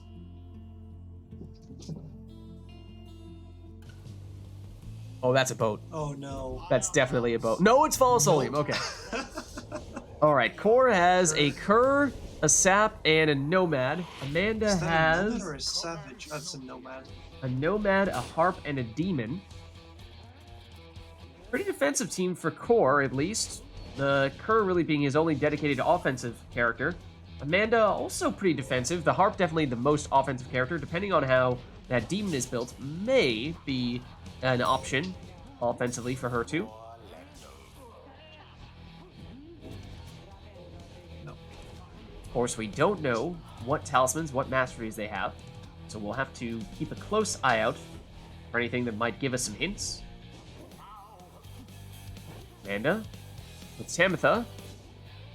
Blocked and banished. Mooncrest I saw there on Tamitha, I think, so that brought her back. Oh, very quickly. Look at that, though. 4 jumps in for 20. Lendl is now gone for this round, so no prayer beads on him. Rookie. I've never seen the computer give prayer beads. Rookie has 2 jumps, I think, for Core. Unless he was holding back the third, a secret weapon that he didn't want Amanda to know about. That would be devious. We both have Sacred Bond. That you do. So perhaps we know the most about the Nomads at this stage. Oh, Fairy Spirit. Okay, there it is. Amanda took it earlier and was talking about how she couldn't get it to trigger, but can definitely do so with a Nomad. Somehow, Core avoids banishment there, but then his throw gets intercepted. Edwin. Vizpaleth. Just Rookie back to defend at the moment.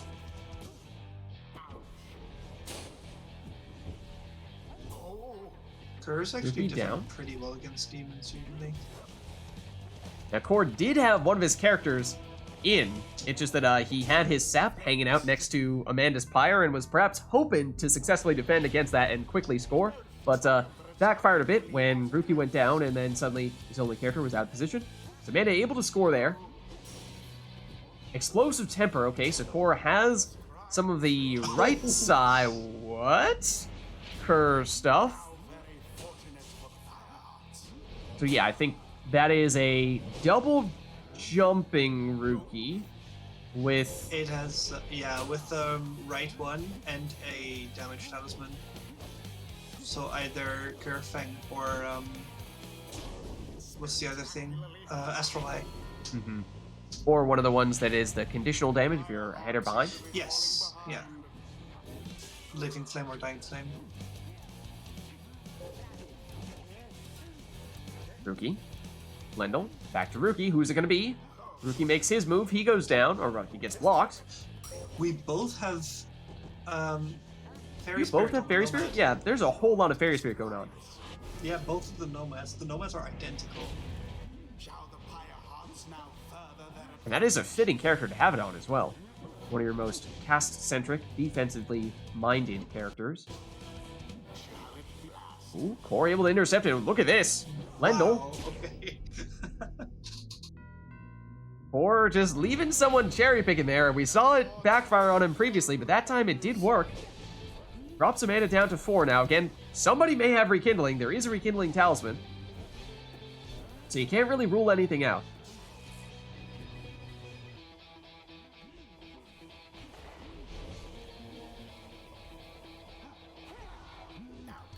Ooh, Amanda, sneaky little play there. Get the orb back and plunge here for 20.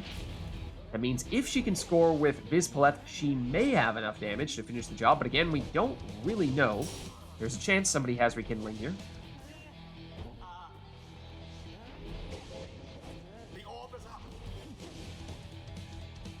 Edwin. Vizpaleth.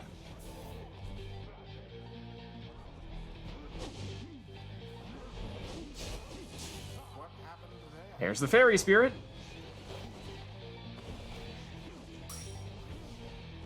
Amanda's like, must get the Wait, I know globule. with the orb. But yeah, there is also an orb Yeah, to no, concern yourself okay. The game, I was like, what is she doing? with. Might have gotten a little distracted there for a minute. Good game. I was so busy with that move. GG. But it's shiny, and it gives Maybe me you missed infinite it. stamina. the next rite.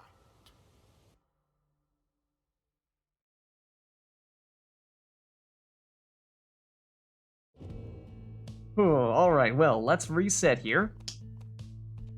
Turn customize back on, but let us know, chat, if there's anything you want to see for the next one. Don't forget Rage of the Myrmidons. Oh, yes, yes. Thank you for reminding me. So that will be Tariq Bots. There is 0 chance I know how to spell that correctly.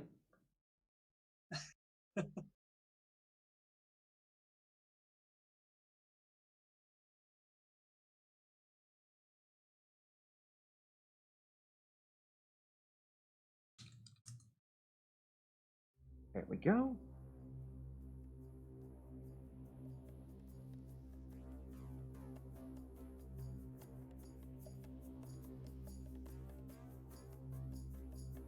Keep rage for the next rite too, so basically 2 rages in a row. And the one after that? Okay.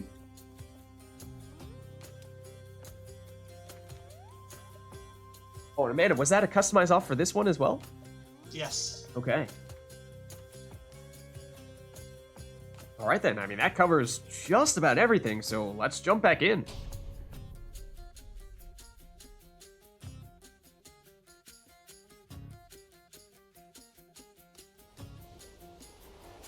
I hear water again. It's the boat. Oh, It's the boat. Last time we thought it might have been, but it was a bit of a false alarm. That is Orlek on the boat for Core, as well as Volfred and Lady River. For Amanda, it is Messenger Imp, Rookie, and Manly, so both players with 1 sap.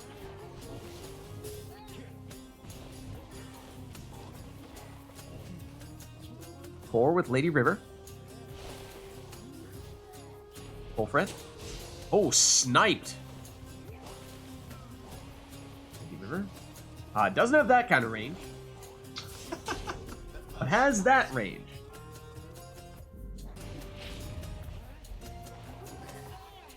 Ooh, Mooncrest on Rookie. I imagine him having a Mooncrest plus Lucky Break. That would just be a wonderful combo that maybe you might only see from Customize off. I mean, we haven't actually seen Lucky Break here, but I don't know, it's possible. Oh, there's a bit of a boat magic jump, just making that look a little more dramatic than usual. But Orlek gone for this round, that means. No prayer beads on him. Volfred. Trying to dodge these casts, waiting for the right moment. This is as much power as Core is going to get waiting to charge up the throw. I was going to say, he's not getting Orlek back. And currently Core defenseless here. Oh, but has Numbing Gust, fortunately for him. That is a bit of an insurance policy for having Orlek. Might not have any way of getting him back more easily. It's possible with the Worm. But, has Quick Draw. Okay, we know that much. But yeah, at least if Orlek and everyone else is banished, then Core can have the confidence of falling back on that Numbing Gust. Zone Amanda down. Throw there from Lady River for 15. I slashed to get the orb. Wild. How many jumps do I have? 1, 2, 2. Now, is it actually 2, or is Amanda playing mind games with us? Is just going to dramatically break out that 3rd? It's actually mind games. I only have 1. Mind games and mind blown.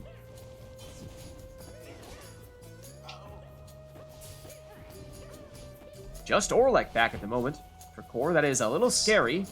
Because, of course, if he goes down, not getting him back anytime soon. But there he is, plunging for 25. He just walks menacingly.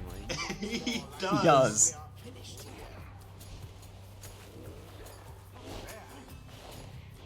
Volfred. Time to charge up the throw. Oh, but look at that. Amanda has full rekindling. We know Core does not because he has the Numbing Gust, which is all the way down on the other side of the tree. He may have 10, but he definitely does not have 50. Do you have an exploding sapling? Maybe. Amanda. Messenger Imp. He goes down, but sets up a relatively dangerous portal. Here's Core on the attack, though. That throw is unblockable. And it's good for 15.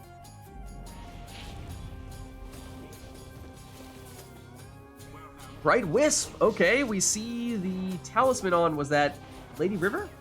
Which, once again, another random worm with Bright Wisp, which is usually one of my go-tos. There it is. Core with a 25 damage throw, dropping Amanda down to 10. Now remember, this is her second life bar. She has already seen her rekindling. Again. And there it is. Game.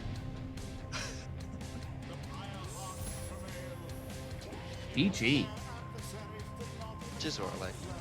Just sort of like.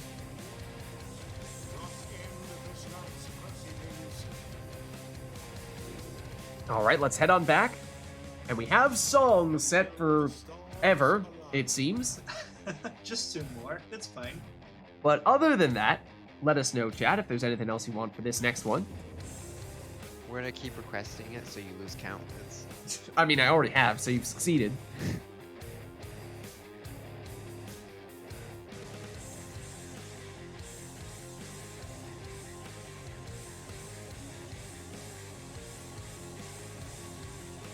And I will turn Customize back on, unless, of course, we want to see more Customize off matches. Up to you.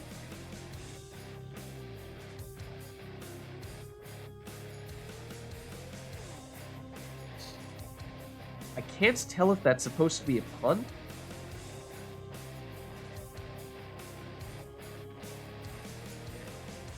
He's not balanced? I mean, obviously, we know what happens to him in the campaign. That would be... I was expecting some kind of jab at Orlek for that reason. Like, hey, why does Orlek fall down so much? Because that's all he's good at doing. Or something like that, but... No. Just a very classic, dry, reused, imbalanced joke.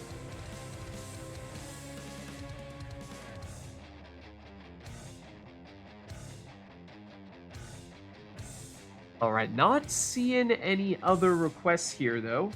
So in that case, we have the song. But other than that, it'll be up to the players to decide what they want for this next one.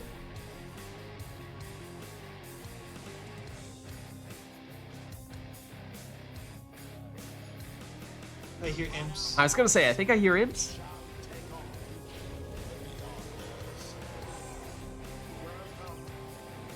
Oh, let me turn Customize off the next one.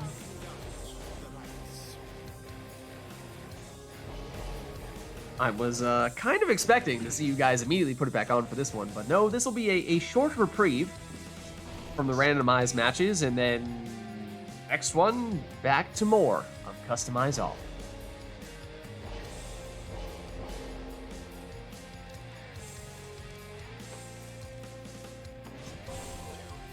Alright, it is a worm in the first spot for Core. It is Jody in the first spot there for Amanda.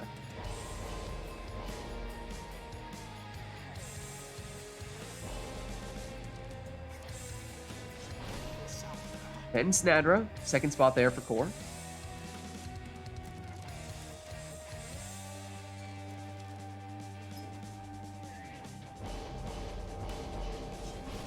Messenger Imp for Amanda.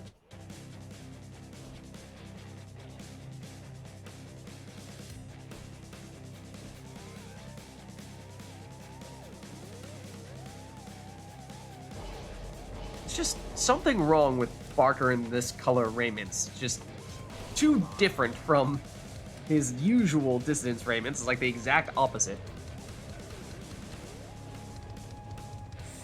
And playing some mind games. No, just wondering what to pick. Goes with, ooh, the rekindling there on Snadra. Okay. It'll be easy to forget about that because, of course, seeing no saps, wouldn't expect to see rekindling, but Amanda does have it. There's Core plunging for 15. I won't get Barker back. He's out for this round. Here comes Jody. Waiting to get the stamina back. Does get it. Knocks back the defender, setting up this 30 damage plunge.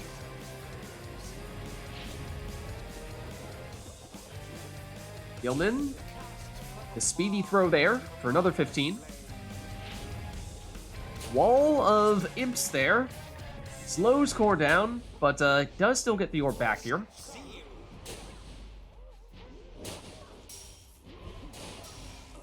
Cole's Bracer Power Cast, able to banish one of, now two of, Amanda's characters. Make it 3. But Jody does come back, and does plunge once again for 30. And of course, if we're talking about trading scores, then Jody's 30 damage is more than this 15 damage that Core is getting from Gilman. So Amanda will settle for that, but if Core can double up like this, then of course we're even, but in that case, slightly less than the 30 damage that Amanda's getting from Jodario. Jody down. Amanda thought about bringing back a friend, then realized no need to stop this attacker here, but Core still able to get off a 13 damage throw. Now it's Amanda who's blocked by the imps. And that gives Core enough time to get another throw in, this time for the full 15. Or back at it. I cannot stop this thing. Speedy Worm. This time the throw is short though, giving Amanda a bit more of an opportunity, although Jodario gets shoulder smash. Amanda brings her back, has, well, a shoulder smasher of her own back to defend.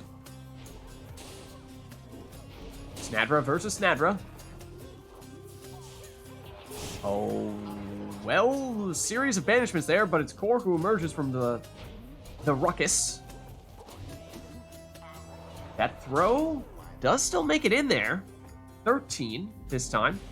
Drops Amanda down to 21. Now remember, she does have rekindling, so she will have a second life bar. So that means even if she's to score with a, well, even if Core is to score with any of his characters, none of them can score for 20. Oh. So close to getting the Bottled Void proc. That time, Core does hit the marks. This time it will trigger that rekindling. So Amanda back to 20 with that second life bar, but I think that because Core took the, did not take the additional damage on the Cur, let's still get in for 9? What? Not sure how. No, what happened is you threw, then my imp spawned, it used Bottled Void, it sucked the orb towards the wall and bounced back into my Pyre.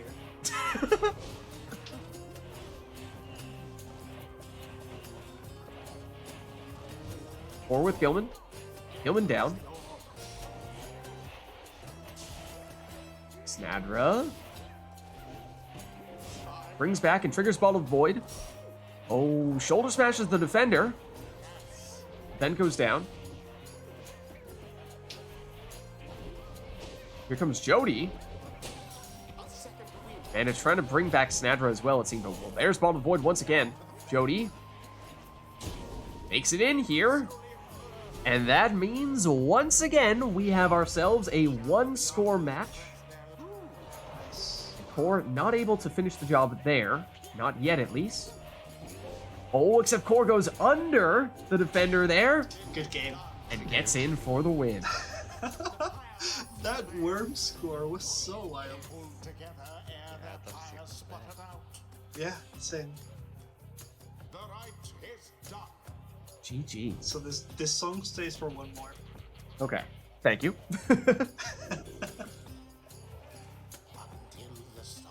And Amanda turned Customize off for this one. So we will set that up. So that means Exiles, Masteries, and Talismans are all accounted for here, and Song as well. But if there's an Arena, that is the one thing we still have here, so let us know if there's anything you want to see with that. Can I limit the number of masteries? You Oh, that could. sounds fun. You Yeah, could. Let's go. That's fun.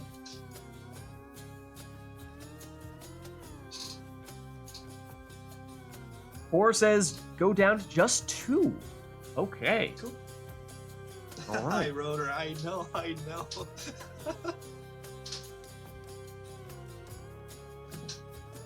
All right. Well, why don't we get started then? Once again, customize off, so randomized teams, but this time just 2 masteries.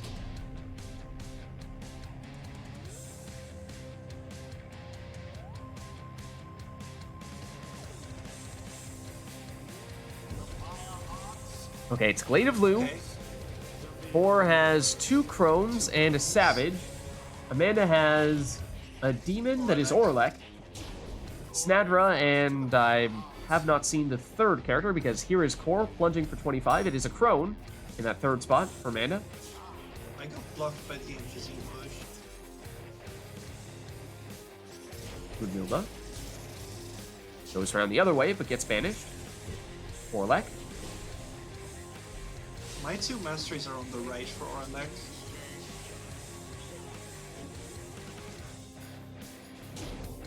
Throw there for 15 from Core. That's enough to make the arena smaller. Oh, big banishments there. Free orb. Amanda banishes one and now has an opportunity here. Enough time to throw this one in for 30.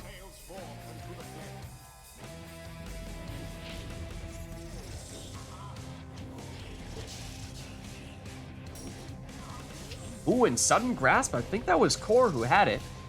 Yeah. And then here is Amanda plunging with Orlek for 25. No prayer beads on him, so he's out for this round. Amanda chases down the last of Core's defenders. Time for her. If she's quick here, but not quick enough. Core able to intercept. Now Core on the counter, it's a race. Oh, well done. Plunges here for 30. That drops Amanda down to 30. One more of those, and that may be all that Core needs. But again, who knows? Somebody may have Rekindling. There is a Rekindling Talisman. It's possible. Orlek knocks back the defenders, but he does still go down. That'll mean a long time before he returns. Snadra does have Udmilda back. She goes down. Luminous Idol Nomad. Oh. And it is done. Living flame. Living Flame as well, for what it's worth. Don't know if you needed that. No, I. I mean, did your Crone do 30? Yeah, yeah. Oh. Oh. Oh, I guess. It's, Yeah. Well, yeah, had. Oh, not necessarily. Is it good enough? Yeah, It's no, possible it could have just might been have 25. mattered. Yeah. Yeah, it might have mattered. Yeah,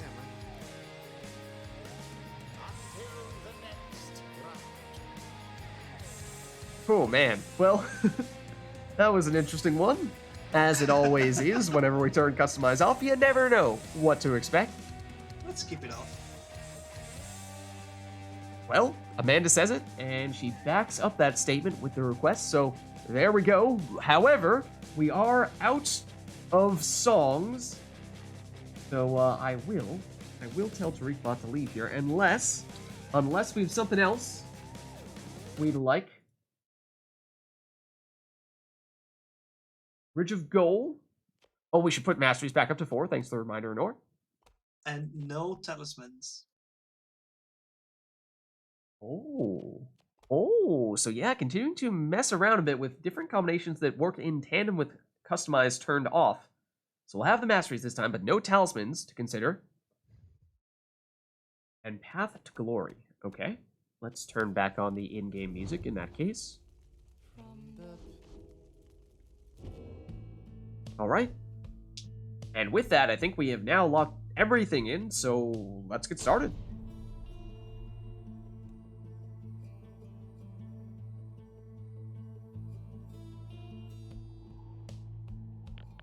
The Pyre Hearts. Okay, what do we have here? Core with a Crone, a Sap, and a Savage. Amanda with 2 Demons and a Harp. So remember, no talismans for this one, but now characters all have 4 masteries. It's not every day that you see a Crone banish a demon because it has a larger aura. It is taken. Jody. Trying to find enough space. Oh, but can't quite do it. Gareth. Up to the other side. Gets pushed away from the Pyre, but being his awesome, super stylish self, still able to score. The Pyre Hearts are now favored to prevail. Ludmilda sidesteps the Harp. Stamina back. Thinking about how best to approach things, slithers around, but does get banished. Ametha. Switches, does have the salute. And that sets up a 30 damage plunge here. So that's a legitimate combo there that Amanda has. Combining that harp salute with a demon. Oh no, I missed. I just dashed past you. How very fortunate for the Pyre Hearts. This is Amanda here with Jody. Almost the only one back to defend. Now Gareth as well. Gareth able to block that attack there, although Amanda's still pushing forward here. Still has the orb. Trying to knock back those defenders to create a little more room, but sees an opening and goes for it. Persistence absolutely paying off there. The 20th jump did the trick. No. Ooh, Core able to banish there. Setting up Please this don't have it. 30-point throw. Please don't have it. He goes for it, but looks like didn't see anything with that crone salute, I so... didn't have Serpent Swiftness, so I wasn't sure if I did. Oh, yeah. Oh. I think I have like Vital Pounds, Oh, dear. the greater arc. Oh no. Amanda defends successfully there. Jody, banished this time. Oh, and as is Ignarius. Amanda defenseless until Tamitha makes her return. Here she is. Stamina back. It gets slowed. Switches into Jody. Get demon. Milda's not so scary now. This time, Jody does get banished. Not 20 jumps this go round. Dara. Ooh, nearly hops straight in. Amanda banishes one. Has the orb back. Oh, almost enough time there. Core responds quickly enough and is on the counter here with Gareth. He goes down. Series of trades.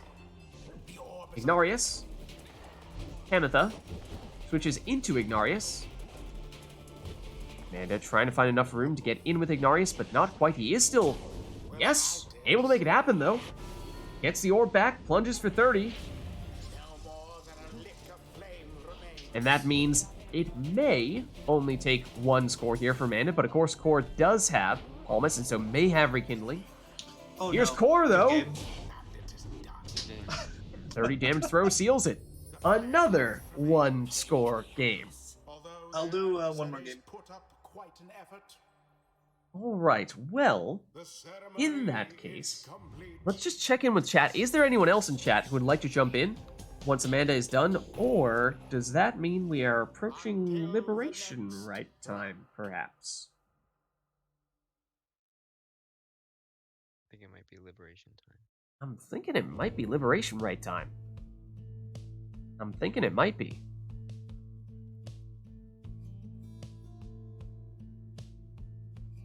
I think we go that route here. In which case, that means, of course, we'll be at the Fall of Solium. We will go back to turning Talismans and Masteries on and Customize on. And, well, let's see. We will have, Amanda, do you want to go old version, Never to Return for the Beyonders? What version do you want to do? I don't. All right, well, I let's think- go- Yeah, preferences? I don't know. Okay, I think last time, didn't we also have you doing the Liberation Rite, and you were player 2, and so, since we are usually trying to do player 2's version, Let's go we Pyre went with Hearts. the old version? Yeah, so why don't we this time go with player 1's version? We'll go with the Pyre Hearts. Okay, so as a reminder, of course, what with this being our Liberation Rite, that means this will be our final rite of the night. No request for this one, we're just going to have both players take their best possible teams and finish things off in style. So, without further ado, let's get going. Is this triple demons again? I'm not sure. It might be. Good I think so. evening, exiles. I hate you. Heard the fall of Solium. Wondering what I should take on my third demon though. In this rite is your salvation. Somewhere between Leech. Stars themselves shall be your And Bottle Void, witnesses. Pirates stand Leech, Bottled Void, Typhoon Bottle, or Rite Night. Those are my 4 options. Alright, so as we said, this will be our Liberation Rite, our final rite of the night. So no requests here. They're just going to take their best possible teams, their preferred setups. For core, that means a Titan Tooth Gilman in the first spot.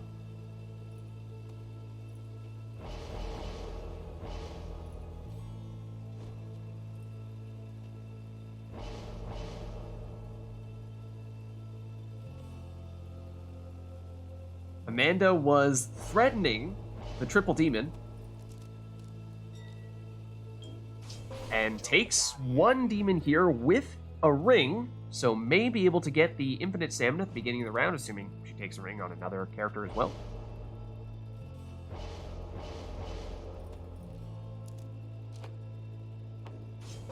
Now, Ashen Coal Snadra in the second spot there for core means additional starting Pyre life.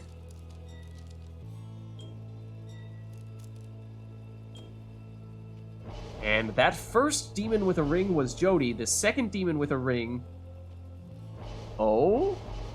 Or perhaps not?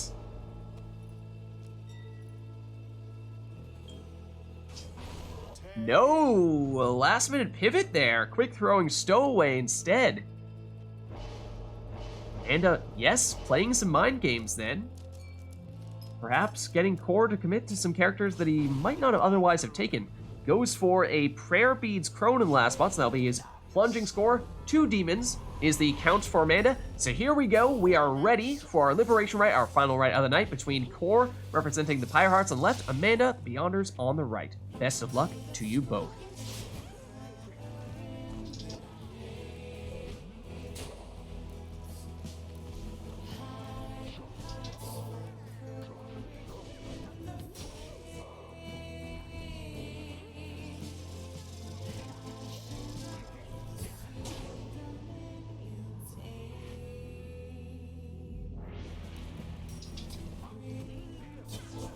Wait.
Ah.